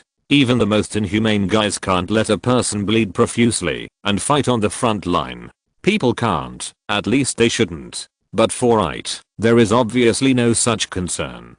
People can, at least they should try. If I can solve this fatal problem of your race, are you willing to appear on the battlefield as the fighting force of the elves? After listening to Wright's speech, the ancient war tree was stunned at first, and then laughed. Young man, I can feel the extraordinary aura emanating from you. Perhaps, you are really a special person. But, don't talk nonsense about solving the innate defects of our people. This joke is not funny. Wright didn't even frown. I'm not joking. Please answer my question seriously. The smiling face on the bark of the Gascano tree gradually disappeared, replaced by an angry look. The ground of the entire forest trembled slightly, as if a small earthquake had occurred. Sir Saint, you are a distinguished guest of the elves. As an ally of the elves, we treat you with courtesy. But you have offended my tribe again and again, which is unbearable. Please leave here. The forest does not welcome you. The elf princess was sweating. I'm sorry, Mr. Gascano. The Lord didn't mean that. I'm really sorry to disturb your rest time. We will leave now. We will leave now. I repeat it again. Unexpectedly, Wright spoke again. I'm not kidding. I do have a way to solve the survival problem of your tribe. From now on, you will be worthy of the name and become the tree people. How about it? Do you want to cooperate? Enough. There is a limit to fooling people. Before the tree people leader Gascano finished speaking, Wright drew a card and threw it in front of him. As the glimmer faded, a magical plant, the pea shooter, appeared in front of everyone. When he saw what was in front of him, Gascano was stunned and didn't say a word for a long time. Seeing this, Light stretched out his hand, as if to take back the pea shooter. Wait. Please wait a moment. Gascano panicked, and even his tone became respectful. Sir Light, what is this? Magical plants. I think Rosatina mentioned it when she was talking about the past of the elf empire. This is the key to helping the elves win. Light stretched out his hand, and the little pea shooter ran in front of him and rubbed his trouser leg affectionately. The two treeman leaders stared with their eyes wide open, as if they had seen a new path to advancement. I feel a strong life force from it. It should be a plant for sure. In other words, it is a life form similar to us. But the life energy in its body is incomparably stable. It can absorb and store life force like the elves, and it can move freely. This is simply against common sense. Mr. Light, the method you just mentioned, is it referring to turning our entire clan into a similar existence? Yes, you can say that. Light reached out and stroked the pea shooter's head, explaining with a smile. With your ability, you should be able to feel that in addition to the life force, there are other forms of energy in its body. It is this form of energy that allows it to lock the life energy without changing its nature. This is a brand new way of advancement, or a brand new steady state, a steady state that is extremely beneficial to the tree people. As long as you also accept the transformation of this power, you can also achieve a new steady state. At least, your vitality will not be lost quickly and in large quantities because of leaving this place. You will even open up a brand new path for advancement. How about it? Are you interested? Of course. This power is called fairy tale element. When you accept this power, it means that you become a fairy tale creature. In addition to absorbing life force with your roots on weekdays, you can also replenish fairy tale power in the fairy tale subspace through dreaming. Wright gathered the fairy tale element at his fingertips and shook them gently. What about the conditions I mentioned before? We agree to all of them. Don't you need to discuss it with the other four? Gascano shook his head repeatedly, and the leaves fell down with a rustling sound. No treeman can refuse this condition. But Sir Wright, can I try it first? It's not that I doubt you, but in this kind of situation, one more test means more safety. After all, we treemen are even rarer in number than unicorns. Wright nodded slightly, as you wish. He snapped his fingers, and the fairy tale element swirled into the body of the treeman leader. Of course, this fairy tale element is not enough for him to complete his transformation, but it is enough for the treeman to taste the saltiness. Sure enough, after absorbing this elemental power, the treeman leader trembled all over, as if an old smoker who had quit smoking for many years suddenly took a puff of second-hand smoke, and the branches of the trees stood up. Sure enough, this power is so wonderful. As long as the quantity is enough, we seem to be able to stabilize the life energy in our bodies. We only need to use this power to build a health shell around the life energy. Great. It's so great. It feels like a puzzle that has been lost for many years and suddenly found it and finally pieced together. The leader of the tree people looked at Wright. Sir, how much of this energy do you have? A lot. A lot. So much that you can't use it up. Even if you add them together, you can't use it up. Wright hooked his finger. As long as you sign this employment contract with me, I'm afraid to guarantee that you will all get promoted and get a raise and reach the pinnacle of tree life. In the future, you will never be bound by the earth and roots again. Go wherever you want. This is the situation when the war is fought to this point and you need to participate. Otherwise, such a good thing will not be so cheap. Come on.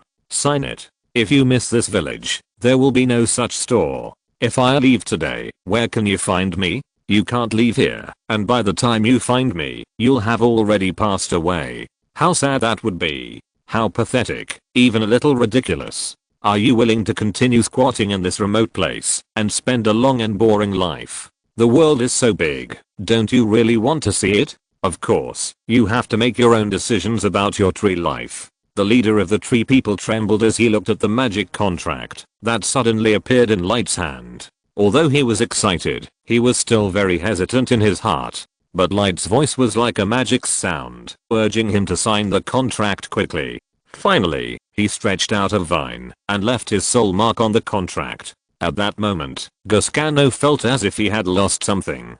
Chapter 321 The Secret of Witch Night. Monthly ticket plus 99. Alice, are you there? Wright drew a magic circle in the middle of the forest that connected to the fairytale subspace and tried to call Alice. Brother, is that you? Alice misses you so much. Brother misses you too. By the way, is your teacher here? Teacher Pinocchio waved his hands desperately, as if to tell me to say he's not here. Soon, Pinocchio's voice came out from the magic circle. Ahem, boss, long time no see. What are you busy with recently? I've been busy recruiting new employees recently and preparing to optimize some disobedient old employees. Pinocchio was shocked. Boss, you can't optimize me. Otherwise, where can you find such an excellent employee like me? Indeed, I'm excellent. It is precisely because I'm excellent enough that I should supply talents to the world. This is also the social responsibility of our company, don't you think? Pinocchio immediately softened. Boss, I was wrong. Don't make fun of me. What are you going to do with this magic circle? I need a lot of fairy tale element. After I open the portal, you are responsible for supplying me with a lot of fairy tale power. Don't stop until I say stop, understand? Are you going to? A lot. Why are there not enough fairy tale element in the subspace? Recently, we are dealing with magical plants and large-scale construction. It is indeed not enough. And recently there is a little girl named Jenny who claims to have signed a dispatch contract with you and has taken a lot of witch power from here. You know, witch power is much more precious than simple fairy tale element. Our infrastructure here. Okay. Wright snapped his fingers. Stop the big project over there for a while. The prosperity of the fairy tale subspace depends on the peace and stability of the world. If wars are everywhere, and the population is greatly reduced, won't there be fewer fairy tale element? We should look at the problem from many aspects. I promise you that after this matter is over, I will let the Holy Light Church carry out some fairy tale activities in the name of the goddess. For example, what kind of art performances, adapted dramas, fairy tale reading notes, etc. Then let the Holy Light Publishing House publish a batch of painting versions of the Fairy Tale King, which is guaranteed to sell well. In this way, the output of fairy tales can be strengthened. Pinocchio was very excited after hearing this. Boss, why do you say you are the boss? In this way, the problem is solved from the source. The simplest truth is that, if you want to increase storage, there are 3 ways to increase revenue, reduce expenditure and make a fortune. Now is the time to spend money, and you definitely can't reduce expenditure, and there is no sign of making a fortune for the time being. Now, open source is more reliable. Wright waved his hand. You changed the subject. Get ready. I'm going to make a big move. Yes, boss. After solving the problem of the source of the fairy tale element, Pinocchio cooperated a lot. Wright took a deep breath and gently snapped his fingers at the magic circle. With a click, it was as if a door was opened. Then, rich fairy tale element gushed out from the magic circle, like a huge spring. These fairy tale powers flowed in the dense forest like a spring, and soon moistened the entire dense forest. Gascano, the leader of the tree people, roared and shook the entire dense forest. Under his activation, the sleeping tree people woke up one after another, and through contact with Gascano's roots, they figured out the ins and outs of the matter in the shortest time, as well as the content of the agreement he signed with Wright on behalf of the tree people. Soon, they accepted this reality. Because all this is a blessing to them. The tree people drank the fairy tale element with their roots, and used it to cast the shell of their souls, completely wrapping up the life element. At the same time, the fairy tale element were constantly transforming their bodies, making them closer and closer to magical plants. Emily even felt a different kind of energy fluctuation from them. If these tree people continued to transform, they would probably be able to subdue each other directly with magic cards next time. The power of the tree people didn't seem to be of much help to her. Emily thought about it again and again, and finally decided to give up. When she followed the unicorn to charge last time, she had already tasted what kind of effect could be produced when the cards were properly matched. For the remaining cards, she decided to think carefully and maximize her strength. While Emily was thinking about her little thoughts, basically all the tree people had completed the initial evolution. Although they failed to become complete magical individuals, they basically had the effect of leaving the station without losing a lot of vitality. As for the future transformation, it would take time. After all, nothing can be achieved overnight. But just this effect alone made the treemen so happy that they couldn't stop grinning. Great. I didn't expect that the defect that has troubled our treemen for thousands of years has finally been solved. Ha ha ha ha ha. I say, Gascano. Wright waved at the huge treeman. Don't forget what we agreed on. Sir Wright, you are our great benefactor. This time we are fighting for our own affairs. We treemen are absolutely obliged to do so. Please give us your orders. We will defend your orders with our lives. Very good. Wright pointed in the direction of the elf imperial capital. I will give you 1 night to prepare for the war. You must arrive in the direction of the elf imperial capital on time tomorrow morning. By then, I will prepare vehicles and take you to the frontline battlefield.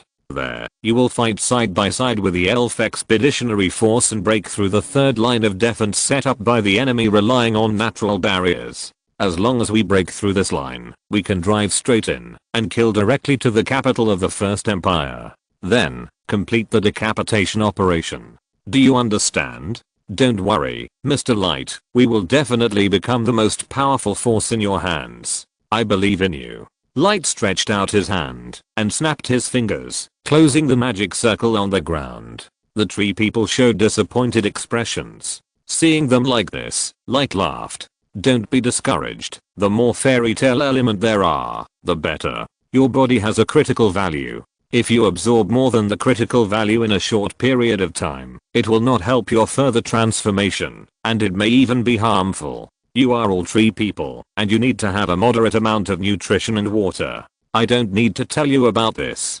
Don't worry, since we have signed the contract, we will be a family in the future. Although I, Wright, am not a great guy, I will never let my family go hungry. When you come back from this expedition, I will build a special area for you in the Emerald Dream for your tribe, to absorb fairy tale element at any time. I can even help you mark out a territory in the fairy tale subspace, so that you can settle down for a long time. Yes, the benefits of becoming an employee of our company are so good. At this point, Wright looked up at the sky. It's getting late. Everyone should have a good rest. After all, starting from tomorrow, there will be a series of wars. Yes, Sir Wright. After settling the tree people, Wright took the elf princess and Emily on the road back to the city. Halfway along the way, the elf princess couldn't help but praise. My lord, you are so amazing. I must include your glorious deeds this time in the latest edition of the Saints and says.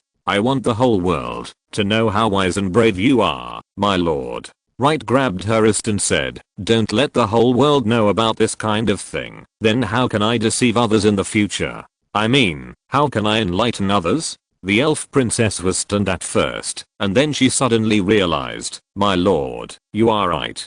I was reckless. Okay, let's talk about business. Emily turned and looked at Wright. How are you going to transport so many tree people to the front line? We have conquered the lost land of the elves and broken through the first and second lines of defense of the city. There is a vast grassland between the first and second lines. Although the tree people can move freely now, from what I just observed, their speed is no different from the tortoise and the hare race. If we go to the front line at their speed, it will probably take half a month. You said you want to transport them there. What exactly do you mean by transportation? Of course it's air transport. Air transport, I know. Air transport is indeed the best option. I mean, how are you going to transport them?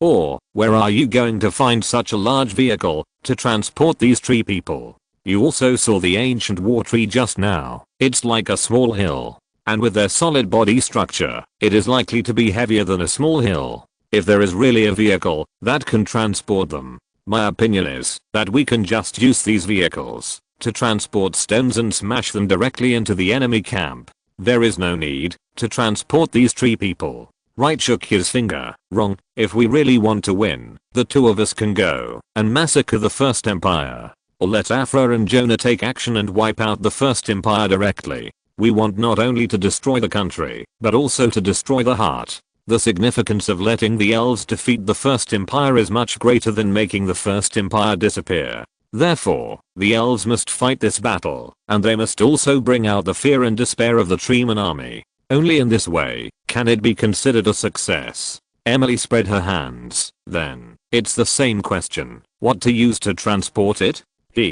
Emily, you know so much about fairy tales. Why didn't you think of it? Come, I'll give you a hint. Are there any fairy tales that can make people smaller? Several stories flashed through Emily's mind. There are quite a few. There are naughty children who were punished by elves, and there are beautiful princesses who were cursed. Of course, there are also brave knights who drink shrinking potions to steal keys in order to save others. Ah, you want to borrow this power to make all the tree people smaller? Yes. That's not feasible, because these fairy tales are many and complicated, and this power is hard to unite. I know, I have a way. Wright took out something like a match and shook it in front of Emily. Do you know what this is? Is this Jenna's match? Emily took the match and looked at it in front of her eyes. This match is the same as the crystal slipper. It is a witch's token. Yes, and it is the most special consumable token. Wright took the match and said, the witch nemesis can make it herself, but it is very time consuming and laborious. So, if she wants to use this thing on weekdays, she will be very frugal. It contains the most magical power in the fairy tale world, omnipotent magic. In theory, the power of this thing is the most powerful, and it can turn all the impossible into possible in a short time. But, it can only last for a short time. Otherwise, it would be too invincible, and not in line with common sense. Emily's face was full of question marks. Then, the time it takes for a match to burn out is not enough for us to send these trees over. Right side, or do you think your brain circuit is straight? If you don't use your brain, you can consider donating it. We light the match not to make the tree people smaller, but to make it materialize the shrinking spell in the fairy tale. In this way, we can shrink the tree people when the match burns out. When we get there, we can light the second match to make the shrinking spell ineffective. Can't they return to their original state? Emily's eyes widened in amazement. This is also possible? Question mark?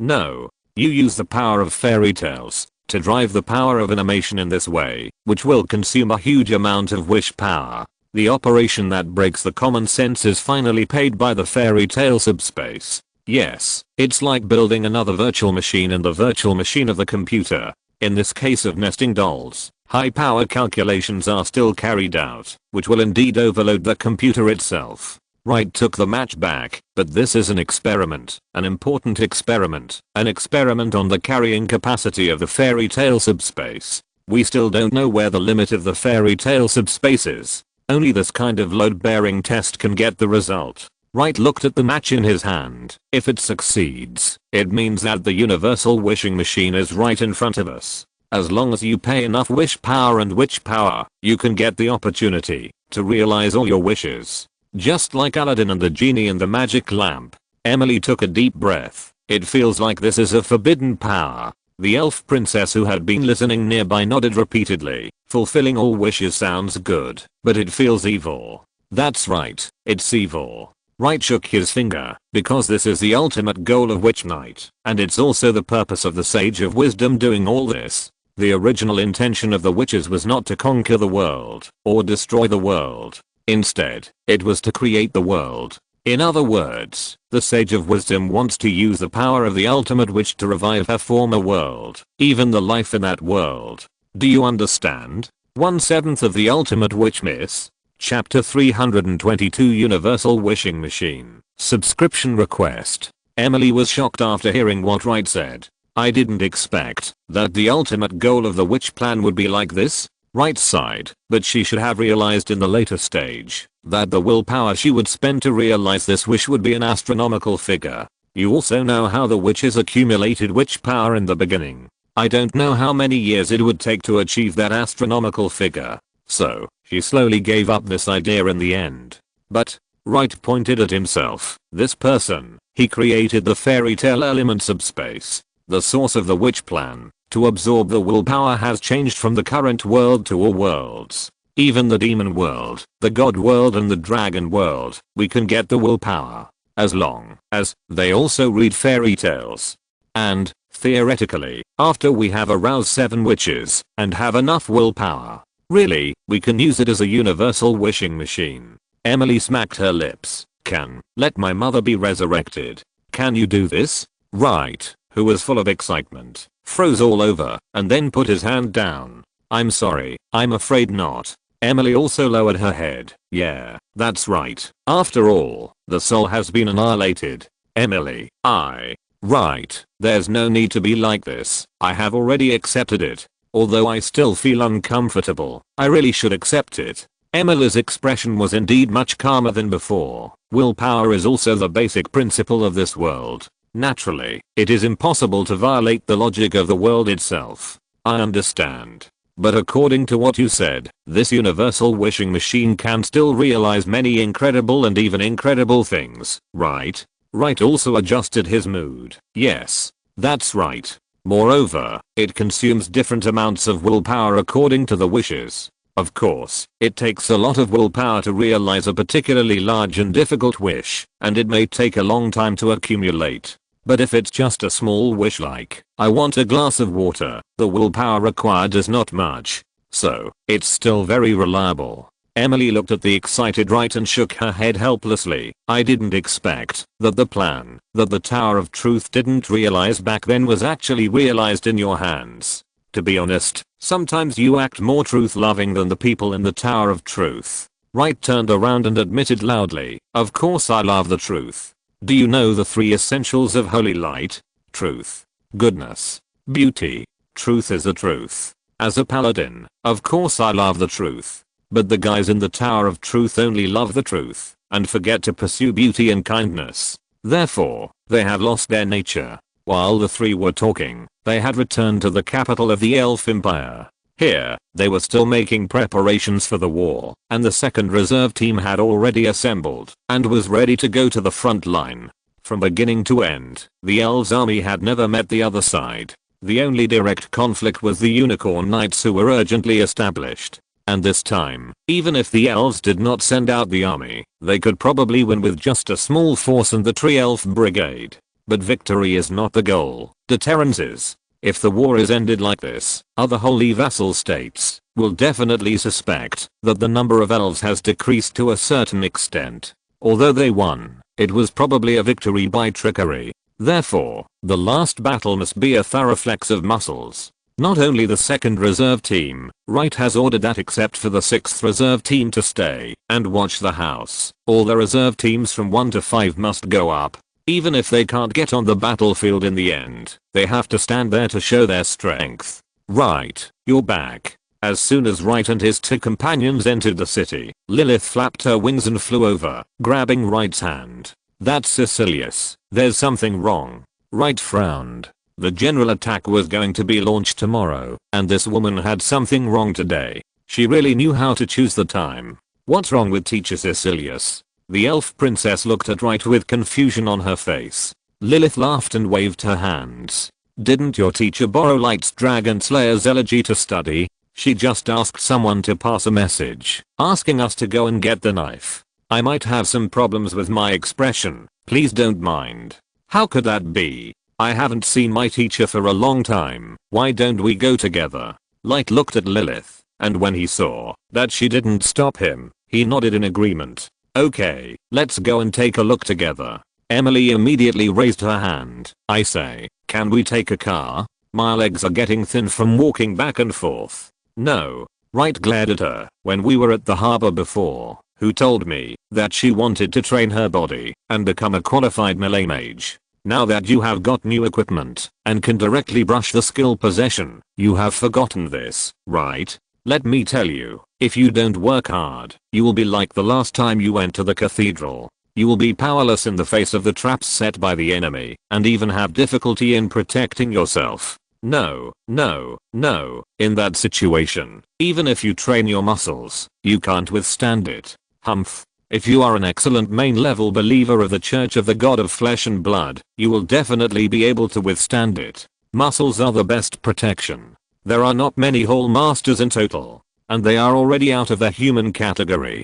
Don't think I don't know that under the transformation of the flesh and blood seeds, they have a lot of organs in their bodies that ordinary people don't have, and they even have 2 hearts. Wright came up to Emily and whispered, be careful, I will plant a flesh and blood seed in you too. You will know how to find excuses when you encounter problems. Even without the flesh and blood seed, the girls of the Blood Rose can withstand it, not to mention Helen. Emily, if you are nothing without those equipment, then you are not worthy of those equipment. The equipment is just to help you get familiar with your own power. People are the most important thing.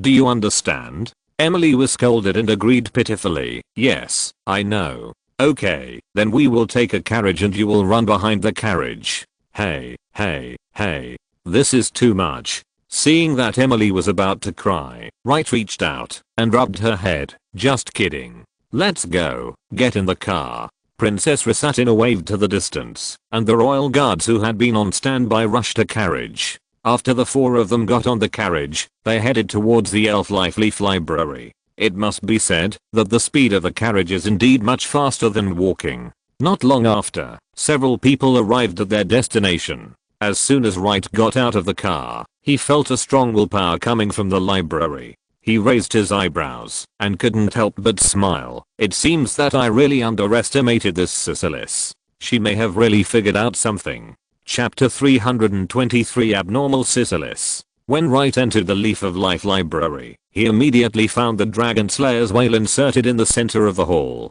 It was surrounded by circles of magic circles, shining with strange purple light. "Ah, you're here." Cecilius came out from behind a bookshelf in the library with a scroll, and came to everyone with a smile. "Please wait a moment, I have entered the last step." Wright looked at the magic pattern array on the ground with great interest. "What are you doing?" "I have been studying the principle of the targeted killing attribute in this weapon. I remember what I explained to you. The reason why this knife can form a special attack on the Dragon Clan is mainly because it contains a strong willpower. This also leads to its incomparable lethality to the Dragon Clan, while to non-dragon enemies, it is just a good-looking big knife blade."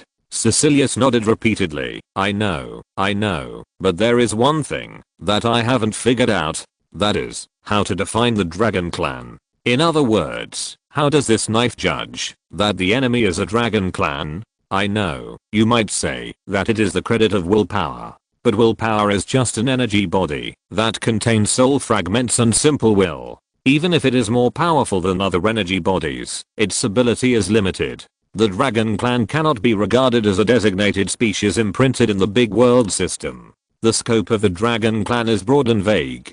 To give a simple example, is the Earth Dragon considered a Dragon Clan? Emily looked confused. What is an Earth Dragon? The elf princess beside her hurriedly explained. It is a large lizard that crawls on 4 legs. Although it looks like a dragon and has the word dragon in its name, it actually does not have any dragon blood. Not to mention a dragon descendant. It is not even a dragon beast. Wright frowned. So this is a problem you are studying? Yes. I got some inspiration from the origin of this weapon you described. Since the main power of this knife comes from those people whose homes were destroyed by evil dragons, the cognition of dragons should also be based on the cognition of these victims. In other words, if there is a kind of dragon in this world, and this dragon is unknown to these victims, and the knife holder does not know, and cannot judge, whether the other party belongs to the dragon family when fighting against this dragon, at this time, can the Dragon Slayer's wailing exert its original power? At this point, Cecilius walked into the magic circle. Or, like what I just said about the Earth Dragon, it looks like a dragon, and the ignorant masses also mostly think it is a kind of dragon. And if the knife holder also judged that it belongs to the Dragon Clan, then can the Dragon Slayer's wailing exert its power? And will the exerted power cause great damage to the Earth Dragon that is not a dragon? These are all worthy of our study. Wright applauded, as expected of Master of the Elves. He has made achievements. The elf princess Rasatina proudly puffed out her chest. I told you, my teacher is very powerful. So, have you found any results from your research? Haha, no. The elf princess Rasatina froze in place. Cecilius spread his hands. There are too few materials, and the time is too short. Wright waved his hands. In terms of time, I can give you some time. After all, there are no dragons in this world anymore, and there is no need to use this knife frequently. You can study to your heart's content. But as for the dragons, I'm sorry I can't do anything. I'm afraid there are no dragons in this world. There are low-level angels made of dragon flesh and blood. I wonder if you are interested.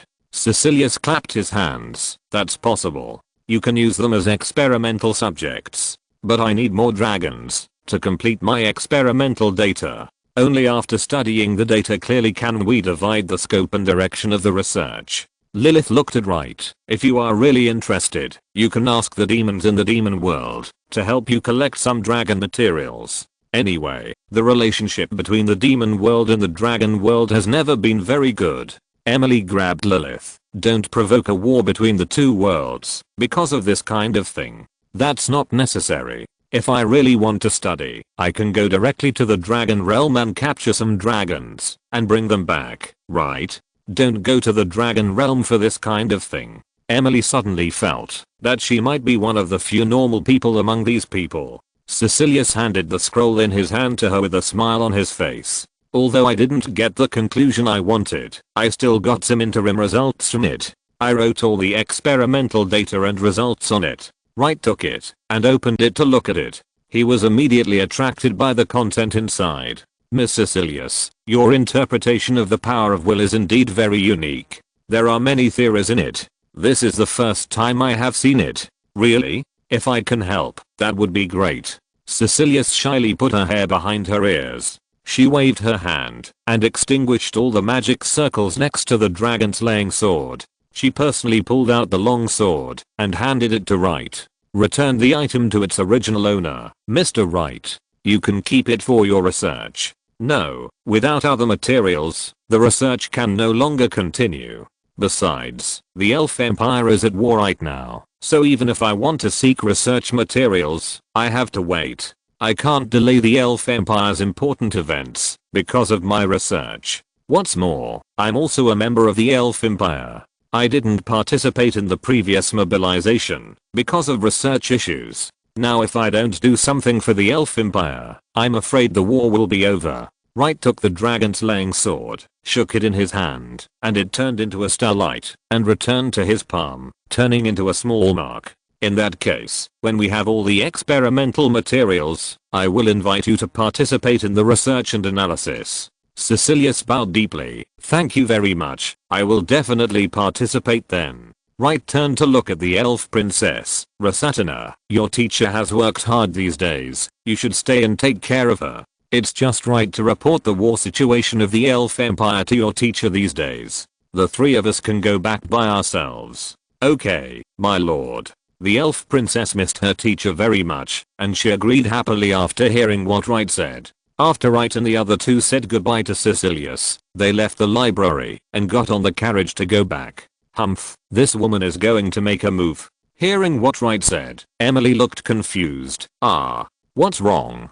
Did you see anything? Why didn't I notice it? Wright sneered and sealed the scroll given by Cecilius, and then spoke. She returned the knife sooner or later. The final battle is about to begin, and she returned the knife. Moreover, she has been inside the Great Library, so how does she know the current situation of the war? The entire Elf Empire has implemented special wartime management regulations, and private discussions on war-related matters are strictly prohibited. And Rasatina didn't have any other reaction to what I just said to the princess, which means that she hadn't talked to Cecilius about the frontline before. So how did she get the frontline war intelligence through other channels? Wright looked at the scroll in his hand. His eyes narrowed slightly. Lilith, you must keep a close eye on this person. Chapter 324. Magic power dries up, asking for monthly ticket. After a night of rest, the Treemen collectively appeared at the gate of the capital of the Elf Empire. The majestic and solid figure immediately attracted the attention of the elves. They looked at these Treemen warriors in amazement, and they were all very excited. You know, even some of the elves with 4-digit ages have never seen the figure of Treemen warriors fighting. Now, a large group of them ran out at once. Other types of soldiers gathered together, which can be said to be a large mass. But the Treemen warriors gathered together, giving people a lush and green illusion. Everyone is here, right? I don't know when. Wright stood on the city wall, looking at the Treemen warriors below. He took out a strange magic device. Sir Wright, a total of 927 Treemen warriors are all in place. The Treemen leader stood in front of the city gate. His figure was much taller than the entire city wall. But how are you going to take us away?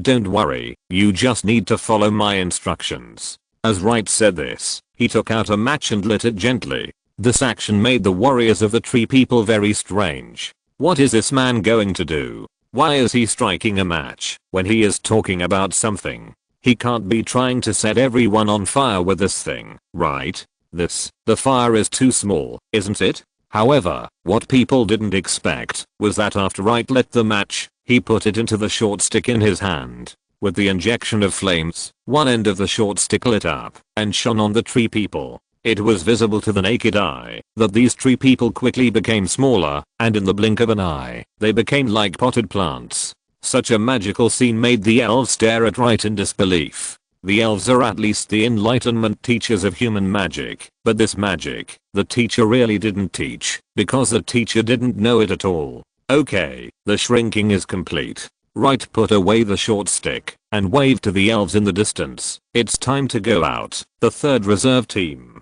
Each of you will take a treeman, and we'll talk about it when we get to the gathering place. Don't be dazed, I'm talking to you, hurry up. Under Wright's repeated urging, the elves finally woke up from their dreams, and one by one they came forward and picked up the treemen whose brains were in a state of shutdown, and then stepped on the breeze and soared into the sky, heading towards the direction of the battlefield. When most of the people had left, Emily hurried over. I'm coming, I'm coming, I'm coming. Where are the tree people? They've already set out for 5 minutes.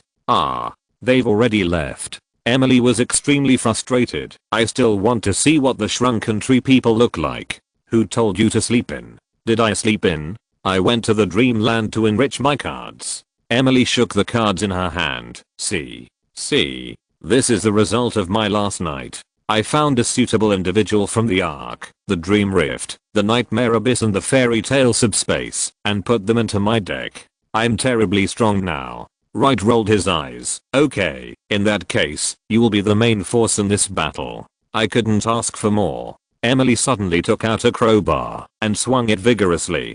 Didn't you tell me last night? In this decisive battle, those black magicians and magicians from the Truth Workshop will definitely go all out. I'm not interested in black magicians, but I must eradicate those bastards from the Truth Workshop. Looking at Emily's angry expression, Wright suddenly laughed. Okay, then count the shares of Unica, Alice, Gladys, and Jonah.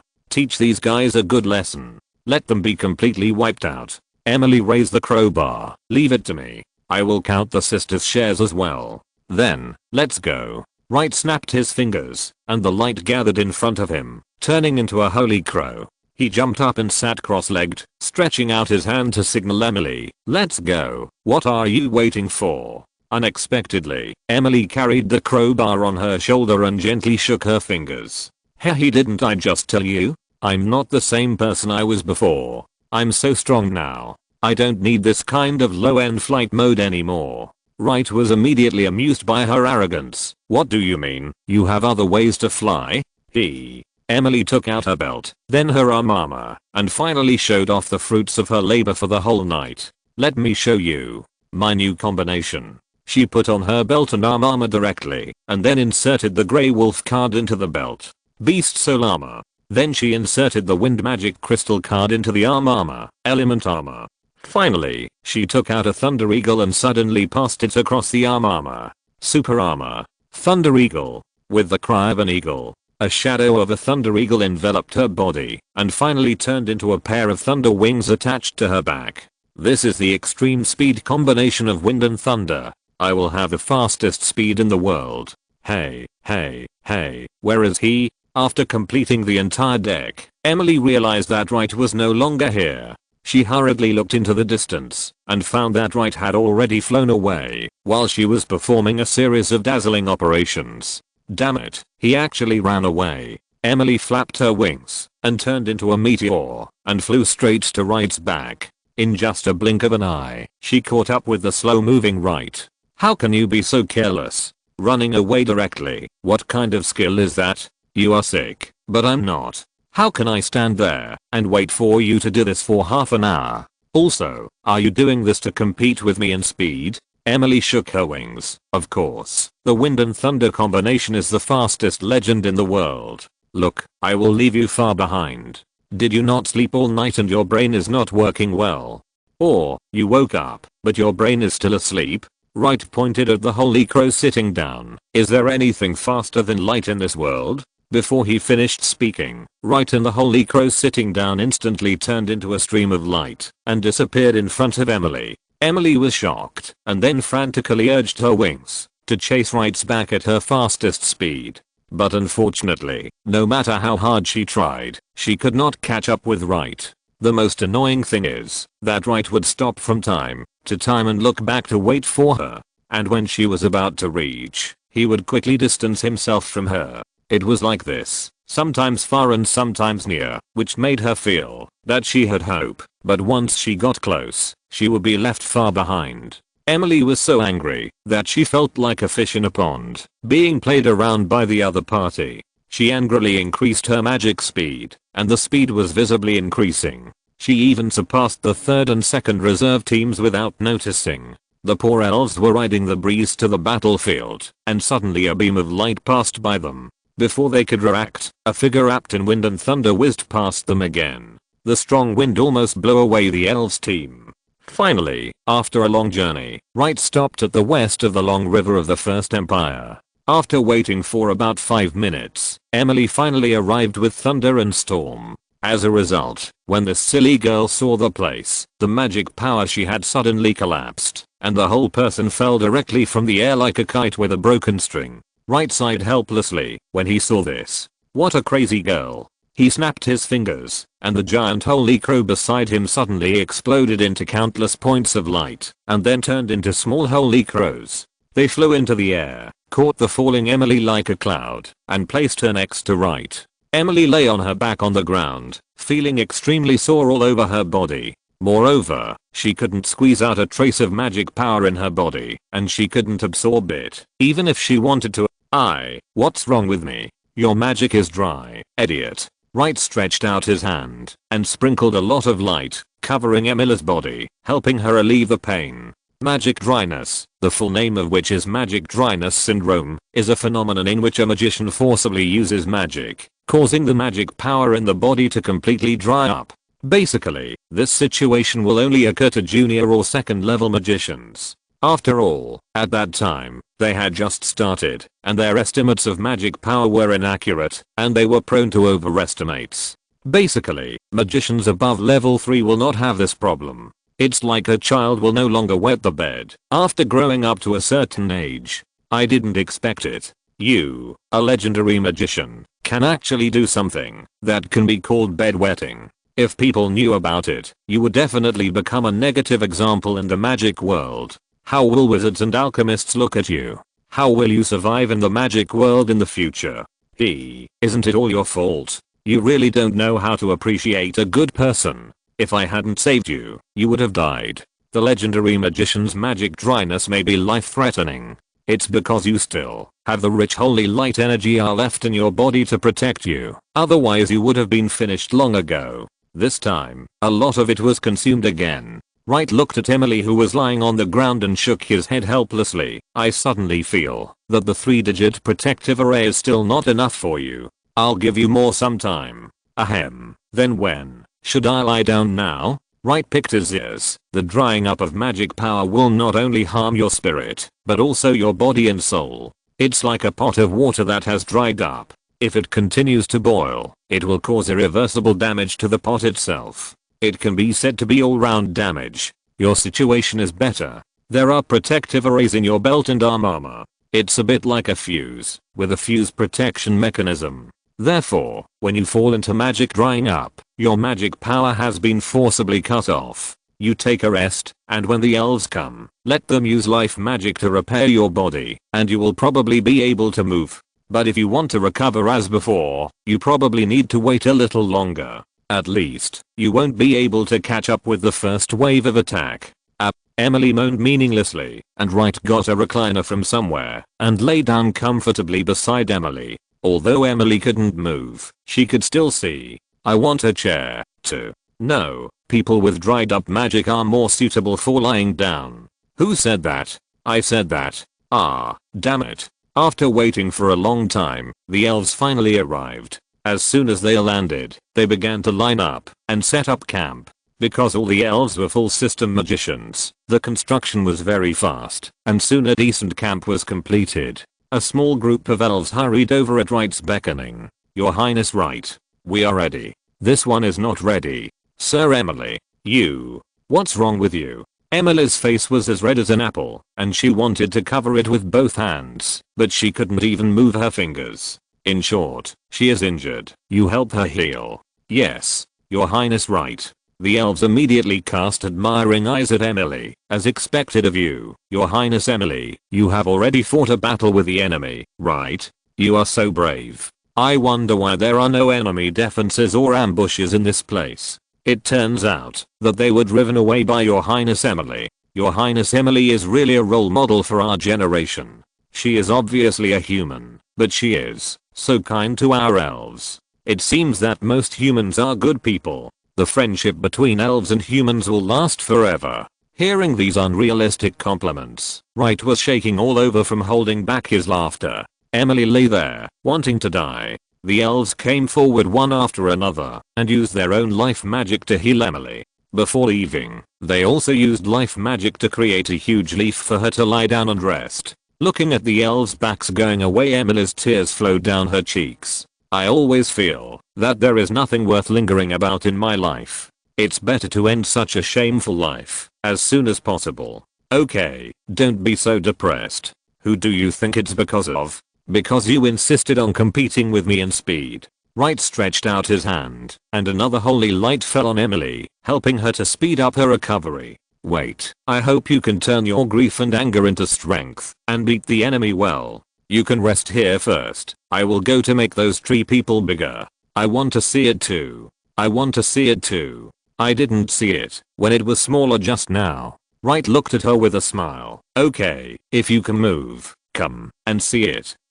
Emily lay on the giant leaf and made a meaningless whine. After a while, a group of elves came over and put the shrunken tree people on the ground. Wright also appeared in Emily's sight, shaking his head helplessly. You said you had to see it, but did you know that after you enlarge them here, people still have to spend time walking over there? Huh? You want to enlarge them here?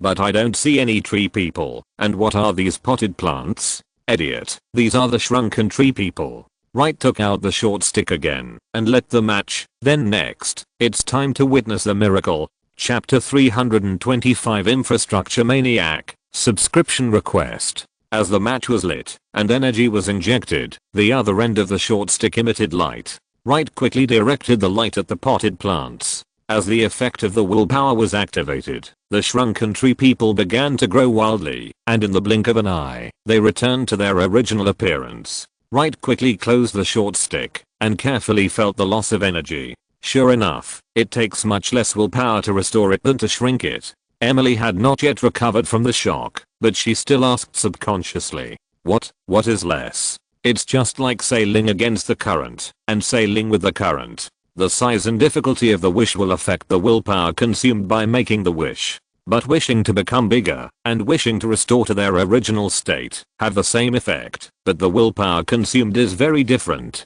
Because making an object bigger goes against the basic laws of the world, while restoring a shrunk object to its original state conforms to the laws of the world. Therefore, the latter saves a lot of willpower. But if it is to become bigger, it should be able to break through the original size and continue to grow. Restoration can only restore the original size. This is also the limitation of the second wish. Wright looked at the lush tree soldiers. Strange knowledge has been added again. It seems that, no matter which world you are in, the price of going with the will of heaven and going against the will of heaven is different. Emily finally came to her senses. Oh my god, you really did it. You, this holy sin. Is there anything in this world that you can't do? Wright frowned at Emily and said, maybe I can try to make you smarter. But I feel that this will go against your witch curse and probably won't work. What do you mean? What do you mean? Although Emily was very angry, she couldn't get up at all and could only roar angrily. Wright ignored her and came to the head of the Treeman tribe. How are you? Are you feeling uncomfortable? It's amazing. Not at all. How did you do it? Don't worry about how you did it. Anyway, the battlefield is ahead. I hope that you, the tree people, can shine in this battle that is destined to go down in history. The tree people's chief bowed and saluted. Please rest assured, your highness, we, the tree people, will definitely take back the fruits of victory and present them to your highness. Okay, I'll wait. The camp is over there, you go. When you get there, the commander of the elves will tell you what to do next. As you wish. The tree people walked slowly towards the camp, built by the elves. Wright was still lying on the recliner, crossing his legs, and basking in the sun. Emily's body seemed to have recovered a little, and she raised her neck slightly. Light. Do you know what rest means? Can't you just lie there quietly? I know. I mean, how are you going to launch the attack next? What? Light glanced at Emily. Do you have any foresight? I really do. Emily tried to move her body and changed to a more comfortable position. It is really difficult for a large army to cross this wide and turbulent river. If we fly over it from the sky, we will become live targets for the archers, magicians and magic crystal cannons on the enemy's city walls. Therefore, it is more reasonable to find a way to cross the river. They blow up all the bridges in the entire Chang River basin, leaving only this place. They also knew that we would definitely launch an attack here, but they did not make any prior resistance or ambush. I think they must have done something with this last bridge. Maybe when our large army walks up, it will explode with a bang. At that time, everyone on the bridge will fall into the water, and our losses will be great. Therefore, we must not take this bridge. Wright looked at her woodenly, his eyes full of helplessness. What's wrong? Is my analysis wrong? I can't ask too much of you. After all, there is no such thing as military tactics in your civilization. Wright sighed. Did I say that the elves should take this bridge? Before he finished speaking, the camp next to him suddenly made a rumbling sound. Emily tried to turn her head and found a towering tree rising from the riverside, growing like a tower in an instant. Then, countless thick roots inserted into the rushing river and quickly gained a foothold. Then, another towering tree rose from the riverbed and connected to the first towering tree with vines to form a bridge. This is. Wright snapped his fingers. The correct use of magical plants. Have you ever heard of a plant called banyan tree? Their roots are very developed, and they grow very thick and tall, and a banyan forest may be just such a tree. My advice to the elves is to build a bridge directly on the long river. Anyway, you are full system magicians, and can control the growth of plants. It is not impossible to build a bridge in a short time. Sure enough, under the support of the elves' crazy life magic, one towering tree after another rose from the long river, and became the bridge pillars of the bridge. Then countless branches intertwined with each other, and finally entangled and grew together, forming an extremely solid, wide and flat bridge. The enemies on the other side were very upset when they saw this scene. They did tamper with the last bridge, waiting for the elves to rush up and give these pointy ears a hard time. But they didn't plan to leave at all and built a new one next to it. Isn't this new bridge too wide? Compared with this new tree bridge, their bridge looked like a product of children playing house. This once again had a psychological blow to the soldiers of the Empire. What are you looking at? Fire. Use magic to bombard.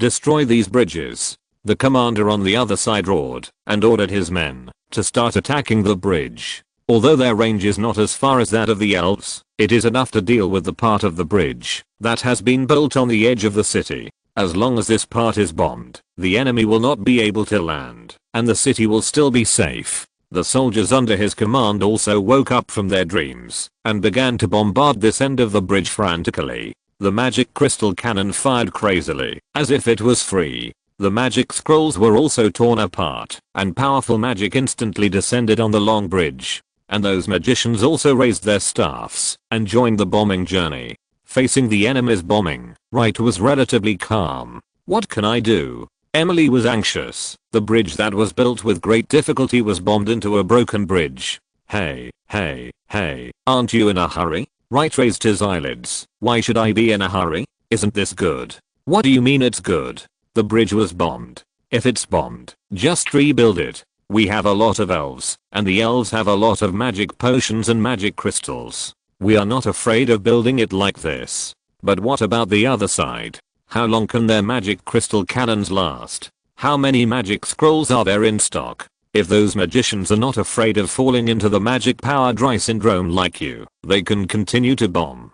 Competing for a source reserves? Do the elves need to be afraid? Emily was stunned for a moment, and then she was relieved. The elves have nothing but magic power. Although it seems that the elves have only a few thousand people, while the enemy has tens of thousands, which is 10 times the number of the elves. But the elves are all magicians, while the enemy's tens of thousands of troops are basically ordinary human soldiers. Not to mention the rare species of magicians, there are not many who can fight. In this case, the elves can completely rely on their own recovery to be on par with the enemy's drug-taking crystals, or even far surpass them. If the bombing continues like this, the final result will be that the enemy will be exhausted, and the elves will have finished warming up. Sure enough, after the enemy blew up one end of the long bridge, deafening cheers came from the city. Then the elves began to supply a life element to the long bridge again, and the broken bridge grew wildly again and soon recovered. The cheers in the enemy city stopped abruptly and even fell into a deathly silence. Just like that, it grew back. Then what were everyone doing after bombing for so long? It feels like the bridge that has grown back is more majestic than before. Is it an illusion? The towering trees on it are more lush and green, for sure. Boom. Keep bombing. The commander was furious and could not tolerate such provocation. They once again began intensive bombing, blasting the newly grown bridgehead into pieces. However, before they had time to celebrate, the bridge deck grew back again. The speed was even faster than before. Now, the Imperial soldiers in the city were completely depressed. You damn pointed-eared bastards. What are you looking at? Keep bombarding. Sir. Think twice. The chief of staff held the commander tightly. If you keep bombarding like this, it won't be long before our military supplies are insufficient. The storage of magic crystals is running low, and there are not many magic scrolls left. The commander was furious. Bullshit. We have the support of the entire empire, and there should be enough supplies this time. I looked at the list, and there should be a lot more. The chief of staff looked embarrassed and whispered in the commander's ear, "Sir, don't you know about those termites in the finance department? Among those materials, 60% are inferior, and 30% of the 60% have never been received. If you count the false reports, the exploited, and the ones used to cover the accounts, we don't have much supplies at all." The commander took a deep breath, looked up to the sky and howled, "How can we protect the empire with this group of insects?" At this critical moment of life and death, they are still thinking about enriching themselves. Empire. My first empire. I am afraid. Chiefs, you whispered. Others, look at me. I look at you. For a while, I feel like Emily on the other side. Seeing that the empire is no longer bombarded, I can't help but stare. Wow, like you, they really don't fight. Late immediately brought together a light ball in his hand and suddenly threw it into the sky. With the burst of the light ball, the elven army suddenly became restless. They didn't even have to launch any attacks. Simply walking to the other side would basically declare victory in the war. The elves hid in the treetops of the tree people and followed the tree people to attack. There were still a large number of elf reserves left in the elf camp to maintain the bridge. Seeing the elves start to attack, the empire immediately blew the horn. The magic crystal cannon and the magician group immediately began to bombard and soon blew up the bridge on this side. But soon, the elves on the other side began to show their power and the bridge began to grow rapidly again. The magicians were not to be outdone and continued to bombard the bridge. But the bridge grown from this big tree was constantly growing at an excessive speed, and the growth rate once exceeded the speed of destruction. No matter how the enemy bombed, they could not destroy the rapidly regenerating bridge. Moreover, after a long period of magic, many weak magicians had already withdrawn from the team and began to find a place to meditate to restore their magic and mental strength. But for the elves, they were not casting magic, but just pouring life element into the magic circle, which had low consumption, not to mention that there were several teams taking turns. Some elves were even sad because they were not in the queue. As the ancient war trees came to the middle of the bridge, they were already within the enemy's attack range. The enemy no longer entangled with the bridgehead, but turned their bombardment targets to the ancient war trees. Then, they realized what despair was. Facing the lush and thick-skinned ancient war trees, magic was like setting off fireworks, without any killing power. The elves hiding in the tree canopy felt safer than in the fortress. These magic crystal cannons and magicians, not to mention the ancient war trees, even the tree spirit guards could not stop them. They could only watch this moving fortress move forward little by little. Originally, the slow movement of the tree people was a disadvantage, but now it has become a torture for the enemy. Their heavy and slow footsteps were like the drumbeats of the god of death, not fast or slow, but unstoppable. Little by little, they defeated the enemy's defenses. Gradually, more and more defenders collapsed psychologically, and the front line began to collapse completely. Just when the situation was going well, Wright suddenly raised his eyebrows, sat up from the recliner, and lifted Emily who was lying on the leaves. "Hey, Emily, how are you resting? Get up when you're almost done. Your main dish is on the table." End of this chapter. Thank you very much for reaching the end. Don't forget to like. Looking for more exclusive content and immediate access? Subscribe to our Patreon. Remember, every like, subscription, or donation encourages us to continue. Thanks to everyone. See you in the next video.